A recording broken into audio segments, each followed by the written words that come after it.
flagship monster, one for performance, one for display.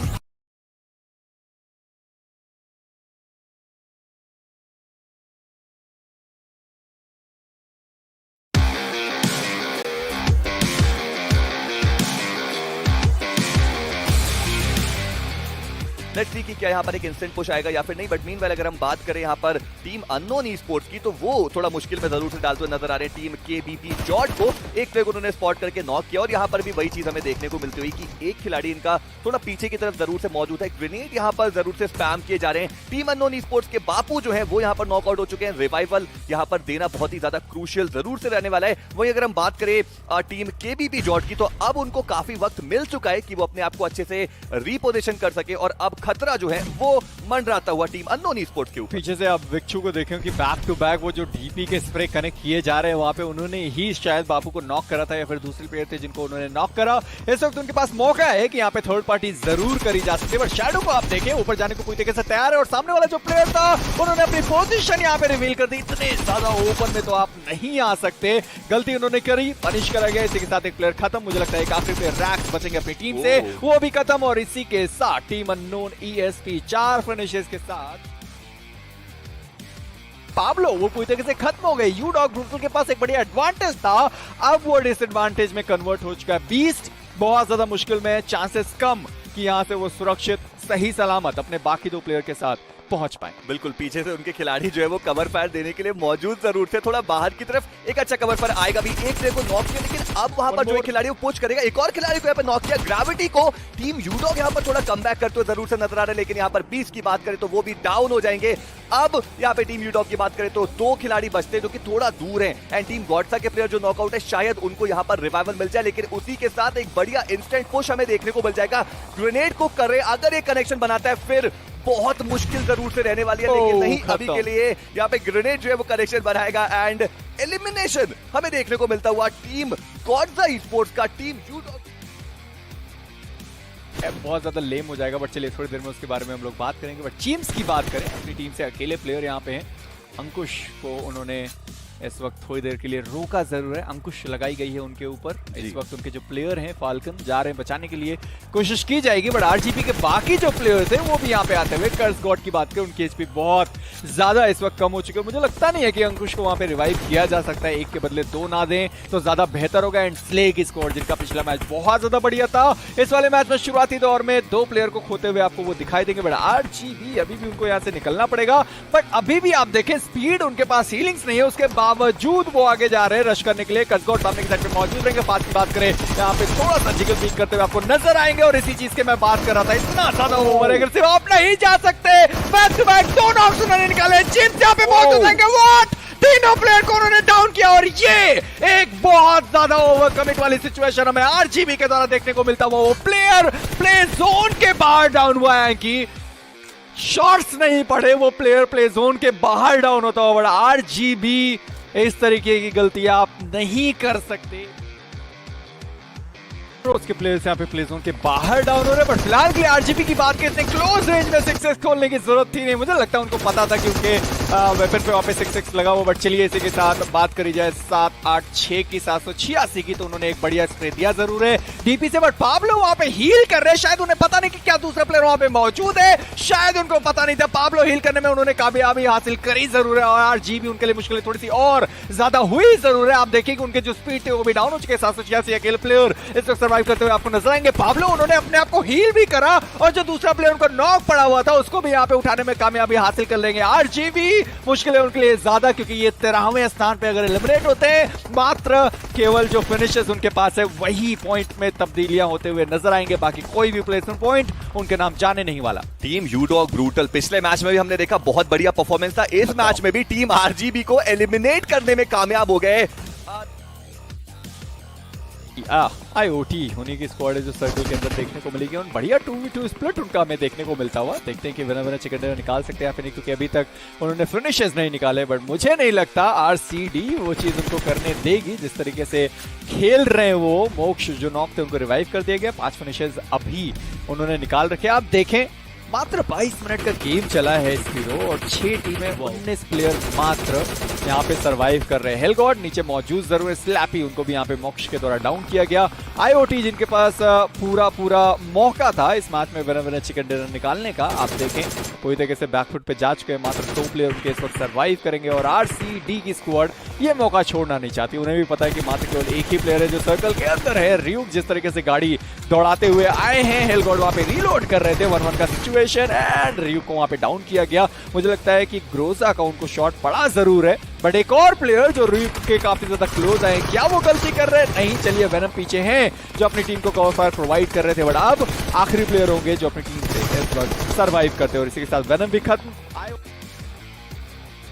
चलाएंगे, fight भी यहाँ पे शुरू हो चुकी है। एआईजी के प्लेयर्स यहाँ पे स्पॉट करते हुए आपको नजर आ जाएंगे, स्प्रे देने की कोशिश, ड्रॉप शॉट आएगा और मॉक्स रेड निकालते नजर आएंगे आपको एआईजी के प्लेयर के ऊपर। इस तरीके से आप ग्रेनेड मिस नहीं कर सकते, इस तरीके से आप बिल्कुल भी ग्रेनेड मिस नहीं कर सकते। वो ग्रेनेड बहुत बढ़िया कुक किया था बट ठिकाने पे गिरा नहीं। इनके पीछे भी एक ग्रेनेड है, देखते हैं वो ये वाला ग्रेनेड भी अंदर नहीं, बैक टू बैक 2 ग्रेनेड आप इस तरीके से मिस नहीं कर सकते। और आप सामने रियूक जिस तरीके से ग्रेनेड कर रहे हो, एक और ग्रेनेड बाहर और सामने वाले का ग्रेनेड पूरी तरीके से ठिकाने पे गिरता हुआ। डैडी गेमर मोस्ट प्रोबेबली अकेले बचे हुए अपनी टीम से, एचपी उनकी बहुत ज्यादा कम हो चुकी है। 1-2 शॉट पड़ेंगे वो आपको डाउन होते हुए नजर आएंगे, but back to back 3 grenade. आपको प्रोजेक्टाइल एंड बाकी सारी चीजें सीखने की जरूरत पड़ेगी। फिजिक्स थोड़ा सा कमजोर, बट मोस्ट प्रोबेबली जब अगली बार खेलने आएंगे तब स्ट्रॉन्ग फिजिक्स लेके जरूर आएंगे। बट डैडी गेमर इसी के साथ खत्म और एआईजी मोस्ट प्रोबेबली उनका भी जो सफर था वो यहीं तक था। के अंदर एंट्री लेने की कोशिश आईओटी की टीम भी करने वाली। देखिए ज्यादा दूरी नहीं है, थोड़ी सी दूरी, बट सामने जो टीम है वो इसका ये सफर इतना आसान होने नहीं देगी। हेलगॉड एक अच्छा स्प्रे देते हैं, गेंद के विकी को यहाँ पे नॉक करा जाएगा। एडवांटेज अभी भी मेरे ख्याल से उस टीम के पास है जिन्होंने पहला नॉक निकाला और इसी के साथ जो स्लैमिन है उसकी प्रक्रिया को शुरू करा गया है। काफी ज्यादा क्लोज कर दिया गया है इस डिस्टेंस को एंड जो अग्रेशन यहाँ पे देखने को मिल रहा है आईओटी की तरफ से मुझे तो काफी अच्छा लग रहा है। बट गेंद के आंखों की तरफ से एक अच्छा नेड आएगा। देखिए अपने आप को बचाने के लिए वो नेड किया गया, ऐसा नहीं था कि उन्होंने नेड कुक करा, वेट करा, थ्रो करा, एम लगा के, नहीं, अपने आप को बचाने के लिए प्रेम्प्टिव रेड वहां पे किया गया, उसका फायदा उनको नहीं मिलेगा। और यहाँ पे हेलगॉड एक और नॉक निकालते नजर आएंगे। अभी के लिए नेड पर रेड देखने को मिल रही है। अमेजिंग एक पर्सनल रेड जोन बनाने की कोशिश कामयाबी हासिल की है। पूरा डिपेंड करेगा हेलगॉड पे कि वो अपनी टीम को पीछे से कितना ज्यादा कवर फायर को प्रोवाइड कर सकते हैं। अगर वो डाउन हो गए, नाम लेते ही वो यहाँ पे डाउन हो चुके हैं और आईओटी की स्क्वाड आखिरी मूवमेंट पे स्लैपी आखिरी प्लेयर बचेंगे अपनी टीम से, उनकी पोजीशन भी यहाँ पे रिवील हो चुकी है। टीपी का शॉट आएगा विकी के द्वारा और आईओटी की स्क्वाड इस मैच से बाहर। बट गेंद की स्क्वाड एलिमिनेट होती हुई एक फिनिश उनके पास है, 5वें स्थान पे एलिमिनेट हुए। देखते हैं इनफ रहेगा या फिर नहीं, बट डीजी के 3 प्लेयर सरवाइव करेंगे। रियुगा का एक और ग्रेनेड जाता हुआ है। एवेल जिन्होंने पिछला मैच में उतना खास प्रदर्शन किया नहीं था, इस वक्त तबाही मचाते हुए आपको दिखाई देंगे। 8वां फिनिश उनका इंतजार कर रहा है। हॉक वहां पे नॉक है, बट जोकर वो शायद वो फिनिश चुरा एक बार के लिए जरूर सकते हैं। डार्क वाइटी वहां पे मौजूद है। काइलो की बात का एचपी कम है, उनके पास मात्र बैंडेजेस। क्या फर्स्ट एड है? नहीं, चले फर्स्ट एड हॉक के पास भी आपको देखने को नहीं मिलेगा। बट जोकर जो ऊपर के साइड पे मौजूद है, दिक्कतें उनके लिए भी इस वक्त होने वाली है। सर्कल की बात करी जाए, क्या यहाँ पे एक एचपी वो इस मैच में बड़े चिकन डिनर निकाल सकते हैं या फिर नेवल स्पोर्ट्स चार्टर के साथ पूरी तरह से तैयार है। डार्क वाइटी ऊपर मौजूद, अपनी पोजीशन भी उन्होंने रिवील कर दी। बट जोकर की बात करें, धीरे धीरे आए जरूर है, डार्क उनको स्पॉट कर सकते हैं। काइलो नीचे मौजूद है, जोकर ने उनको देखा जरूर बट क्यों शॉट नहीं दिया। ओम को आए डाउन किया और इसी के साथ पूरी स्क्वाड एलिमिनेट। काइलो वो भी खत्म किए जाएंगे और जो प्लेयर वहां पे डाउन था पहले साइड पे उनको रिवाइव जरूर कर दिया गया। बट डार्क अभी भी ऊपर साइड पे मौजूद। हॉक, अरे हॉक को रिवाइव तक उन्होंने नहीं किया था, वो अभी भी वहीं पे पड़े थे, पूरी तरीके से खत्म हो गए। डार्क भी खत्म हो गए। मात्र 2 टीमें 7 प्लेयर इस वक्त सर्वाइव करते हुए इस मैच में। ये कैसा ब्लंडर था डीजी की तरफ से। They had the numbers game advantage में, अगर आप मेरी बात यहाँ पे माने तो। बट क्या हुआ वहां पे? हमें एक नेट आता है, एक प्लेयर नॉक होता है। मैं जानता हूं कि उनके पास हीलिंग्स नहीं है, बैंडेजेस ही हैं उनके पास सिर्फ, बट जो नॉक प्लेयर है वो अपने जिंदा प्लेयर को बैंडेजेस दिए जा रहा है instead of asking for a revival. कोई उनके आसपास नहीं था, कोई रश नहीं कर रहा था। रिवाइवल की संभावनाएं बहुत ज्यादा थी, स्मोक भी कर दिया था बट फिर भी रिवाइवल वहां पे नहीं मिला। एंड एक बड़ा ब्लंडर, बट इनफ पॉइंट्स मेरे ख्याल से डीजी भी यहाँ पे लेके जा चुकी है। अब चिकन किसके पास आएगा वो देखने वाली बात होगी। 4 प्लेयर्स यहाँ पे बचे हैं टीम एबल के। वही सामने अगर आप एक एचपी की बात करें, उनके पास 3 प्लेयर्स की सुविधा अवेलेबल है। कम से कम एक के एचपी वो थोड़ा सा जोन के बाहर है, तो एवल की स्कोर को कहीं जाने की जरूरत नहीं पड़ेगी, आराम से यहाँ से वो निकल सकते हैं। आप देखें एमओ की कमी, एक गेम में एमओ ही उनके नहीं है। 33 एमओ मात्र बची हुई है, आखिरी राउंड बचा हुआ है और इसके बाद खत्म। सेकंड वेपन में अगर एमओ हुई तो अच्छी बात, नहीं तो फिर हाथापाई तो नहीं कर सकते। एलन अभी ऊपर के साइड पे मौजूद रहेंगे। प्रणल की बात करें, धीरे धीरे करके जाने की कोशिश कर रहे हैं, मात्र 1 मीटर दूर वो सर्कल के अंदर है। देखना पड़ेगा कि क्या सर्कल को वो फिनिश देना ज्यादा पसंद करते हैं या फिर फाइट लेने के इच्छुक हैं। जहां तक मुझे लगता है कि यस, बिल्कुल फाइट लेने के इच्छुक हैं। एलन को वहां पे प्रणल के द्वारा डाउन किया गया। कॉस्मोस एंड भी 2 प्लेयर बचे हुए हैं। चलिए, उनके पास भी कोई मौका नहीं। इसी के साथ आखिरी प्लेयर भी बचेंगे। जो भी ऑग काफी ज्यादा पसंद है, पर अभी मैं देख रहा हूँ कि एसवीके को ये सैंडविच सिचुएशन में होने के बावजूद आप देखिए दोनों टीम्स की मुश्किलें बढ़ा रहे हैं। ये तो काफी बढ़िया गेम थे, लेकिन कब तक रोमियो को यहाँ पे स्पॉट किया जाएगा और एक नॉक जो है वो हमें टीम फोर्ट्रेस की तरफ से देखने को मिलता हुआ। रिवाइवल हालांकि इजीली मिल सकता है, स्मोक का कुछ कवर, लेकिन एक बार अगर हम मैप की तरफ चलें तो आप देखिए पोजिशनिंग यहाँ पर बहुत ज्यादा मुश्किल, क्योंकि जो पूरा सर्कल है उसका लगभग 25% जो पार्ट है वो पानी का एरिया है।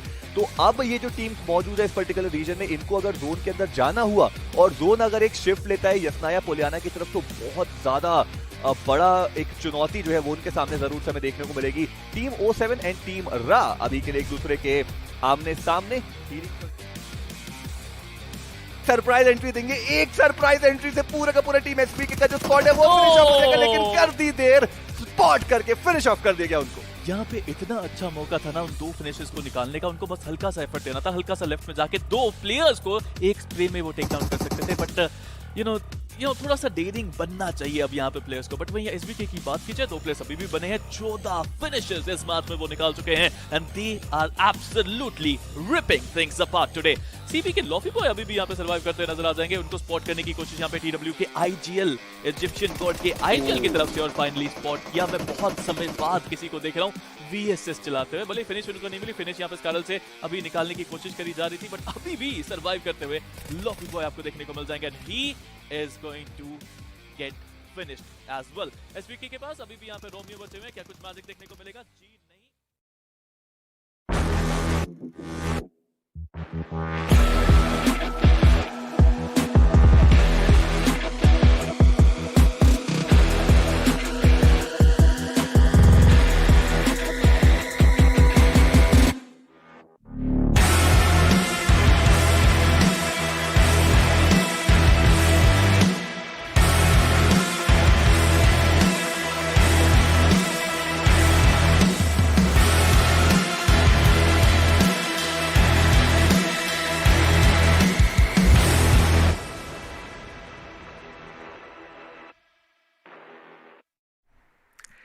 Hello and welcome to the iQOO Battlegrounds Mobile India Series 2021, where, well, the action is always going to be non-stop. My name, of course, is Angad Singh Chahal. I sometimes go by the Experiment, and, well, you all know I have a gem of a person right next to me, a little mischievous at times. Floki is in the studio. Floki, day 4, how are you feeling? Feeling great. I mean, yesterday's matches, they were a little bit tame. We didn't see as much action as we liked early on. But hey, there was a fair amount of late game chaos. So I'm not complaining, as long as you keep that chaos coming. I've got my eyes peeled out. But I would like to see some more early fights breaking out. Well, talking of early fights, we do have a few names you all might recognize playing the games today. But of course, we are going to come to that later. Now, the best thing about this tournament, as we've mentioned before, is that iQOO have given all these players, all these unknowns, a little platform on which to shine. And, well, it all comes down to them, whether they're going to make it or they're going to break it, whether they're going to reach that legend status. And, talking of legends, there's another legend which has a monster inside. And, well, let's just have a quick word from our sponsors. You'll know exactly what I'm talking about.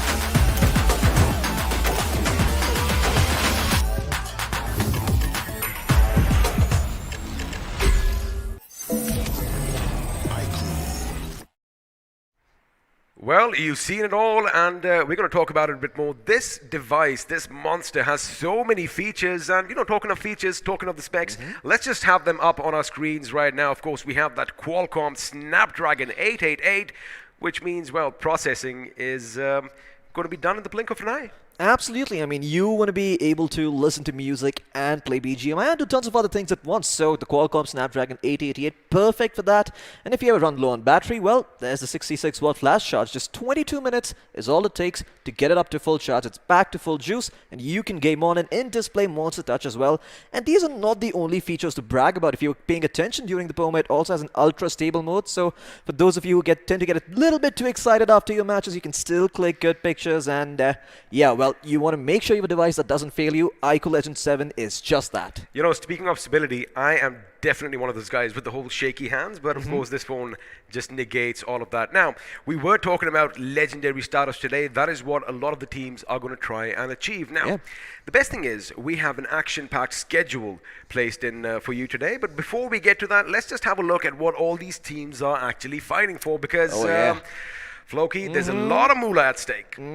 Absolutely. And when was the last time you saw a tournament with a 1 crore rupee total prize pool with open qualifiers? I mean, that is just phenomenal. I mean, the fact that, anyone gets a chance to basically come in and fight their way through a multitude of teams for that whopping 50 lakh rupees. That's what the first place position winner is going to walk away with. Of course, second place gets something as well. 25 lakhs is no small amount. Third place walks away with 10 lakhs. And of course, as we keep going down the ladder, well, the prizes are going to keep on decreasing. However, I do believe we have a few special prizes for individual performances as well.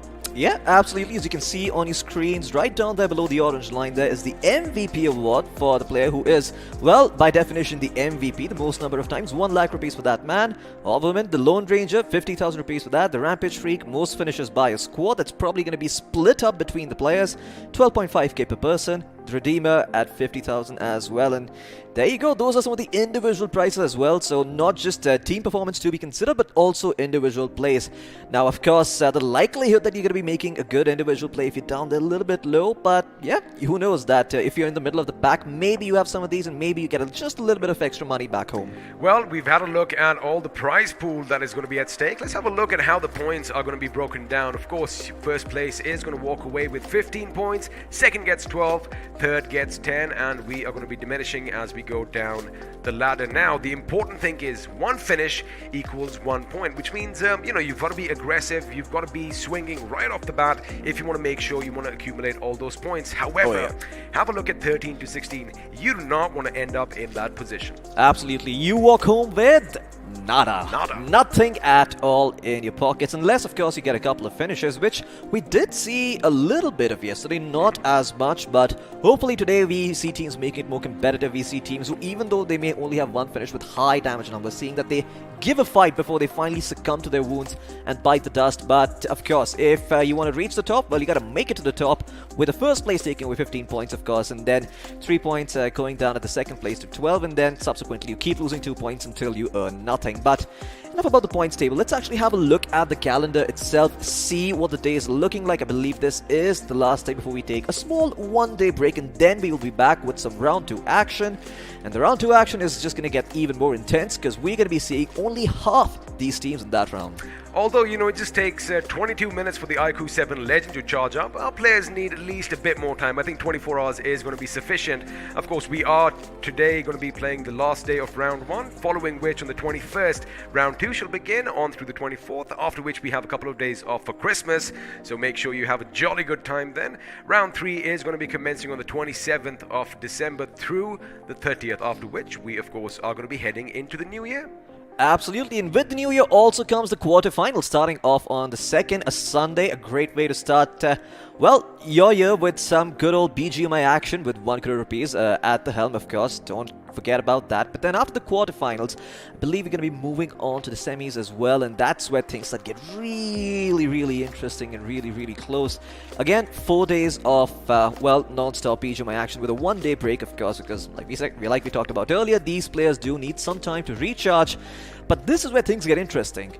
4 days of finals, the 2-day break. So players getting a longer break to prepare for the grand finals, allowing them time to study each other, to make some general consensus on how to play against other teams they're going to be facing. The toppest of, the best teams in India are going to be going at it, well, for the lion's share of the prize pool, 50 lakh rupees, all culminating on the 16th of Jan. Mark your calendars. Mark your calendars, because I'm sure you do not want to miss any of the action. And let's just have a look at how all these matches are broken down. Now, of course, you all know that 1,024 teams did qualify for the first 3 rounds, out of which only 64 are going to be heading to the quarterfinals. Now, of course, as it is in any tournament, it is going to keep dwindling down. The semis are going to have 16 teams competing against one another, after which in the grand finals, well, we are going to have 1 team that are going to be crowned champions of India. Absolutely. I mean, if you want to earn that champion title, you got to work your way through this grind, a long and arduous tournament for a month, but it does culminate in a serious top prize. And you know what? One of those teams is playing this tournament right now. We just don't know who it is. So you got to keep your eyes peeled out, not miss a single day of the action. I was thinking, wait a second, does he know something that I don't? I mean, is he a time traveler? Has he already been to the future and been back? Have you placed a few bets? Of course, that is all joking aside. Well, the format is done and dealt with. Let's have a look at what we have in store for you today, as the schedule is now going to be coming up on our screens. Now, one thing that stays common from Game 1 to Game 6 is the fact that all the games are going to be played in Erangel. Absolutely. Erangel, good old Erangel, a map that everyone loves, everyone is familiar with, and everyone has practiced a lot of. And there's room for all sorts of stuff over here, but you know what we are like. We want to see those northern circles. We want to see those fights in Pochinki and Georgopol early on. I think let's not ask for anything today. Let's just unfurl the way it's going to happen, because I've noticed one thing. Especially whatever I ask for, I am not getting. So, the BGMI gods are not shining kindly upon me. Absolutely. They want us to be go-getters. Just be quiet about it, and if they bless us, they bless us. We thank them and we move on with our lives. But it does seem that whatever we ask for, we never get. But hopefully today, that can be the changer. And well, you have a habit of putting me in the spot, so today I'm going to put you in the spot. There you go, the flashlight. It's shining upon you. Bring it. What do you want to see today? Flight paths and early circles. I want something pretty straightforward for everyone. I wouldn't mind flight paths directly cutting the map in half, bisecting them equally. I wouldn't mind that, so that everyone gets to go to their favorite drop spots, because I want everyone to be kitted out, and I want them to fight a bit early. Now, of course, we are going to see a few teams who are going to take it a bit easy. They are going to give rotation priority, which is not a bad idea. And, well, talking of teams, let's just have a look and see who's going to be competing in the first few matches, as we do have Group 57 on our screens. And, of course, joining them, we have CM Officials, 7H India, Celsius Esports. Now, I'm sure this is the name you are going to remember, as they have toppled quite a few well-established teams in the past. But, of course, they're joined by Energy Sigma Esports, Boss Gaming, Fintox Esports, Game for the Win, and MSD Official. Absolutely. Well, the Goliaths need to watch out, because there is a David in town, and this David is here to stay, here to take the grand prize. But it's not just going to be these teams competing. Let's move on to the next 8 teams who are also in this group. Turbo OP, Addicted to Gaming, 6X Esports, 1X Esports, TM Creatures, 4 Extreme, BTW Esports, and Team Cosmic. Lots of similar names over here. One team looking to do as well as 6x of their regular performance. One team be like, you know what, our regular performance is good enough, so it's just the 1x of our regular power. That's all we really need. But lame jokes aside, this time around we got some really sick logos today. Really sick logos. And for a second, when you mentioned Turbo Power, Addicted to Gaming, I'm like, yeah, I'm pretty sure all of them are going to be addicted to gaming. But of course, it is the squad that is going to be fighting out the first 2 rounds here on day 4. Now, the question is, again, we've been saying this, we do sound like a beaten bush, because 2 games is all it's going to take for these teams to make it or break it. Now, it is going to be different as we reach the later stages of this tournament, because, we are going to have a few more matches in hand, and the teams can do their homework on the other teams. Before now, they are basically going to be jumping blind. Absolutely. And one of the things that I've noticed about this tournament, or at least the first 3 days, the way the meta has been developing, it's always the number 3 and number 4 teams that finish up, in the first match, that usually end up staying consistent and actually making it to the next top 8 as well, because they don't seem to be having a target on their backs like the top dogs do, right? So we saw, I think we've seen at least 5 to 6 matches where the top 2 teams get eliminated in the bottom 8 right away in the second match, and then all of a sudden they are just caught between a rock and a hard place and at the mercy of those teams in the 3rd and 4th place. and of course you have a rock and hard place, then you have all those distant teams showering them with the lead as well. And I mean, that's what it's all about. Every team over here wants to make a legend for themselves. And again, speaking of legends, the iQOO 7 legend is what has made all of this possible. And let's just stop talking for a second and have a look at that beautiful video once again.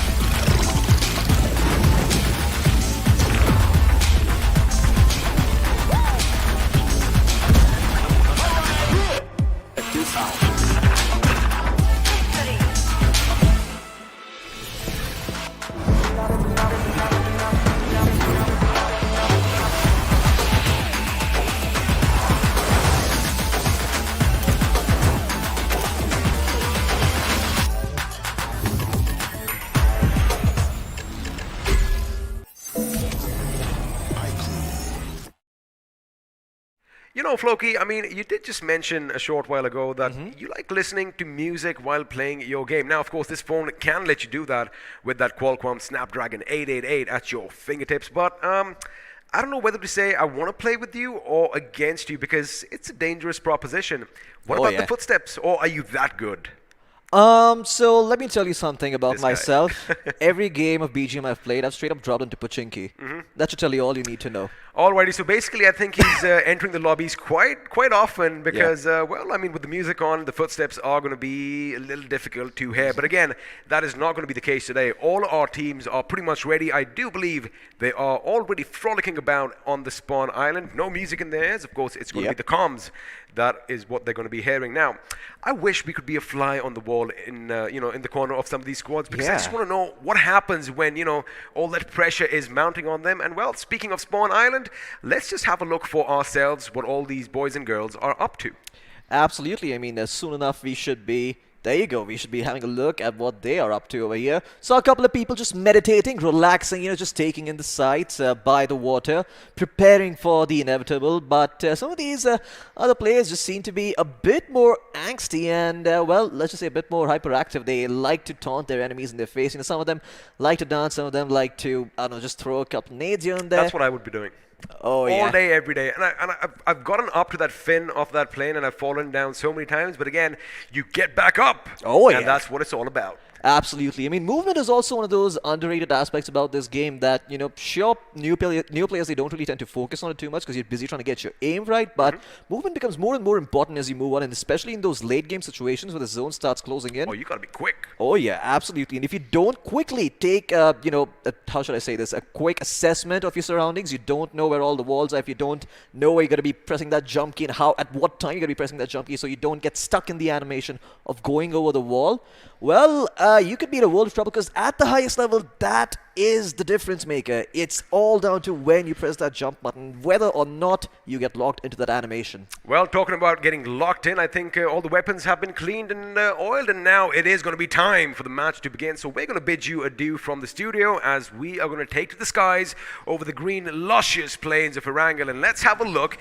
at where we are flying to. And, well, judging by what I see right now, looks like we are going to be heading pretty much, I think it's a northern shift. We are going to be flying from Georgia Paul all the way to Milta Power. Now, it isn't bisecting the map in half, but I don't see teams that want to call Sosnovka military base home. They shouldn't have too much of an issue getting cars and moving to that spot.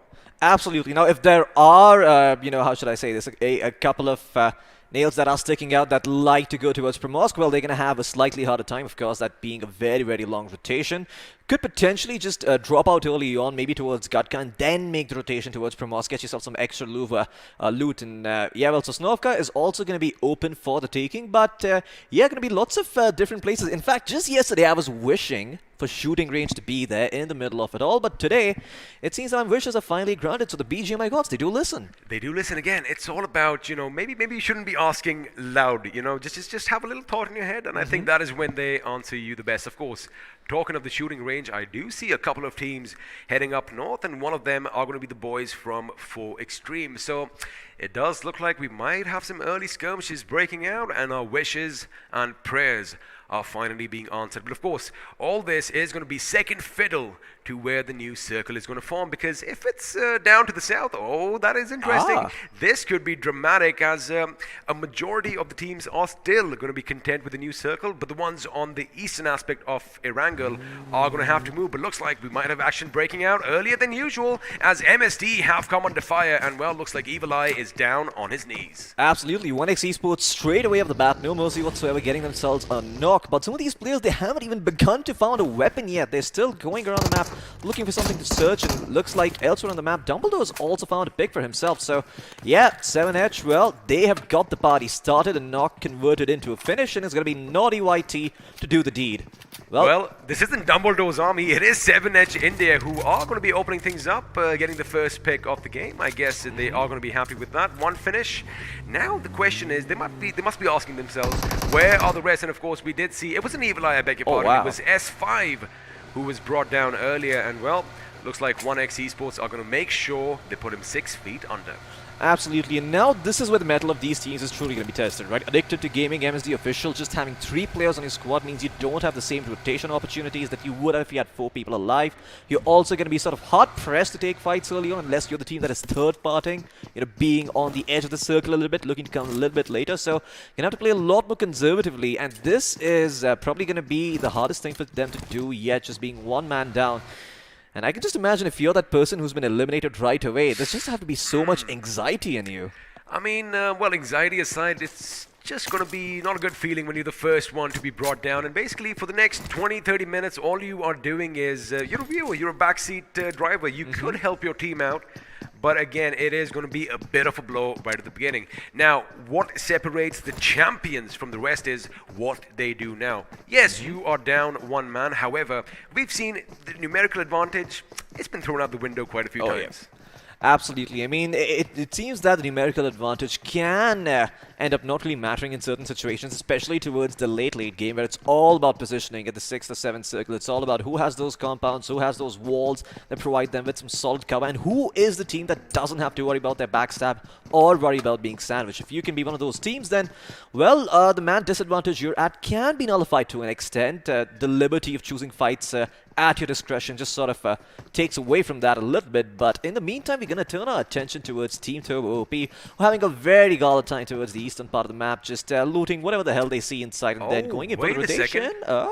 Okay. This is an interesting side over here, as 1x Esports member is going to be in the vehicle outside. It does look like he's in the driver's seat, and well, the question is, what is up with MSD official right now? Now, I'm sure they do know that the enemy is right outside their doors. However, the fact that he hasn't made a peek, he hasn't made a move, it could come to haunt them later on. For now, they are going to be comfortably looting up, but again, we've seen something they might not have an idea. Yeah, absolutely. And if you notice, they're already 1 player down, so taking a fight at this point might not be on their list of priorities at the moment. But once again, 1x, even though they're not getting any of these picks early on, just the sheer amount of information they're getting is going to allow them to time their rotations a little bit better and have slightly more map awareness as to where they're going to face or find their enemies, and allow them to maybe use that to their advantage a little bit when that zone starts closing in. Use the element of surprise, perhaps, to snatch up some real estate if they're in the mood for some aggressive BGMI. That's a sight you don't see too often, a crossbow on the backs of one of the lads. Oh yeah, I mean, that takes a lot of cojones, not gonna lie. But this is something we used to seeing a bit more, an RPM in one hand. Let's see if he can actually connect some shots with it. Yeah, he does. He's just getting information, but you have to be careful. You have to remember they are a little bit spread out right now. If he gets spotted, he could be in a world of trouble. For now, Titan is going to go up against Mere Mortals, but the thing is, he is all by his lonesome, and looks like Evos from Fintox has an idea where he is. Now, he must be relaying all that information to his teammates, as I do see in the distance they were converging in on his position. Looks like a firefight is going to break out from Fintox. Evos from distance. The Scarel with laser pinpoint accuracy does lay down a few shots downrange. However, they aren't going to connect, and well, when you have vehicles for cover, I think every once in a while they do their job. Yeah, absolutely. I mean, this is one of those one-off situations where when you're shooting from the back, you actually end up don't connecting the buggy, just being one of those vehicles that provides you ample protection from the back, not so much from the side. But in the meantime, 1x Esports still aren't done yet. They see a couple of people in that buggy. Oh, okay, that could be a little bit problematic, but, well, no punish. No distance or range available for it. Well, you gotta juke left, right, because otherwise Guru will hunt you down with that weapon at that range. Pretty strong, but yeah, they're gonna get away. Sure, they are a little bit scared. You know, there's gonna be a couple of bruises, a couple of scratches here and there, but nothing a couple of bandages can't fix up. Lucky for Fintox Esports there that they had a little bit of shrubbery to basically conceal their position, because if you had a look, Guru did get a few shots in initially. However, as Fintox went light, his weapon pretty much went left. So, you know, they kind of juked him, dare I say that. But now, B2W Esports on our screens, they don't really have anyone nearby to contend with. Of course, they are going to be just west of the ruins, in the shadow of Mount Everest, as I like calling it. An easy position for them, nothing to worry about. Of course, we do have the basement that you can have a look at as well. Plenty of loot for this team as of right now. Now, the circle is pretty much open. Wait a second, I'm going to hold my thought as Sagar from Team Cosmic does catch a member of Celsius Esports off guard, but reciprocation is going to come in kind as Wixie is going to get the better of him. But now with that M4 iron sight, he does lay down a few shots. Did he get a headshot with that? He suppresses his enemy. Yes, he did. What the hell, at that range, able to hit a headshot with an iron sight? That is sort of nuts, not gonna lie, but where's the conversion? Or is a conversion even needed? You know, we did say at the beginning, watch out for this team, Celsius Esports, because when they've toppled over giants in the past, they can do so right now as well. And looks like Wixie is going to make sure he drives around. He is being careful. Yeah. He knows that there's someone bleeding over there, but he hasn't gone to his position as yet. He, in fact, goes on a massive flank and makes sure he finally puts that final nail in the coffin for his opponent. Absolutely. And you can see the awareness on this man, right? Just knowing that he can't just take that finish out in the open, needs some semblance of cover. So walks over to the tower, makes sure that he has some semblance of that cover that he needs, and then picks up the finish. And Celsius, great discipline from them. They got the free finish, they lap it up, they go away. Sure, Wixie is just waiting for someone else to pop their head up, but I mean, this is just Celsius Esports dotting their I's and crossing their T's, not doing anything unnecessary. Sure, a little bit of extra loot that they will not let go of, but yeah, this is Celsius Esports showing the consistency that top-tier teams have. You know, historically speaking, Celsius Esports, they usually get off to a really slow start. You know, I mean, they love staying away from all the commotion. Usually around the 4th or the 5th circle is when they're like, all right, you know what, we're in a good position. The circle is small enough, let's go and get some blood. But this time around, man, these guys have come swinging right off the bat, and we are definitely a happy bunch over here. Now, the circle is going to implode in on itself. We are going to have a little bit of a northwestern shift. Still, I do believe the majority of the squads are going to be happy with this slot, as I only see a few squads still out in the circle. However, only one out in the blue. And again, you got to keep in mind, the blue isn't going to do a tremendous amount of damage right now.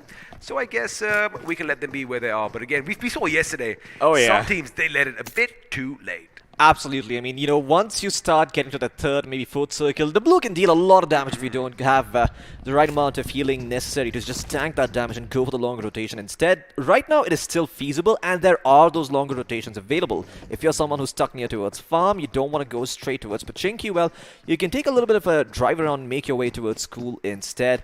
But yeah, in the meantime, we're going to be having a look at TM Creatures, who seem to be caught in an awkward position. One of their players has been knocked out, and they want to try and res him up, but they're not sure about where the rest of the teams are. And now they've got decisions to make. Do they go in for the res, or do they go in for the abandon and the sack? The res has come in, and looks like the aggressors are now going to be on the back foot as 6x Esports are going to have one of their men down on the ground. The thing is, they are so close to the enemy that revive isn't going to come in, but it looks like the creatures are trying to find him, as it does look like Astatine is going to be hiding in a bush, which could work out if his teammates are readying, in fact, for an assault on the enemy. But look, we might just have a ray of hope. Creatures are backing off, which means, well, 6x Esports could come in for that revive and still be a 4-man squad. Yeah, most certainly. You want to try and conserve that 4-man advantage that you have early on, and Go for it. they want to go for it, but look at them. They're just so afraid, right? Insane. Well, I hope your name he's is. gonna get it. Oh no, he drives to the left instead. He's still a little bit worried about where they're positioned, and they're gonna have to let go of one of their members. Astatine can be left for dead, but it's not going to be sacrificed in vain, and that's for good reason, actually. So TM Creatures, they fake their rotation they away. baited them in. Oh yeah, absolutely. Great stuff coming out by them. They just wanted to try and bite off a little bit more. Fortunately, they were aware about this, so it doesn't look like Creature's going to lose more than that one player. But once again, you know, they're bleeding, limping a little bit, not in the best of positions, and now potentially they could end up being in more trouble as Celsius Esports spot out one of those players. Werewolf getting caught out in the open on the back of that buggy. Let's see if Celsius continue to chase. No good reason for them to do so as of now, and they could be baited in, so probably going to let him go. They might just let him go unless they do pop a few wheels and that buggy spins out, because, well, like you mentioned, Celsius, they are the king of the hills just west of Pachinki, and oh, wow. That is some precision shooting. Karthik almost getting a couple of good shots on Werewolf over there, but the creatures are going to be going, and oh my goodness, that buggy is going to be something he's going to want to put on the mantle, because it definitely saved his life and then some. Absolutely. I mean, if he makes it towards the end, he's going to have that buggy to thank. He's limping towards his fellow comrades, and well, it is going to do the job. Now, we did mention that Celsius are going to be atop that mountain, which means they are going to have a good 360 vigil. They are going to have those lines of sight for miles out, and well, they could be dishing out a lot of damage indeed. Elsewhere, Team Cosmic, pretty close to the boys from Team Celsius as we have a look at where the circle is going to shift. Okay, nice. We are heading a bit further up north. School Rozok are going to be in contention with just a little bit of Pachinki still in play, which means, well, we might just be set up for quite a lot of urban warfare. Absolutely. I mean, Boss Gaming, they're going to have their work cut out for them. They are in a good position right now, but with the number of teams collapsing them and the timings all matching up, syncing up like this, they're going to be fighting wars on multiple fronts, and it's going to come down to them isolating those fights and deciding which ones they want to take and which ones they want to leave behind and go for the rotation with. That's going to make sure if they are able to go into the next circle or not. But it doesn't even seem like teams are going in from Pachinki. They're directly opting to just occupy real estate right in the smack dab center, occupy the high ground, you know, just stay behind those trees, use your smokes for cover. But it looks like we're heading to the late game a little bit early this time around. You know, with so many vehicles about, it was inevitable that someone somewhere was going to be run over, and looks like Team Cosmic did just that, as one of the members from Fintox Esports was run over by an enemy vehicle. However, the finish has not been confirmed, which means I do believe he left him for dead and has moved on further. Now, as all the teams are going to try and find a little niche for themselves, a little place they can fortify, a lot of teams are going to be moving around. And the question is, do you want to be in the open in a little ditch, or do you want to be in a house with cemented walls all around you?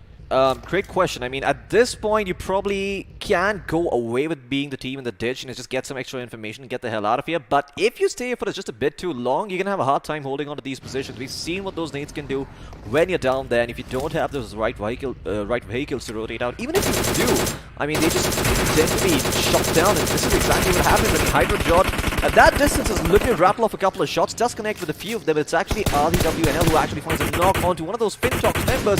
It is going to be Evo's getting cleaned up over here by Hydrojod. Another great pick coming in from Enigma Sigma, Energy Sigma Esports. Oh, okay, Fintox, they turn it around.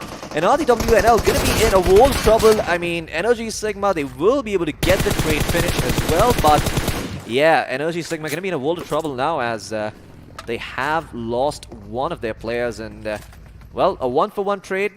Going to be okay with this, but they wish that they had found a little bit more, because now they're going to have to stop. All these other teams are going to rotate in a little bit earlier, and they potentially have to fight their way in instead. Lucky for them, you know, they are just south of Pochinki, and the team that was calling Pochinki home just moments ago, they've moved further inland, which means they aren't going to have any opposition. But talking about opposition, it is going to be a bit of a bloodbath as 6x Esports are the current king of the hills, but the question is for how much longer, as we do have Addicted to Gaming moving dangerously close. The last member of Fintox Esports is nearby as well. Now, as far as he is concerned, I'm pretty sure he is going to have a bit of a quiet game, as you know, going one up against 4 members could be a bit tricky. But quickly have a look at the circle.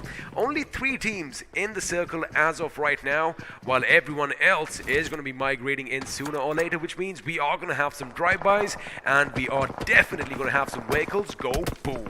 Absolutely. There's going to be a lot of action coming in just a bit around the periphery, so keep your eyes peeled out. You don't want to miss out on any of it. But for the time being, we're going to be focusing on Addicted to Gaming, who are sort of holding this position at the moment, not really looking to rotate out just yet. I've already lost a member, so rotations could be a little bit difficult without all the information. But in the meantime, Celsius, okay, I guess they are still finding those finishes in the meantime, as they end up eliminating Fintox Esports in 16th place.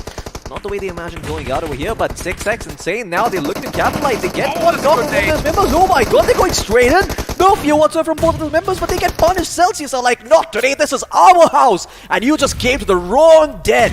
Well, there's the res. There's the res. The res comes in, but that grenade is going to make sure that it's going to be short-lived, as they have been reduced to a 3-man squad. And if you notice, CM officials tried to join the party as well. However, it did not work out in their favor. I mean, those grenades are devastating, and 6x Esports is relentless, as Turbo Power are going to be leaving us in the 15th position, sans any kills. Now, 6x Esports, they don't have a lot of finishes to their name. It's just that one. They are a 3-man squad, but they are going up against a very able team. And of course, I am talking about Celsius Esports. They should have probably lost a lot more members, especially since CM officials came in as well. But they held their ground, and for now, they look comfortable. I mean, right now they're in a very, very good position because they can see a lot of the rotations that are coming in. Soon enough, they're going to be surrounded on multiple sides. In the meantime, 4Extreme, they're trying to find all these picks and all these finishes. They're connecting. Great shots coming in by Dragon. He spots out another one. Oh my god, on top of the terrace. He takes him down. Not something that B2W Pro was expecting at the moment. And now there's only one player still standing strong. He's gotten 3 knocks so far, looking for the quarter. Can he actually find it going in? He is hungry for it. Oh, but that nade could change everything. No, it's not well cooked enough. The noob just tucking tail and running at the moment, trying to catch him off guard. But there you go. They know about it. They're going to give it to him. They're going to give it to him, aren't they? Oh, just give it to him. Go in. Go for the bait. Oh, wait a second. He's on fire. He's on fire. Yeah, I'm not sure if that was his own molly or if that was the molly that the noob threw down a little bit earlier. But 4Extreme, well, they're going to take a chill pill despite their name and, you know, just relax for a little bit. Well, he is definitely going to try and go for that quadruple finish and get that squad wipe to his name. Let's see if his teammates are going to let him do so. Elsewhere, we have a few more fights breaking out, but let's have a look and see what's going to happen over here. There is Grenade on the other side of that wall now. Cyclone is going to be the first to make a move. He spots the enemy. Noob is going to be behind cover. He swings out. Let's lose a few bullets. In fact, they do connect, but it isn't going to be enough. And it looks like, I do believe Cyclone got that finish. We're going to make sure that we get all our information correct later on, as B2W are going to bid us adieu.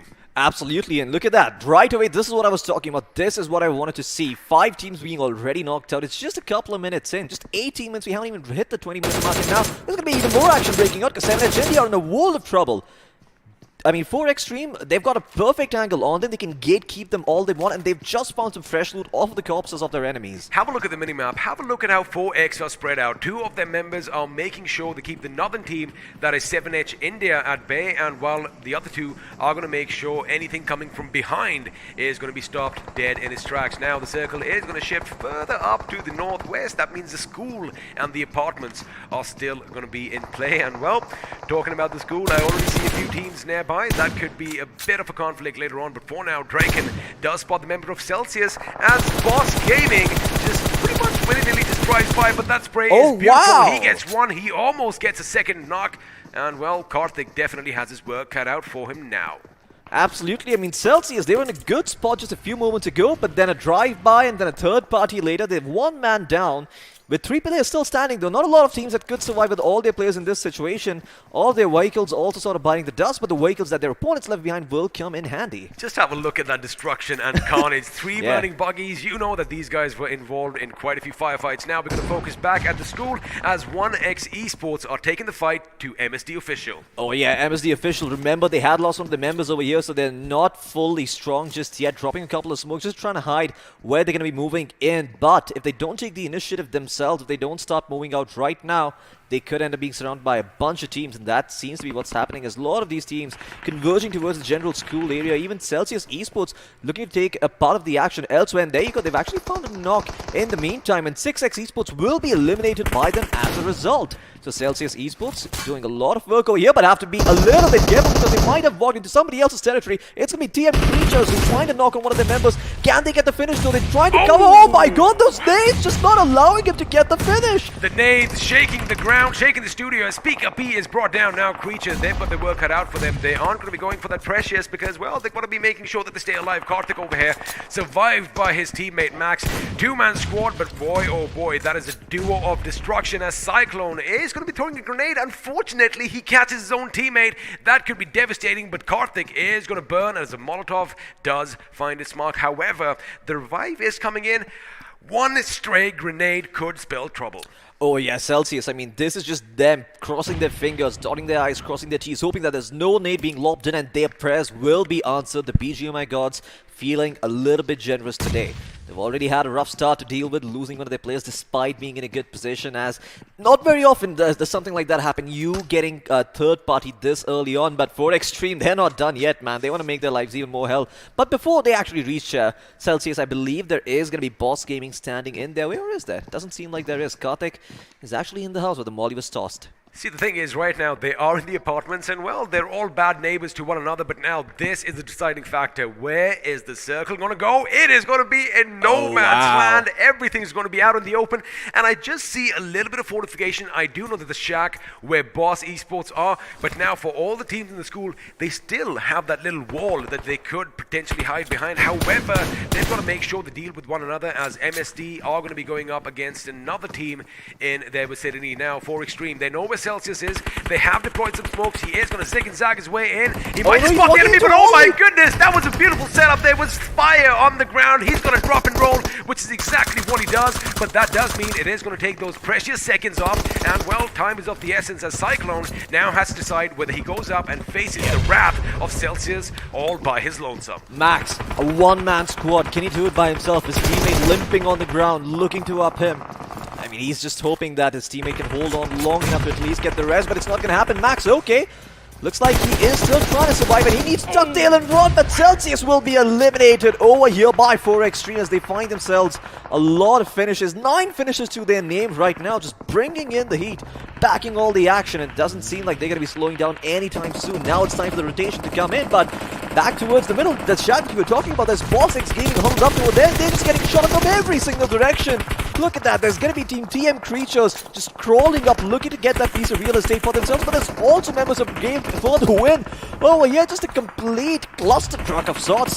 Kira is the last man standing for his team. In fact, grenades are going to be going off in every which direction as the Deep from Boss is going to make sure that Neon is brought down. In fact, 2 members from Creatures were taken down as Werewolf is going to join his teammate. Now this could be it. He knows exactly where they are. That grenade could be devastating, and it is. And with that one big bang, another one bites the dust as TM Creatures are going to be eliminated in the 9th position with 5 finishes. Now, Boss Gaming, their roles are still not over. Remember, we still have that one member from Game for the Win hiding behind that tree. He might be a thorn in their side later on. Absolutely, I mean, you can see Boss Gaming, that single nade by Deep, just changing the game completely for them, allowing them the time to get that res back up, get their third member on their feet, but now a 4v3, or potentially a 5v4, considering the one player on the backstab. Boss Gaming, they have to be a little bit careful over here.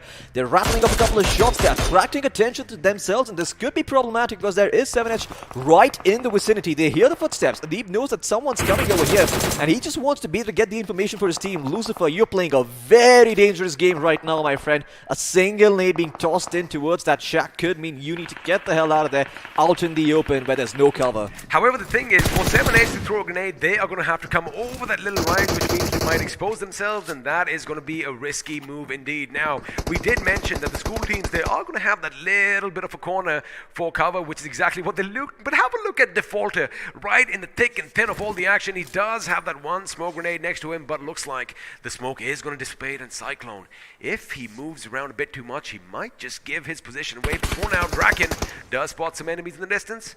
Question is, he's got so many targets, which direction is he going to shoot first? Absolutely. I mean, when you're surrounded on all sides, it can be sort of hard to take these sorts of fights.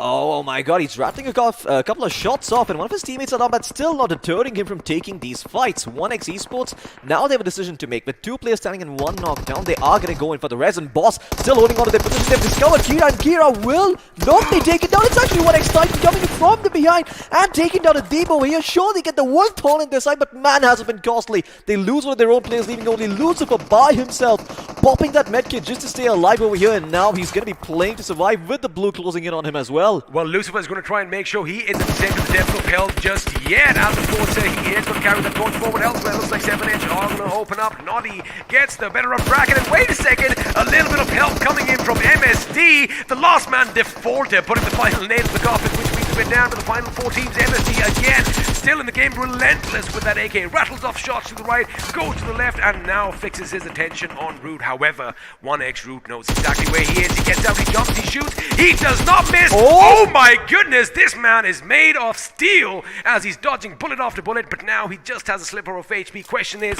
does he have enough first aids? Float like a butterfly, sting like a bee. Those seem to be the words that he's living by at the moment, but can he continue to bob and weave? There's going to be multiple players on his position. There is team number 12, that's going to be 1x Esports closing in on him. 7H already have their eyes set. That made so much damage over to Root, and Root now has to worry about MSD official. Well, Oh, he got him. He got him. I mean, he tried. I mean, he did his best Muhammad Ali impression, but that's only going to get you so far. And now it seems that 7H, they've got their work cut out for them. Boss X Gaming still in this fight. Lucifer alive now, and they know that where he is, but they're still worried about taking this fight on 2 fronts.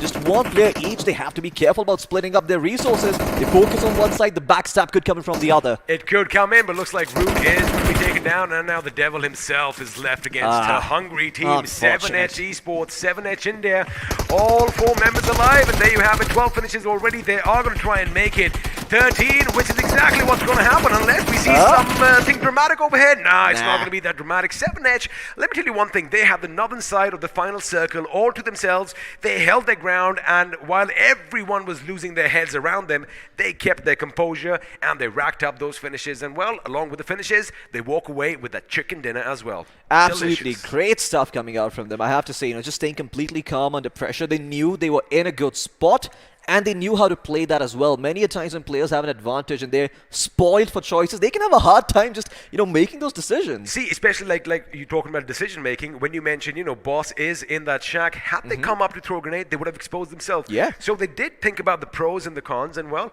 at the end, they definitely came out on top. 13 finish points, I do believe, out of which Naughty is going to be walking away with 7. Wow, that is a lot of frags, almost 2 squad wipes. Man, I would love to have him on my team when I play, just make my work easy, allow me to drop into Pachinki like a madman. But let's have a look at the highlights and see what went down again, because man, that game, it was action-packed from the very start. Not a single lull in the game. That is exactly the kind of BGMI I enjoy watching. So let's have a look at it once again. The first blood being drawn by, I believe, it was Neon Key who got it, or was it Root? It was Neon who, in fact, did get that first pick, and, they did start off good. Unfortunately, they fell just a little bit short. However, finishing 3rd for 1x is not going to be a bad thing. Now, you did mention, Wixky's aim is impeccable. He does play a risky game. However, if you do come out on top, that is well worth it. Higher the risk, higher the reward. Absolutely. It's not just that, it's also the style points that you get. When you walk into a server, there's going to be the aura of fear, knowing that there's this one crazy guy who does not care or does not understand what a disadvantage means and still rattles off a couple of shots. But Celsius Esports, they had their work cut out for them, man. Look at this. A team rushes in. Keep in mind, at this point, Celsius are already engaged with Team 11, and then suddenly CM Esports come in. They're like, wait a second, one of their members is like, don't worry, I got this. You deal with them. I'm going to take care of them. And well, that is exactly what happened. But have a a look at this barrage. Somebody called an artillery strike because one after the other, they were devastated. It was like a mini red zone, out of which they did lose 2 members. Absolutely, and all their buggies also ended up being destroyed. Thankfully, they used the cards their opponents left behind to rotate out, but once again, just losing an arm and a limb that early on meant that Celsius Esports could not get that top place finish that they were looking for. And, of course, a lot of these other teams also playing super aggressively. 4Extreme, another team that was finding a lot of those finishes early on. But I have to say, despite a team like Celsius being on the server, none of these other teams seem to be intimidated by it. They were definitely not fazed by them, even though, you know, they did start work pretty early on. I mean, something that we did not expect. But again, this last fight, the last few fights were just absolutely chaotic. Karthik on fire.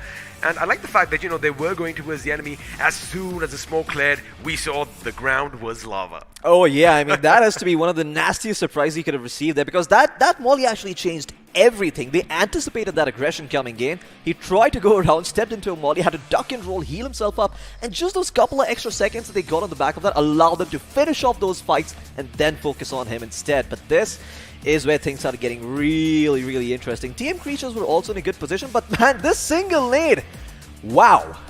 Wow, I mean, Adeep, he initially got those knocks thanks to those nades as well, and he made sure that it is going to put them 6 feet on down. Of course, the relentless fire coming in from range. So many of these teams getting caught in the crossfire now. Have a look at what Defaulter did over here. He's stung at the right time, like you did mention, and well, he did try and hop skip and jump his way to safety. Unfortunately, he was finally caught out. Now, Lucifer, the devil himself, he could only hold on so much as 4 rampaging members from 7-8 India were hungry for some more blood, and well, they did get that delicious chicken and 13 finishes to go along with that. Yeah, unfortunately, Lucifer receiving a high school beatdown there towards the end. 4 members just ganging up on him, nothing for him to do. But let's have a look at the point standings and put some more context to what we're seeing, right? Because, of course, we expect 7H to be on top, and it is them. But in second place, Boss Gaming, not that far behind with 17 total points. Well, what the hell am I saying? They're quite far behind. There's 28 points for 7H India and 17 for Boss X Gaming, the second team on the board. At this stage, every single point matters, and well, 11 can be quite far apart for this team. But of course, joining them in third position, 1X Esports, as you mentioned, with 17 points as well. But have a look at 4Extreme. Now, we did say that, you know, they were living up to the name. A total of 10 finish points. They were swinging right off the bat, as we did, you know, pointed out.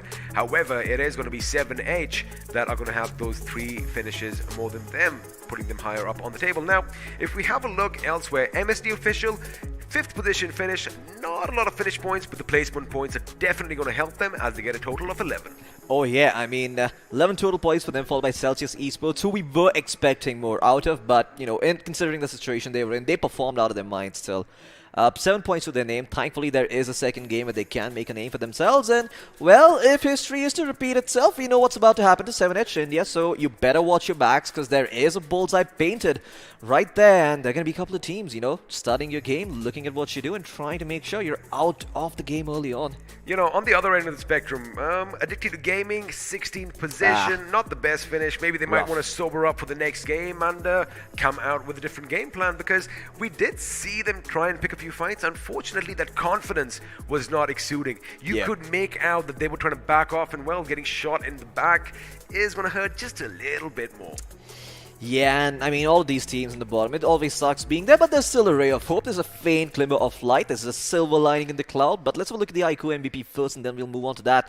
And those big surprises there. Naughty YT with 3 headshots. 3 headshots, 7 finishes, and well, he's a team player as well. He does have 2 assists to his name as well. 627 points of damage. That means he was engaged right from the get-go in this game. And of course, we did mention he got more than 50% of the finishes for his team, which means he is definitely an asset you want to have on your side. Now, we do talk about the iQOO MVP. Let's have a look and see who the other individual performers are who are going to make it to the top 5 players. And well, it is going to be a bit of a shuffle, as the only other member from 7H is going to be Probot in the 4th position. But of course, we have boys from 4X, Boss Esports, and Celsius Esports in the mix as well. And all of those deserve to be there, man. I mean, Draken, we remember the squad vibe that he got. He almost got all 4. Yeah, I mean, just great stuff coming out from that man. And then Adib's grenade, that hot potato finishing off 3 players at once. Absolutely beautiful, delicious stuff. And Dreams from Celsius is being extremely consistent. 2 headshots, great stuff by that man. And I do believe it was him who got that headshot with the iron sights earlier. Maybe I'm wrong. Maybe I caught the wrong player over here. Never mind. It was Wixky. Oh yeah, right. It was Wixky. The man who likes playing a bit too risky. Yeah.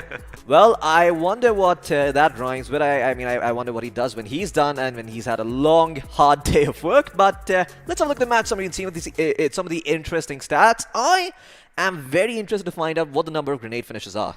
Well, a little birdie does tell me in my ear that it is going to be 5, but, I'm not going to be disappointed. 79 grenades used, and Wow. you got to keep one thing in mind. The grenades set up a lot of the firefights as well, because, again, the projectiles were just amazingly lobbed, and they did knock the players down, after which basically they went in and mopped them up.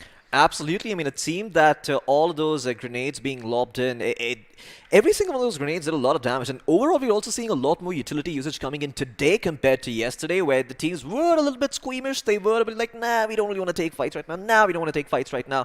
And then we ended up in the 7th circle with around, I think, 8 or 9 teams. It was ridiculous stuff. But yeah, some great stats coming in. Longest finish distance, not anything that's going to impress us today. 251 meters. We've seen better. We've seen saw 400 plus.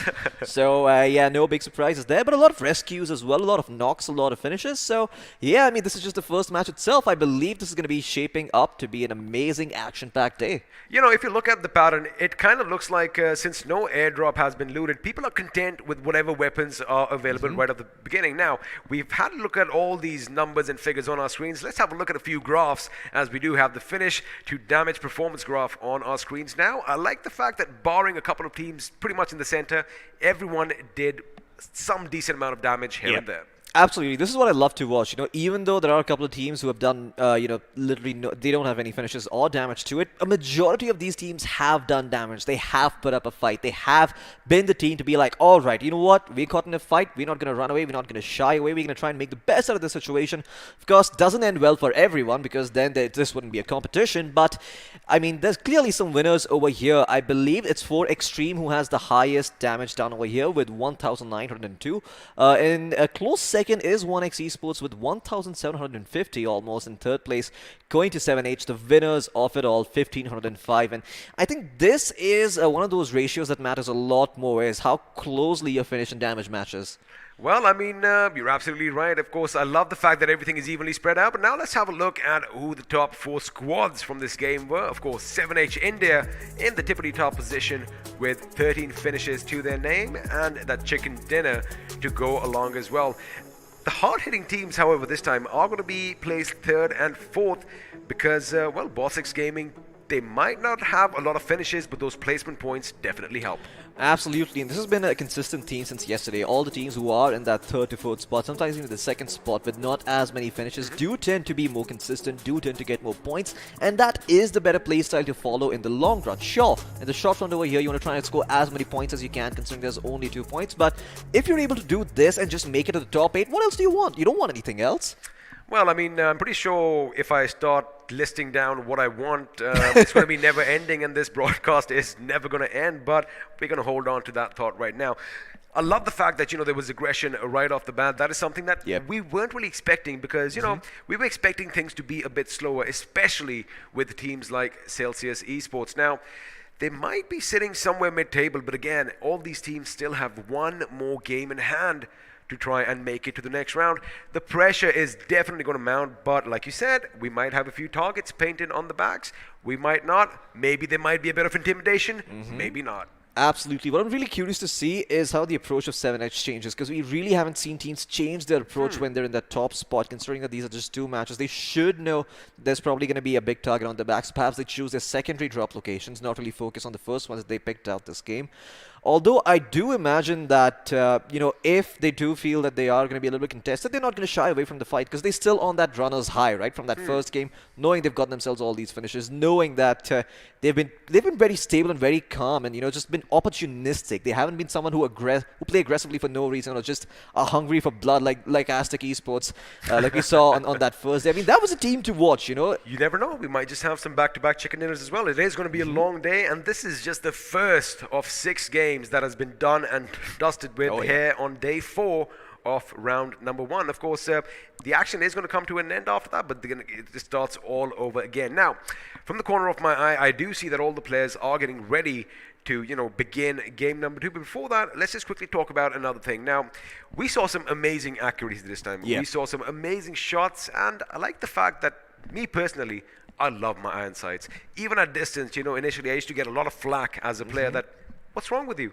Well, there you have it. It doesn't matter how you do it. If you are good at it, you can do anything from any distance. Absolutely. I mean, that is the message you want to send, right? That is the will to power right there. I'm not just here to survive. I'm here to dominate. I'm here to show you that it doesn't matter what kind of situation you put me in. I'm going to come out swinging and I'm going to come out on top. That's the kind of message it delivers. It exudes an aura of confidence. But yeah, you do that a bit too much and sometimes you could get caught out in the open, which has been the story since the last 3 days. Does it change today, though? It does not change today, but something that is definitely going to be the same is the fact that, if only these guys had that little monster inside, it might have helped them out a bit more. Just because, well, you know what I'm talking about. Let's actually have a look at a word from our sponsors. Once again, it's the iQOO 7 Legend.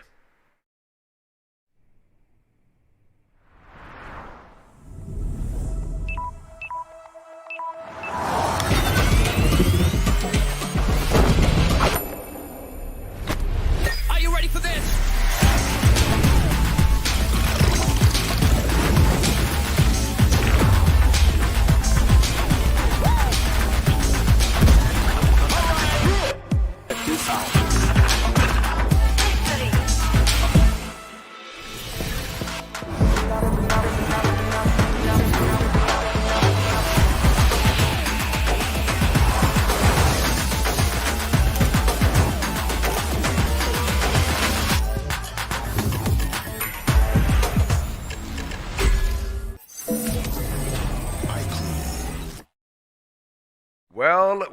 Well, I mean, if you want that ultra gaming, if you want that ultra performance, you got to get yourself one of these bad boys that I have in my hand. And The well, iQOO 7 Legend, one of the best phones out there. unleash that monster inside.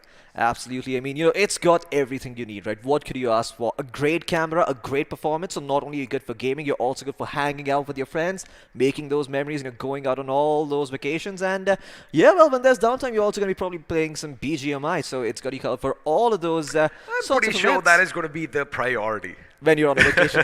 Yeah, absolutely, of course. I mean, I do imagine that you're going to be using this phone a lot more for playing, so that's exactly why it's got a quick charge, a great processor, and it's got that Monster Ultra Touch. So make sure you pick yourself up one of these, because when you're in these sort of high-pressure situations, you don't want your gear to falter, because that is probably the worst way to lose. Speaking of high-pressure situations, the next game is going to begin, which also marks the end for a lot of the teams that you've witnessed thus far. Now, the pressure is definitely going to be mounting, but again, we've said this in the past, we'll say it again, that is what separates the greats, well, from the not-so-greats. But again, just to recollect your memory, let's have a look and see which all teams are going to be fighting it out in the next game in Erangel. Absolutely. Let's have a look at all of this. CMX officials going to be the first team to keep our eyes on. 7H India, the winners of the previous one. A team that everyone has their eyes set on. Celsius Esports, Energy Sigma Esports as well.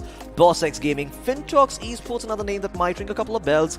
Game for the win, and MSD official. I love their logo. Love the logo. It's really artsy and aggressive at the same time. So a tribal feel to it. My question is, as far as Energy Sigma Esports are concerned, are we going to see the Sigma males come out and dominate the opposition today, or are they going to fizzle out? Of course, they are going to be joined by Turbo Power, Addicted to Gaming, 6X Esports, 1X Esports. I wonder if there's a little bit of a correlation here. And then we are going to have TM Creatures, who aren't looking for precious this time. They are looking for blood. Joined by 4 Extreme, B2W Esports, and of course, Team Cosmic from a galaxy far, far away. Oh yeah, you know what's interesting? We've had a team called 4 Extreme Terminators. Now we have a team called 4 Extreme. Soon enough, if we continue, we're going to get a team named 4, and there might be a team that doesn't even name itself. They might just call themselves Nameless. There could be a team called Nameless in future. I mean, that's a good one. Let's actually jot it down and keep that for ourselves. You shouldn't be talking out loud like this, Floki. Keep the good things for yourselves. But now, again, I love the fact that we have all these dramatic names, but they also back it up. Yep. They most certainly do. I mean, all of these teams, they are about as intimidating as they look, right? They've worked on their logos. They've paid a good graphic designer to be like, you know what, give us something really cool, give us something edgy, something cool to look at. And well, there you go. It's paying off dividends as we saw all of these teams just getting a ton of damage in, despite them not having as many finishes as they would have liked. So yeah, definitely the competition is rising. But now, this is where things start getting a little bit hairy and a little bit insane, because if you're 7H, well, you're just trying to live over here. You're just trying to make sure you're not surrounded and hounded by all of these other teams who are hot on your tail. Well, I mean, I am going to agree with you, but the thing is, I did have a look at them in this game, especially the way they were migrating to the next circle. They made sure they played from the periphery. So there was never a moment that 7H was caught dead smack center of the circle, which basically could have spelled trouble, because once you're surrounded by the enemy, you can only take so many fights on so many fronts. So the question is, are they going to be able to replicate that in this game? Now, nobody knows where the drop spot is going to be, especially as all the teams that are going to be playing are concerned. So it all comes down to when that final firefight takes place. The name is going to pop up on the kill feed. The question is, are the opponents going to be intimidated, or are they going to be like, wait a second, that's them, let's go get them? Absolutely. I believe they're going to be more of the go-getters type. Yesterday we saw teams being a lot more docile. That was the reason why we saw a lot of late-game chaos. And while that has its place, just seeing these sorts of early fights really helps build a really good storyline, right? Because a lot of these teams, they did lose one of their members early on, I believe. MSD Official was one of them. Another team ended up losing one of their members, and they try and survive as long as possible. But they just got edged out. I just got to stop you there. I mean, they survived as long as possible. Defaulter, living up to his name. I mean, when you're named Defaulter, usually, think back to your school days. It isn't a nice tag to have, but over here, he's the man who actually did get them a few finish points, and those 11 total points, he got them those placement points as well. So you might want to have a couple of defaulters here and there on your team. It is never a bad idea, but of course, they are going to try and do better than the last game. Absolutely, and just hopping onto that original point that you made about Defaulter. Defaulter is one of those names that Was 10 that to you back in 11 school? years. Not really, but I remember all the guys who had that name, and they were really good, right? Because Defaulter is not a name that you can come up with. It's not something like Criminal or Boss or Hunter or Cooney or Shikari. It's Defaulter. It's got that vibe to it. It's really something that you have to think about. You have to be intelligent to do so. And clearly, I mean, Defaulter exuded a lot of intelligence with the way he survived. I mean, the way he survived, he was basically hugging the ground right next to the wall of the school. Of course, we had 1X Esports inside, and then the teams outside just dishing out damage once another. All he did was, he was hitting the deck, bullets whizzing past above his head, and he was like, all right, I'll let you guys do your thing. And the moment 1X was dealt with, the team, they were not expecting anyone lying, prone in the grass. And the moment they turned their backs, he gets up, gets two of them, and, well, gets those extra points for his team. Yeah, it reminds me of that shot from Predator itself, but for the meantime, we are going to be heading towards the promo coming in from iQOO. They have been kind enough to sponsor this entire tournament, get ourselves a very big prize pool. So let's have a look at what they want to tell us. It's worth it. Get yourself one of these.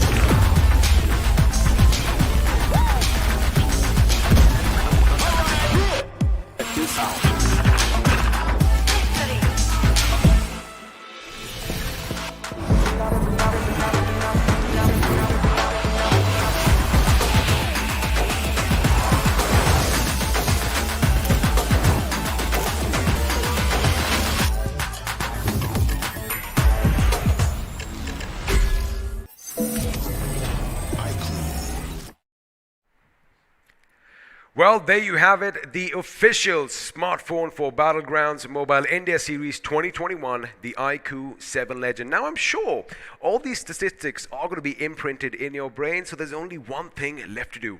Go out and grab yourself and, well, unleash that monster inside. Absolutely. I mean, it's got all the best specs that you could have hoped for. You know, not only does it cover all your gaming needs with that amazing processor and that quick flash charge, but also the ultra-stable camera mode that allows you to take those quality pictures when you just want to break from all the action, when you're just tired of playing BGMI constantly and you don't want to go out on a vacation with your friends. I've talked about earlier, well, this phone is going to be covered from multiple fronts. You know, it's great for novice photographers like myself and more established, experienced photographers as well, because it's actually making me click more pictures. But enough about that, because, well, it is going to be that time of the day when the action is going to break out. And once again, sooner or later, on this screen behind me, you're going to see a few people jumping around, maybe psyching each other out, maybe doing a couple of dances. We're going to have to wait and find out, as the Spawn Island is bustling with life once more. Absolutely. I mean, this is where you really get to know more about the personality of the players. Like, you can judge a lot by what they're doing at the moment. Are they sitting at the moment, you know, just getting themselves a good view of the sea, of the ocean, or are they just going up in someone else's face and dancing? Are they just too busy lobbing nades like psychopaths and madmen? And yeah, let's have a look at what they're up to here. Alrighty, we've got Noddy, the MVP, the iQOO MVP, is taking a few shots at the snowman. What did the snowman ever do to you? Well, he might have been a naughty boy last Christmas, and instead of getting a heart, he got a lump of coal. Could be, and well, Dumbledore over here. Oh, he made it to the top. I mean, it's going to There be he easy. is. Finally! We There have we been go. waiting. We have been waiting. Even the production, they've been spanning all the POVs, and finally Karthik does a few dances, and there you have it. Let's just go and appreciate that. But wait a second. He just disappeared. There he is again. Come on, you know the spotlight is on you. Let's have another emote now as Wixie. I love that name. Yeah. Wixie. Wixie. Wixie. Freak over here Absolutely. with the machete trying to intimidate people. I like that. I like that. But again, Machete in kill. a matter of 5 seconds, all of this is going to be over. All the playtime is going to be over because, well, we are going to be heading back to Erangel. So we're going to say bye-bye from the studio as we take to the skies once more. And, well, Floki, where are we flying to this time? Yeah, well, let's have a look real quick. We should be having the flight path up on a screen soon enough. Alright, well, I've got the information, but I'm going to wait till you guys want to talk about it. There you go. Starting off at Lipovka, ending at Sosnovka, leaving the northern side a little bit hard to reach here. So if you want to get there, you probably want to drop somewhere midway towards Pachinki or school and then make your way towards George Bolden Hospital. Funnily enough, last time around, not quite a few takers for the north as it is. A majority of the teams preferred jumping at Gutka. Pachinki had a couple of teams. The farm, Milta, of course, was taken over as well. Nobody dropped down on military base. I'm sure that is going to be different this time around, as this plane path is pretty much going to force you to drop down there as well. Now, I do see that a majority of the teams are going to be exiting the plane early, and we might be biting our words. Wait a second, forget everything. Lipovka, the distant city, is going to see some action as B2W Esports are going to go up against Turbo Power. Not what you said, I was expecting to hear soon, and oh no, there you go, they're going to be biting the dust right off the bat here. B2W losing one of their players right away. Pro on the ground, not much of a pro, and he has nothing to work with. The finish comes in, but okay, Dopamine will pay for it with his own life to an extent. Gets knocked in turn, and now Noob looking to capitalize on this. He's got the pistol, and that range, he's rattling off a couple of shots, looking to finish him off. Can he find that pick? Just walks away back to... Oh, no, he actually does finish him off. So Dopamine, it's going to be a 1-for-1 trade for them. Did not get inside the door in time, and now the rotations are in from Rock as well. At this distance, he's fighting with the pistol. Gets smacked in the face, reminded who his boss. Gonna just drink up those energy drinks and get the hell out of here. He can't really take this fight at this point. He can't really take the fight, and of course the pistol is going to be the preferred weapon.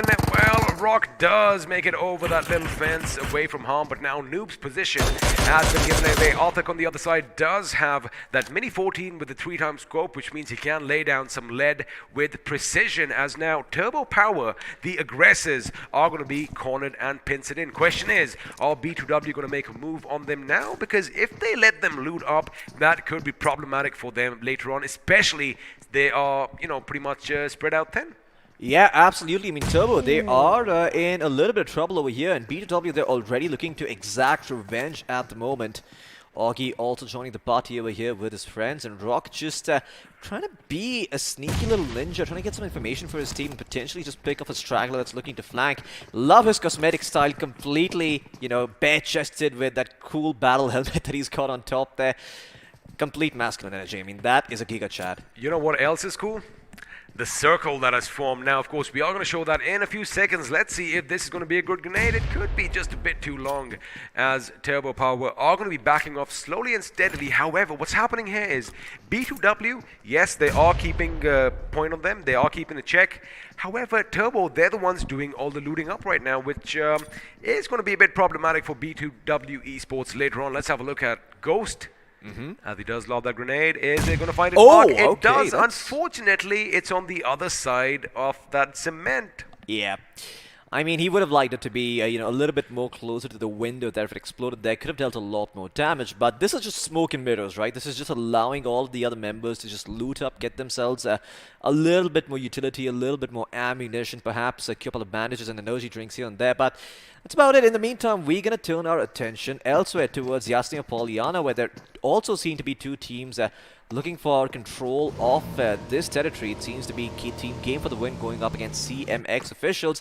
Not a vehicle you see very often, and for good reason. The bike, perhaps not the best mode of transportation there is. It is a bit risky because, you are exposed not just to the elements, but of course all those prying eyes nearby as you drive by. So, chances of getting shot are definitely going to be higher. Now, I have kind of seen a little pattern in Yasnaya. Normally, the teams, once they do become aware of each other's positions, they stick to their side of the city and just skedaddle out of there. But this is what I was talking about. Yeah. Have a look at that circle. We do have Wow. almost about 40, maybe 45% of water, which makes it interesting, which means the next few circles, well, there isn't going to be that much land. Absolutely. I mean, this is shaping up to be a very, very interesting circle. But in the meantime, we're going to go back towards where we started. That is towards Lipovka, where Turbo OP and the side of 1x Esports still having a little bit of a stare down over here. A stalemate of sorts, but this is a stalemate where both teams end up losing. We have seen scenarios like this before. And if one team doesn't take the initiative soon enough, take the fight to the other one, well, they don't know. Not only are they going to have to worry about the damage from the players, but also the blue zone. Floki, what worries me is, have a look at your minimap. Yeah, 2,500 meters They're away very, very far. from the first circle. So if they basically let it all out over here, only one team is going to come out. Chances are maybe a team might want to move up a little bit, blockade, or they've got to go in for the kill now because, well, the blue is going to do the damage. And I'm pretty sure on their journey to the new circle, they might just spot a few more enemies. But it looks like a little bit of fighting is going to start off over here as Danger rattles off a few shots with a Scar-L. Absolutely, and once again, this is not the kind of stalemate we want to be seeing. Oh, you're close, so close coming in from Ghost, but doesn't really get the connection there. Gets the information, though. That could still be key, but they're not taking the initiative. Both of these teams a little bit reluctant to take the fight to them. And yeah, B2W Esports, they're sort of the ones in real danger because they want to rotate out of here, but they can't do it without going through Team Turbo OP first. We brought this up moments ago. Have a look at B2W and the loot. A level 3 backpack, yes, but what are you going to fill it up with? Because he didn't have a helmet, he didn't have a vest, he doesn't have a single bandage. If he takes any damage, that could be problematic. Meanwhile, on the other side, all the way down south to Ferry Pair, we have a look at 6x Esport. Now, 6x it definitely had a good game last time around. They did. They were in the thick and thin of a lot of action.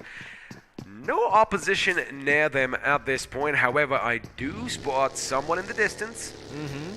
But the thing is, they aren't really making any noise, so how will the opponents know where they are? But again, they're comfortable. They are pretty much dead smack center of the circle. Now, the question is, do they wait there and fortify their position? Because, well, since they are in the center, they could expect a few teams heading their way.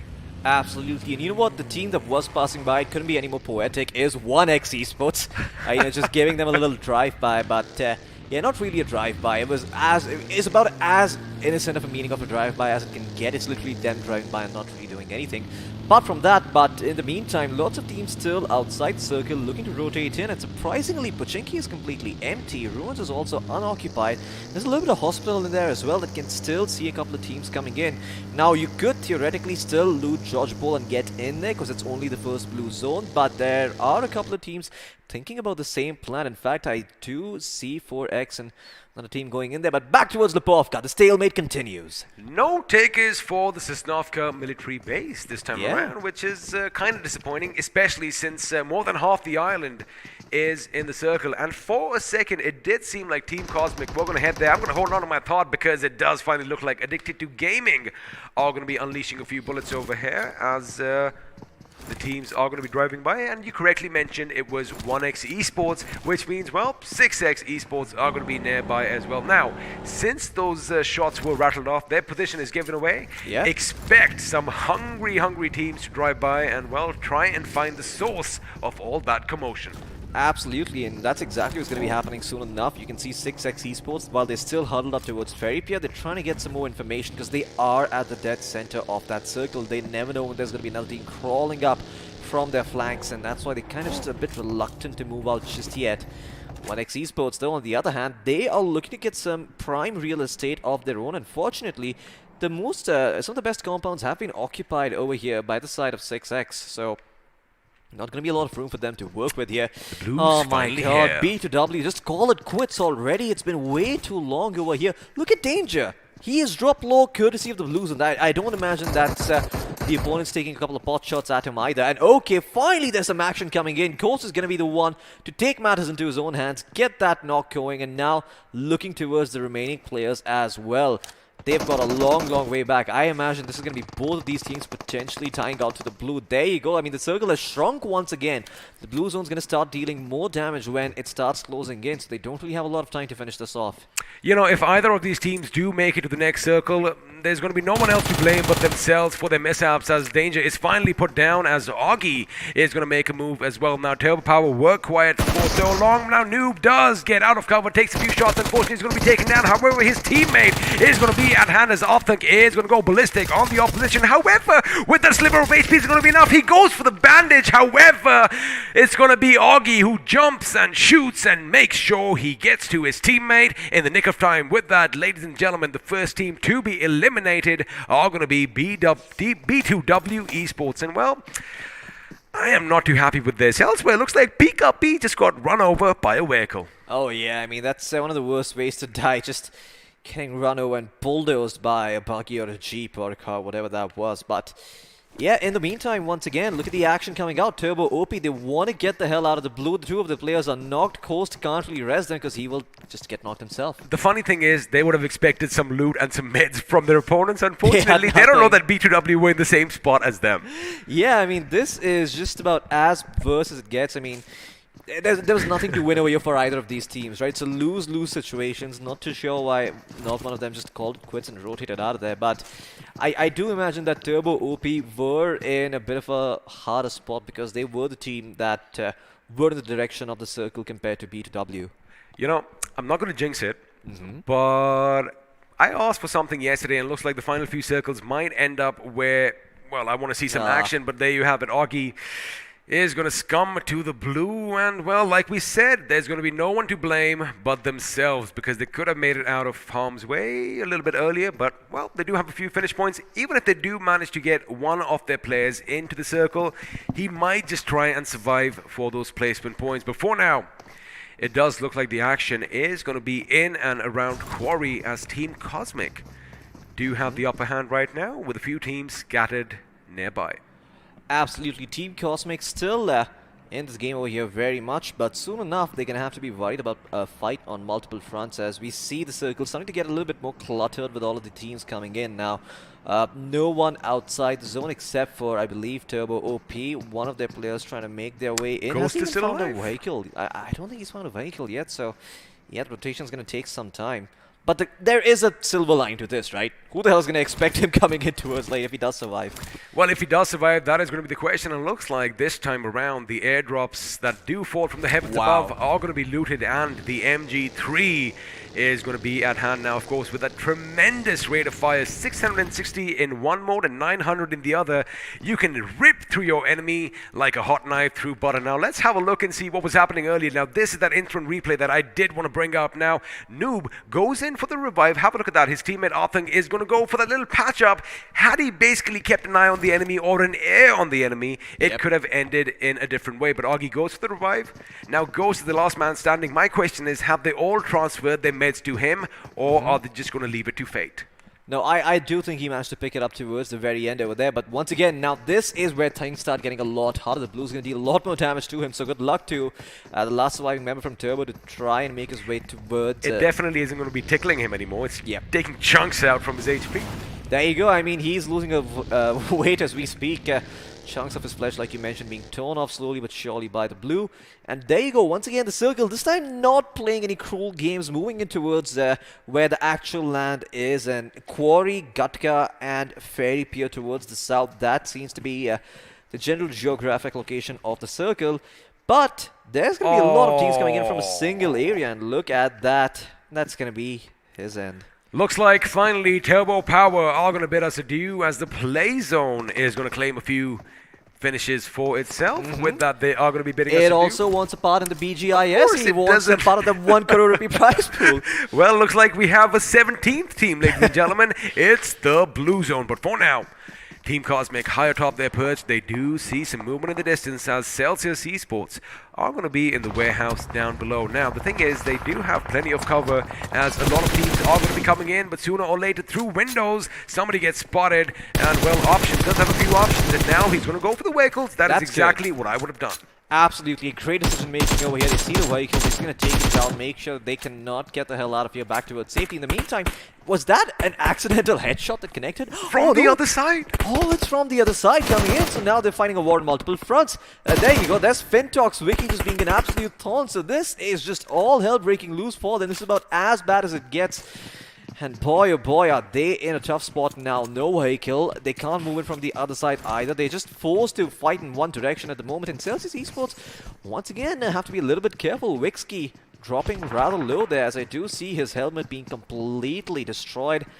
Did manage to keep his life safe, but soon enough, he's going to have to find a different helmet. Otherwise, he could be in a world of trouble. The best thing about the circle is that you have everything. You've got the plains, you've got a few compounds, you've got all this hilly terrain. So, you know, we can expect an array of action heading our way. And let me just tell you one thing. Look at that beautiful skin of the UAZ. Oh my goodness, so artistic. Why would anyone even shoot bullets at it? That needs to be in a museum. Absolutely. I mean, you want to preserve it for years to come and have people inspect and talk about it. But in the meantime, we are going to be having a look at Team Cosmic instead, who are looking for function over form. Can they actually connect those shots at this distance, though? That is optimistic. Now, he knows that, you know, the players aren't going to render. However, the vehicle is still going to take damage if he does connect. Yeah. But at that range with the red dot, probably not the best combination. But for now, let's switch over to 4X. Again, 4 Extreme, they did have a good, hard-hitting game last time around. Question is, can they do so again? Looks like they have spotted the enemy. Addicted to Gaming are going to be coming in their side. Oh, and, well, the there we go. circle is going to be shifting a bit to the east. That means the hilly terrain is going to be left behind, and now we're going to be heading to the plains of Gatka. Absolutely, the plane's going to be coming in play over here, and this is where the smoke start getting important. This is where you try and utilize the little bit of walls that are available to your advantage and maybe create some sort of cover and some sort of angles for you. But in the meantime, we are going to be looking to Addicted to Gaming. They're trying to take a fight over here. They are in the dead center, so you know, I mean, they can try and take this fight, but you take it a bit too early, and all of a sudden, all these other teams coming in gonna know where your location is, and probably gonna want a piece of the pie themselves. That seems to be what is happening. In the meantime, elsewhere on the map, Vixky takes down Root, gets the knock going on him, and potentially the finish as well. But no, it gets stolen by someone else. There's another team in play here, and that is 1X Esports. In fact, 1X is going to be hitting Celsius's compound. Looks like Oh, Dream jeez. is going to be taking down. They are going to be keeping up 2 up against 1 between Max and Whiskey. All the last member standing, but teamwork makes the dream work as both of them get a finish apiece. And with that, 1X's assault has been nerfed, and Celsius Esports do have 3 finishes to their name, making sure all 4 members are still alive and kicking. Yeah, and they're not going to repeat the mistakes of the past. This is what they need. They want to make sure that they don't go into the late game with 3 players alive. If you look over to the number of players still standing and the number of teams in the mix, you're going to need every member you've got, because there's only been 3 teams who have been out of the picture just yet. Everyone else pretty much has a full squad. Look at that. Everyone except TM Creatures have a complete stacked roster. And now we're going to turn attention towards Eve, the man from the previous match who lobbed a very sick nade. This time around, looking to repeat the same success with an LNG. Now, boss, they do have the open terrain. They do have a few bridges to work with, and I like the fact that they're all spread out. Yeah. Each and every member has a different front to take care of. Now, they are going to try and get as much information, but I am kind of concerned about their western aspect, because I do see a couple of teams closing in on them. Now, game before they win, they have been quiet for the entirety of this match, really. But the fact that they still have all 4 members alive, in fact, a lot of the teams are still full squads, which is unprecedented. Yeah. You don't see that too often, especially at this stage of the game. Absolutely. I mean, it's about to be the fifth circle coming in soon enough once the blue starts closing in, and then you're going to see the fifth circle coming up, and hopefully there's going to be some more action over there. But in the meantime, speaking of action, I do see a couple of players being knocked and eliminated over here. It seems that CMX officials have found themselves in the thick of things, and it's going to be 7R who's on the receiving end of this action. One of the players going to be knocked over here. Naughty still proning, still standing. See if he can actually return fire just yet. Dumbledore also going to get shot at, and this is what we were talking about earlier. This is the 14th position. It is the 14th position. Only Probot is left standing, and now he quickly alights from his vehicle because, well, all hell was turning loose near him, and everybody he knew was being taken down one by one. Now, they did, rotate into the circle a bit too late, expecting no opposition. However, they were gate-packed. But for now, CM officials with a few grenades aimed at Rahul. He does survive. A splash is taken down, which means now A2G are going to be survived by two men. But are they addicted to gaming? Are they going to have to detox after this? Let's have a look as Flex does finally get up. Rahul deploying a few smoke grenades. I do believe, again, you see that confidence is not exuding. It seems like they are trying to get their vehicles and get out of harm's way. Absolutely. I mean, they're just trying to make sure that they move away from these vehicles. Oh, wait a second. Those vehicles could come back to bite them in the butt because they're trying to expose them and make sure that the damage from them ends up being a factor. But the blue is also closing in, and they need to get the hell out of there back towards safety. And look at Escobar. Much like his name suggests, he is a gangster, and he's not going to let them get out of a bad situation and into a better one, as everyone from CMX trying to heal up. Oh yes, they're all sort of low except for Munch. The healthy players still standing strong on guard duty. In the meantime, we are looking at 7H was still standing somehow. Wow, I mean, the last time we saw this team, Probot was the only man on his feet while the others around him were on their bloody knees, but looks like they are back as a four-man squad. I think they have addicted to gaming to tank because they took the brunt of that attack, as a result of which they have been wiped out again.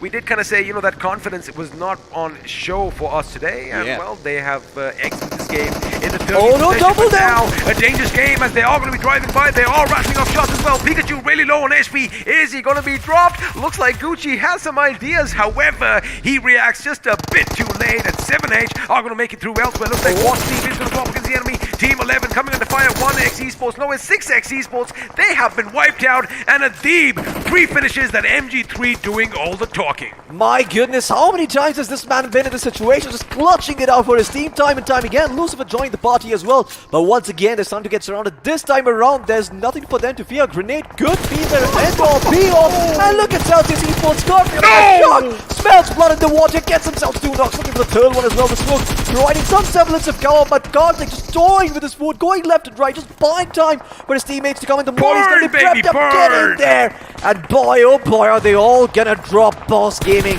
should be eliminated soon enough, and there you go. Dreams gonna pick up the final straggler as Karthik finds the finish on a deep with that Molly. Boss X Gaming, they look so good towards there, but Celsius just a tad bit better. They look so good. Adib clutching it for his team. It looks like Karthik comes in and clutches it for the boys from Celsius Esports as well. Again, still a 4-man squad as Fintox are trying to creep and crawl the way against the enemy. They do spot something in the distance. However, they have a lot of leeway overhead. Now, Blake does spot Team 14 in the distance for Extreme out in the open with just smoke for cover. However, it might conceal your position, but it still lets bullets through. Yep, it's not an iron wall, it's a wall of smokes. It hides your position, it doesn't show where you are, but a little bit of a guessing game, and you could be in luck, especially with those M3s like you mentioned earlier. Really good for these sorts of situations. Force them out of the frying pan and into the fire. But let's see if that actually does end up happening. Now, this shack is not the place where you want to be. We've seen what has happened over here before. We don't want to be seeing a repeat movie, and that's exactly what we might be seeing soon enough, because there's Celsius on one side and there's another team on the other. I believe the green team is Team Creatures. Now, I could be wrong about that. I'm not entirely sure, but we'll know soon enough. The context is going to be there. Energy Sigma Esports still surviving with all 4 of the players still standing strong. Keep your eyes on them. And, well, we spoke about Team Creatures. There's just one player standing from them. It's Werewolf. He's going to try to do something over here, but get eliminated there towards the end. Energy Sigma Esports will bite the dust. They did try their best, but now the bell has stolen, and it is going to be them and their demise. Well, Kudos. the werewolf has howled his last as he's taken down, but now Celsius Esports coming under fire as Karthik is going to be brought down. Fintox are going to be coming in. However, suddenly their attack is thwarted as CM officials have other ideas. Gucci getting a couple of knocks for himself. Celsius, in fact, are going to be helping as well, but they are taking fights on multiple fronts. wow. 4X is going to be taken down. Escobar makes sure EVOS is put in the ground, which means another team is going to be exiting early on. Now Fintox survived by just one man by characters I cannot pronounce, but looks like he is going to be taken down by Gucci, who again, the moment this guy locked his target, he made sure he either finished them or died trying. Absolutely, I mean, no holds barred over here. No force punches. Floki. Yeah, 13 finishes. Okay, that was a smoke being dropped out. I thought for a second he was dropping an actual nade there, but yeah, it does seem that Team CMX officials, they've turned up the heat today. In the meantime, though, look at Celsius. What a perfect spread coming out from them. They're just trying to make sure that they don't get picked off and get caught out in uneasy positions. Instead, they're all looking to act as individual members. Let them just fester in their own crappy positions. And look at that nade coming in from, well, Team 16, that is Team Cosmic.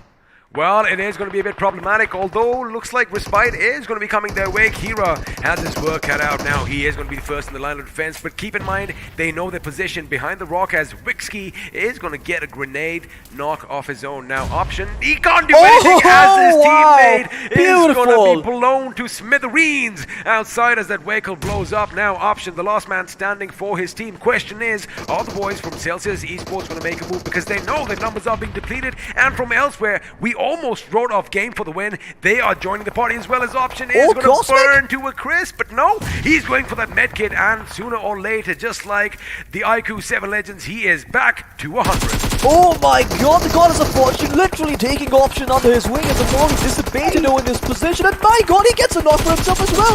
Game for the win, they can be eliminated. How does Option manage it? Just a little bit of help from Celsius coming in over here, but now he has to fend off 4 very, very hungry and very, very pissed off Celsius players, all looking in his direction, looking to just put Option out of his misery. There is a car available, but it's all up in flames. He cannot ride it, and most certainly he will be taken down over here.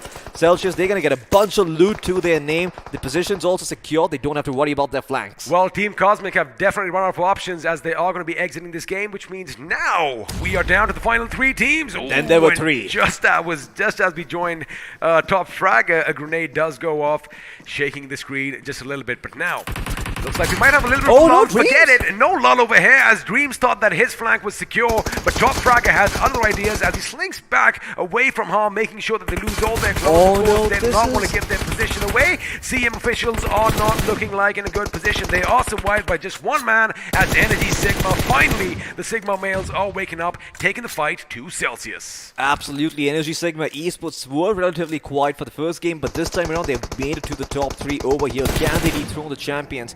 Or rather, can they dethrone the team that everyone has their eyes set on? Well, Celsius, they will end up losing Wixky, one of their stronger players over here. His aim game not going to be available for the meantime, but Top Fragger just waiting this all out. Being Switzerland in this sort of situation, neutral, just waiting until the wind blows away, and then he's going to go in and finish the job. At least that's what he was hoping for until Jord justifies his name, gets that knock, converts it into a finish, and that's it. That's all she wrote. The fat lady now singing. But who's it singing for? Celsius Esports or Energy Sigma Esports? We're about to find out. CM officials, good outing for them. 13 finishes, but now it all comes down to this. Celsius, they are going to be spread out far and wide, and well, they don't have the numerical advantage, but we've seen that go up in smoke for a lot of teams.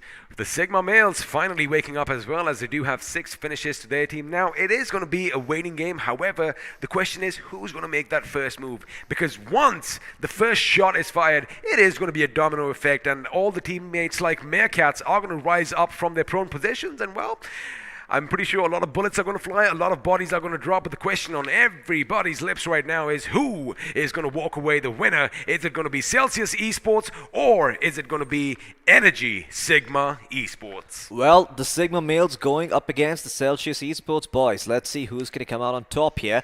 No backpack on Dreams, by the way. He's just on a vest and a helmet. Never found the opportunity to put some extra loot.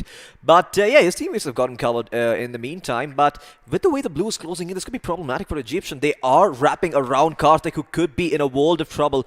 Look over to the position of FS WNL. That's his name, and Yeah, he's going to be the one going in. But Karthik is aware about this. He's going towards his teammate. Karthik is going to be the little jack of all trades for now. He is going to be slinking a bit look to at the him, left, but though. now you did mention FaZe. He could be in a devastating position because looks like Karthik's back could be exposed if he gets a whiff of movement. If he sees a little bit of a pixel moving around amongst those blades of grass, The M249. expect- well, of course, that machine gun is going to shred the opposition. But for now, Yeah. it's a waiting game, and as everyone is making sure they spread out far and wide with FaZe on the left flank for his team and Hydra on the right. Yeah, this is still okay for the side of Celsius. They're closer to the center of the circle compared to the side of Energy Sigma Esports. They're trying to take this easy, just calming down for the moment, just trying to take in the situation, get where their positions are. And Celsius Esports, they too are eager for information, but they don't see much. Those smokes blocking up most of their information. And Max, now he's in a bit of a risky position over here. Have a look at how they're all moving in now. A Molotov has been thrown. However, it hasn't forced Celsius on their feet yet. But it does mean that the remaining members of ESG are slowly but steadily creeping to one another. Looks like Max might have an idea. Shots are going to be fired. There you have it. It's going to be a domino effect. Dream opens up. Max is going to get up. He gets the better of FaZe. The element of surprise is out, ladies and gentlemen, as we are now down to a 2-on-2 situation. Max on the sliver of HP is going to be swiped. Now it's all down to Karthik, who is going to be going on a bit of a rampage. But Monik and Adi, they know his position. He is going to go up against two members of the Sigma males. Energy Sigma are going to be moving in. They know exactly where he is. Karthik gets one on the left. He suddenly switches to the right, firing indiscriminately through the smoke. He ducks, he bobs, he weaves, he goes down, gets that drop shot, and well, is it all? Is he going to make it? I think he just might have made it, but looks like the Energy Sigma esports team might have just inched this one out. Yeah, I mean, that was so beautiful coming in from Karthik, showing that fighting spirit towards the very end, not giving up, but all that bobbing and weaving, was it all for naught, or was it actually resulting in something? I see your hand shaking. I loved at the end the way Karthik and the boys were in the center. ESG were just creeping in, crawling in. They were just getting closer and closer. And like I said, the moment the first knock came, it was all hell let loose. And looks like ESG just might have gotten away with the chicken dinner. Well, we're going to find that out sooner or later. But before that, let's just go back and have a look at all the action that took place in this game. Absolutely, but just a quick question towards the end over there. Why is it that we didn't see, Celsius take perhaps a little bit more of an initiative to get some information? It's just the man disadvantage at that point. Coulda, woulda, shoulda. Yeah, I mean, pretty much that, right? Coulda, woulda, shoulda. Difference in philosophies at that point. That's what you tend to see. Some teams would go buck wild over there. Celsius, though, not the team to do so. Despite all of that, I like the fact that they stayed consistent. They didn't let that first game get to their head. They had a couple of points in the bank. And with 7H being eliminated early on, they actually stand a chance to make it to the top of the points table. This was just painful. Nobody came out on top over here. Both teams lost in the end. And yeah, Turbo Power, they just lost one of their members to the zone itself. You know, you called it that. We did say that, they spent way too much time there. And it would have been quite a feat had they made it to the next circle, but of course they didn't even make it to the second circle. Now, Seam officials, Floki, they were hitting hard in this game. I believe they did exit with a total of 13 finishes, but again, this moment over here, Adib again, the MVP for his team, got that squad wide, but it was short-lived glory because, well, soon, right after that, Celsius Karthik came in and all their hopes and aspirations were burnt down to a crisp. I mean, really, this shack can give you such a false sense of security, right? When you don't have the information, it appears to be the safe place, but it's not. This isn't B-52's Love Shack. This is a haunted shack of death and destruction. Absolutely. It takes a lot of experience to just, recognize that this is not a position that you can take fights from. Sure, it's good as a temporary stop when you know that you're early into the circle, when you know there's not going to be those backstabs coming in. In those situations, it's fine, but over here, Boss Gaming, I understand that they didn't have a choice, but look at this. This is just history repeating itself. First, it was Boss Gaming, then it was Team Cosmic, and it's the same team who are acting out aggressively. Two teams learning that lesson today itself. But did you notice one thing? Now, we did see Celsius at that same shack, but they knew it was the shack of death. Yeah. They moved away. They're like, somebody else is going to come for some cover, and we are going to be putting a few nails in their coffin, which is exactly what happened. But of course, all this chaos at the end led to the final three teams going up against one another, and now this was the amazing point. Celsius caught in the middle with ESP trying to engulf them. Yeah, I mean, Celsius, they did a very, very good job until the end. And Karthik, I mean, I have to give credit where credit's due, man. This guy was Muhammad Ali all around, but, well, it just seemed like today Mike Tyson was the superior one, as the team of Energy Sigma Esports, they came out swinging, they were more powerful, they had all 4 of their members alive, and they used them really, really well to make sure that Karthik doesn't get those 1v1s. You know, even at the end, I was kind of surprised that Karthik still managed to take one of their members down, because right? the Sigma males, I mean, they were coming in, they were both firing at the same time. However, that reaction speed, he gets one, hits the ground, almost gets the other, but it was, of course, Sigma Esports that are going to be coming out on top. Looks like that energy was definitely coursing through their veins. Absolutely. Let's have a look at the point standings as of now and see how it has reflected on the points table itself, whether 7H are still in the race or if they are, well, sort of knocked out and taken over by some of these new teams over here. Okay. How the turntables. Celsius Esports this time around on top. On top, even though they did not get that chicken dinner, the second position finish is going to be more than enough. 15 finish points means that they walk away with 27 points. And, well, the chicken dinner winners from this game, Energy Sigma Esports, are going to be in second with 24, with CM Officials, again, a heavy, heavy hitting team, in third with 23.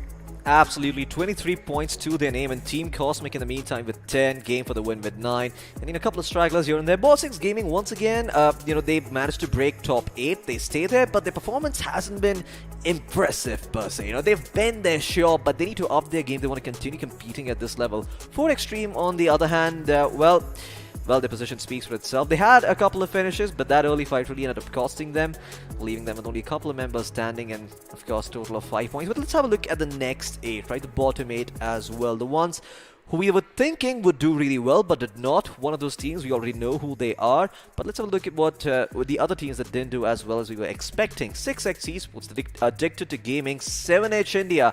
Only 1 point this time around. That's painful. That is going to be painful. However, the fact that they have the chicken dinner with a good number of finishes means they might just make it to the next round. But of course, Addicted to Gaming, again, the bottom finish over here. But again, don't be disheartened, because, yeah, you got to keep in mind, for a lot of these teams, this is the first time they are playing on such a massive stage that iQOO has presented for all these players. So, the thing is, they could be coming back, and of course, talking about individual performances, let's have a look at that one man or one girl who stood head and shoulders above everyone else, as we have the iQOO MVP on our screens now. And, well, Dream is definitely going to be dreaming, because he is tippity top with 6 finishes, 765 points of damage. Absolutely, a very efficient play coming out from this man. All those knocks being converted into finishes, not just being left to fester there and be picked up by one of their teammates coming back in. But yes, Celsius Dreams, of course, deserving that MVP spot. I'm curious to see which other members from these teams are there in the top 5 as well. So we're going to be having that coming up on our screen soon as well. But once again, one headshot to his name this time around, of course, with Wixkey out of the picture a little bit earlier than they would have liked. It came up to Dream and everyone else to do some of the heavy lifting, and they did. And they did. Well, do you want to have a look at the top 5 players? There you have it. They are going to be on your screens, and he is going to be joined. Wixkey still made it with 3 finishes and 859 points of damage. But have a look at Max. 5 finishes, 1,088 to his name. Absolutely. Max just... well, like his name's just maxing out on the damage that he's done over here. All of these Celsius Esports members, I'm sure their FD graphs are going to look really, really tall. Some might even mistake them for the Burj Khalifa, but we also have members from CMX Official over here, Escobar and Munch. And they also did some very, very good work over here. Very aggressive this time around. I believe they had the most finishes in this game. They did, because the thing is, not the most finishes. I believe they came in second, because you're right. Celsius had more. They had more, but again, 13 is not a number to tiny scoff number, at. yeah. And talking about numbers, let's have a look and have a look at the match summary. 6 grenade finishes coming in, but of course a lot more knocks from the 89 that we used. Absolutely. I mean, the grenade efficiency improving, and once again, this is the difference between some of those amateur lobbies and some of the more experienced lobbies, right? You see a lot more grenades being tossed in. You see teams punishing a lot more mistakes when they know they've sort of the upper hand. Yeah, save for that first skirmish that we saw. We don't talk about that towards Lipovka. A good thing that I've noticed is airdrops were looted. The weapons were put to good use. That MG3 just shredding everything to bits. Absolutely. Well, there's your reminder of Omaha Peach D-Day as we know it. If you've been keeping up with your history, you know what I'm talking about. But yeah, lots of rescues up as well. Good amount of healing, and I know this isn't the best longest finish distance, but it's up there. It's above average this time around. 330 meters, also a pretty long distance, not gonna lie. The thing is, these teams, they adapt to everything. They can even go long range. They are CQB as well. And, talking about differences between teams, let's have a look and see what the finish to damage performance There's was. the Burj Khalifa. This time, it is going to be dominated by one, and looks like we have a new record that's been set here, Floki. 3,210 damage for Celsius Dreams, and okay, so it is not. It is up there, but it's still not the highest. They're in the top 4, as I've been told over here. Wow, I think we have been corrected. But again, just on this graph, it just looks like they are pretty much miles away from everyone else. Of course, we do have a few teams finishing in. We did talk about Team Official. They do have 13 finishes to their name and 2,000 plus points in damage. Now, as we do have a look at the left side of our screens, not such a happy affair. Absolutely, most certainly not. I mean, all of these teams, yes, they've got damage. It's still better than what we were seeing yesterday with some teams just ending up with zero damage whatsoever. They put up a fight over here, but you have to question some of the fights they were taking, right? Like we saw earlier in Lipovka, 2 teams fighting it out. Turbo Power going up against, I believe it was 1x or 6x Esports. And they most certainly are not going to be in the top 4 scores like we talked about earlier because, well, they just got finished right off the bat. They were in a lose-lose situation. They were in a lose-lose situation, and looks like the finishes this time were pretty much shared by just a couple of teams. Now, Celsius, of course, walking away with 15. Not the chicken dinner, but they are still going to be tippity top. Energy Sigma Esports with the chicken dinner are going to be in the 2nd position. Now, what surprises me is Team Cosmic. Again, you don't have to be heavy-hitting. You don't have to make a lot of noise. Sometimes you can just sneak your way for those top placement points, which is exactly what they've done. 2 finish points, not too flashy, but they did get the job done. Absolutely. You don't need to strike often if you know where to strike, and that's what Team Cosmic are good at. They're good at making sure that they don't take unnecessary fights. They try and avoid conflict, leave it for the later stage of the game, and be a little bit more opportunistic. Be like a little bit more choosy about how they take their fights. Of course, in the longer run, they are going to be forced. Their hand is going to have to learn how to use their weapons when they have been granted them. But I do think that somewhere or the other, Team Cosmic, they will realize that they can't continue at this rate and be as passive because the other teams, they're going to be a little more aggressive as we move on. Of course, consistency helps, but there's a difference between a team that chooses not to fight because they're afraid and chooses not to fight because it's a smarter decision to do so. Now, obviously, we're not going to put somebody on the spot over here, but it was kind of evident today, especially with Addicted to Gaming. Like I said, you better be, make sure that you don't get disheartened. You are going to have another chance, but they didn't really seem confident in their fighting. But then again, one thing that is going to be confident, that I'm confident about, is this bad boy in my hand. Of course, I only had that one question. When you have a monster inside, are you going to unleash it? Well, let's find out together.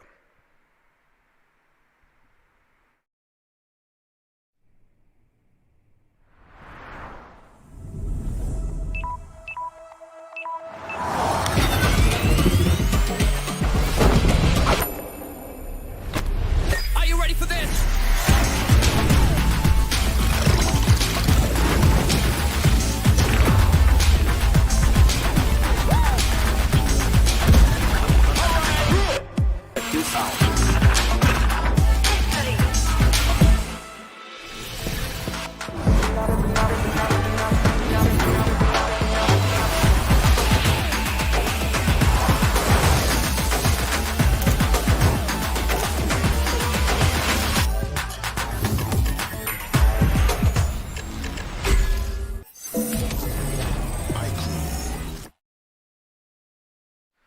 Well, there you have it, a lovely word from our sponsors, the official smartphone for BGIS 2021.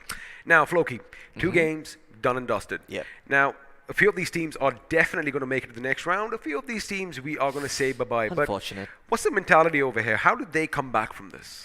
I think you have to just put all these games aside, right? For a second, you have to just sort of reset mentally. So the best time to perhaps make sure analyze. you learn from it. Exactly, and learning does not happen immediately after. Of course, that is the best time to learn, right after you've done something wrong and you're able to correct it and make sure it doesn't happen again. But When you're in such a situation, when you're in competition where the prize pool is so big, 1 crore rupees, and you know you've only got one shot at making it to the grand finals, that pressure can creep in, and somewhere or the other learning is stifled because the emotional pressure and just all the thoughts that are running through your head, it's going to prevent you from focusing on what went wrong.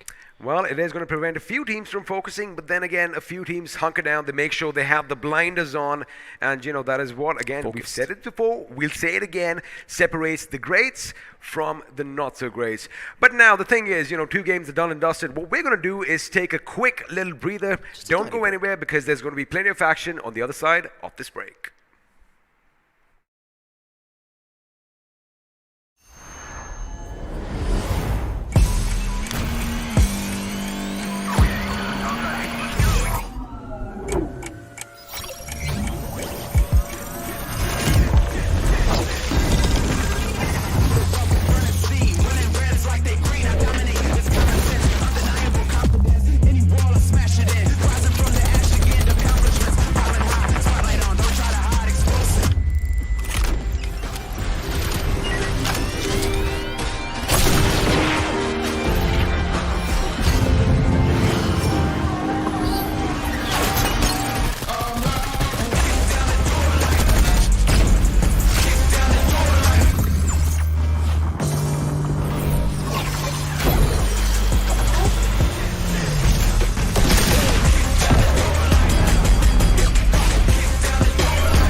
iQOO 7 Dual Chip Monster. 1 for performance, 1 for display.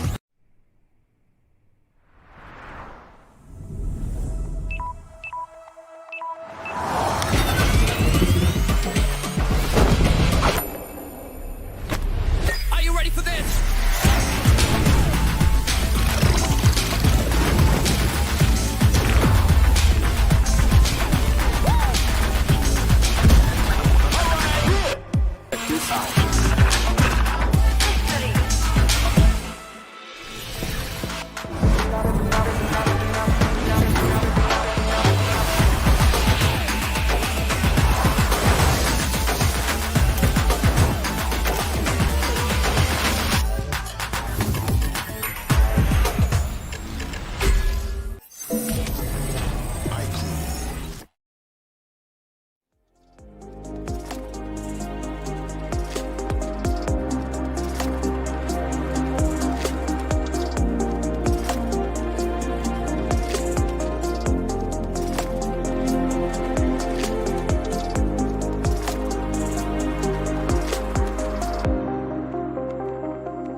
Hello and welcome back to the iQOO Battlegrounds Mobile India Series 2021.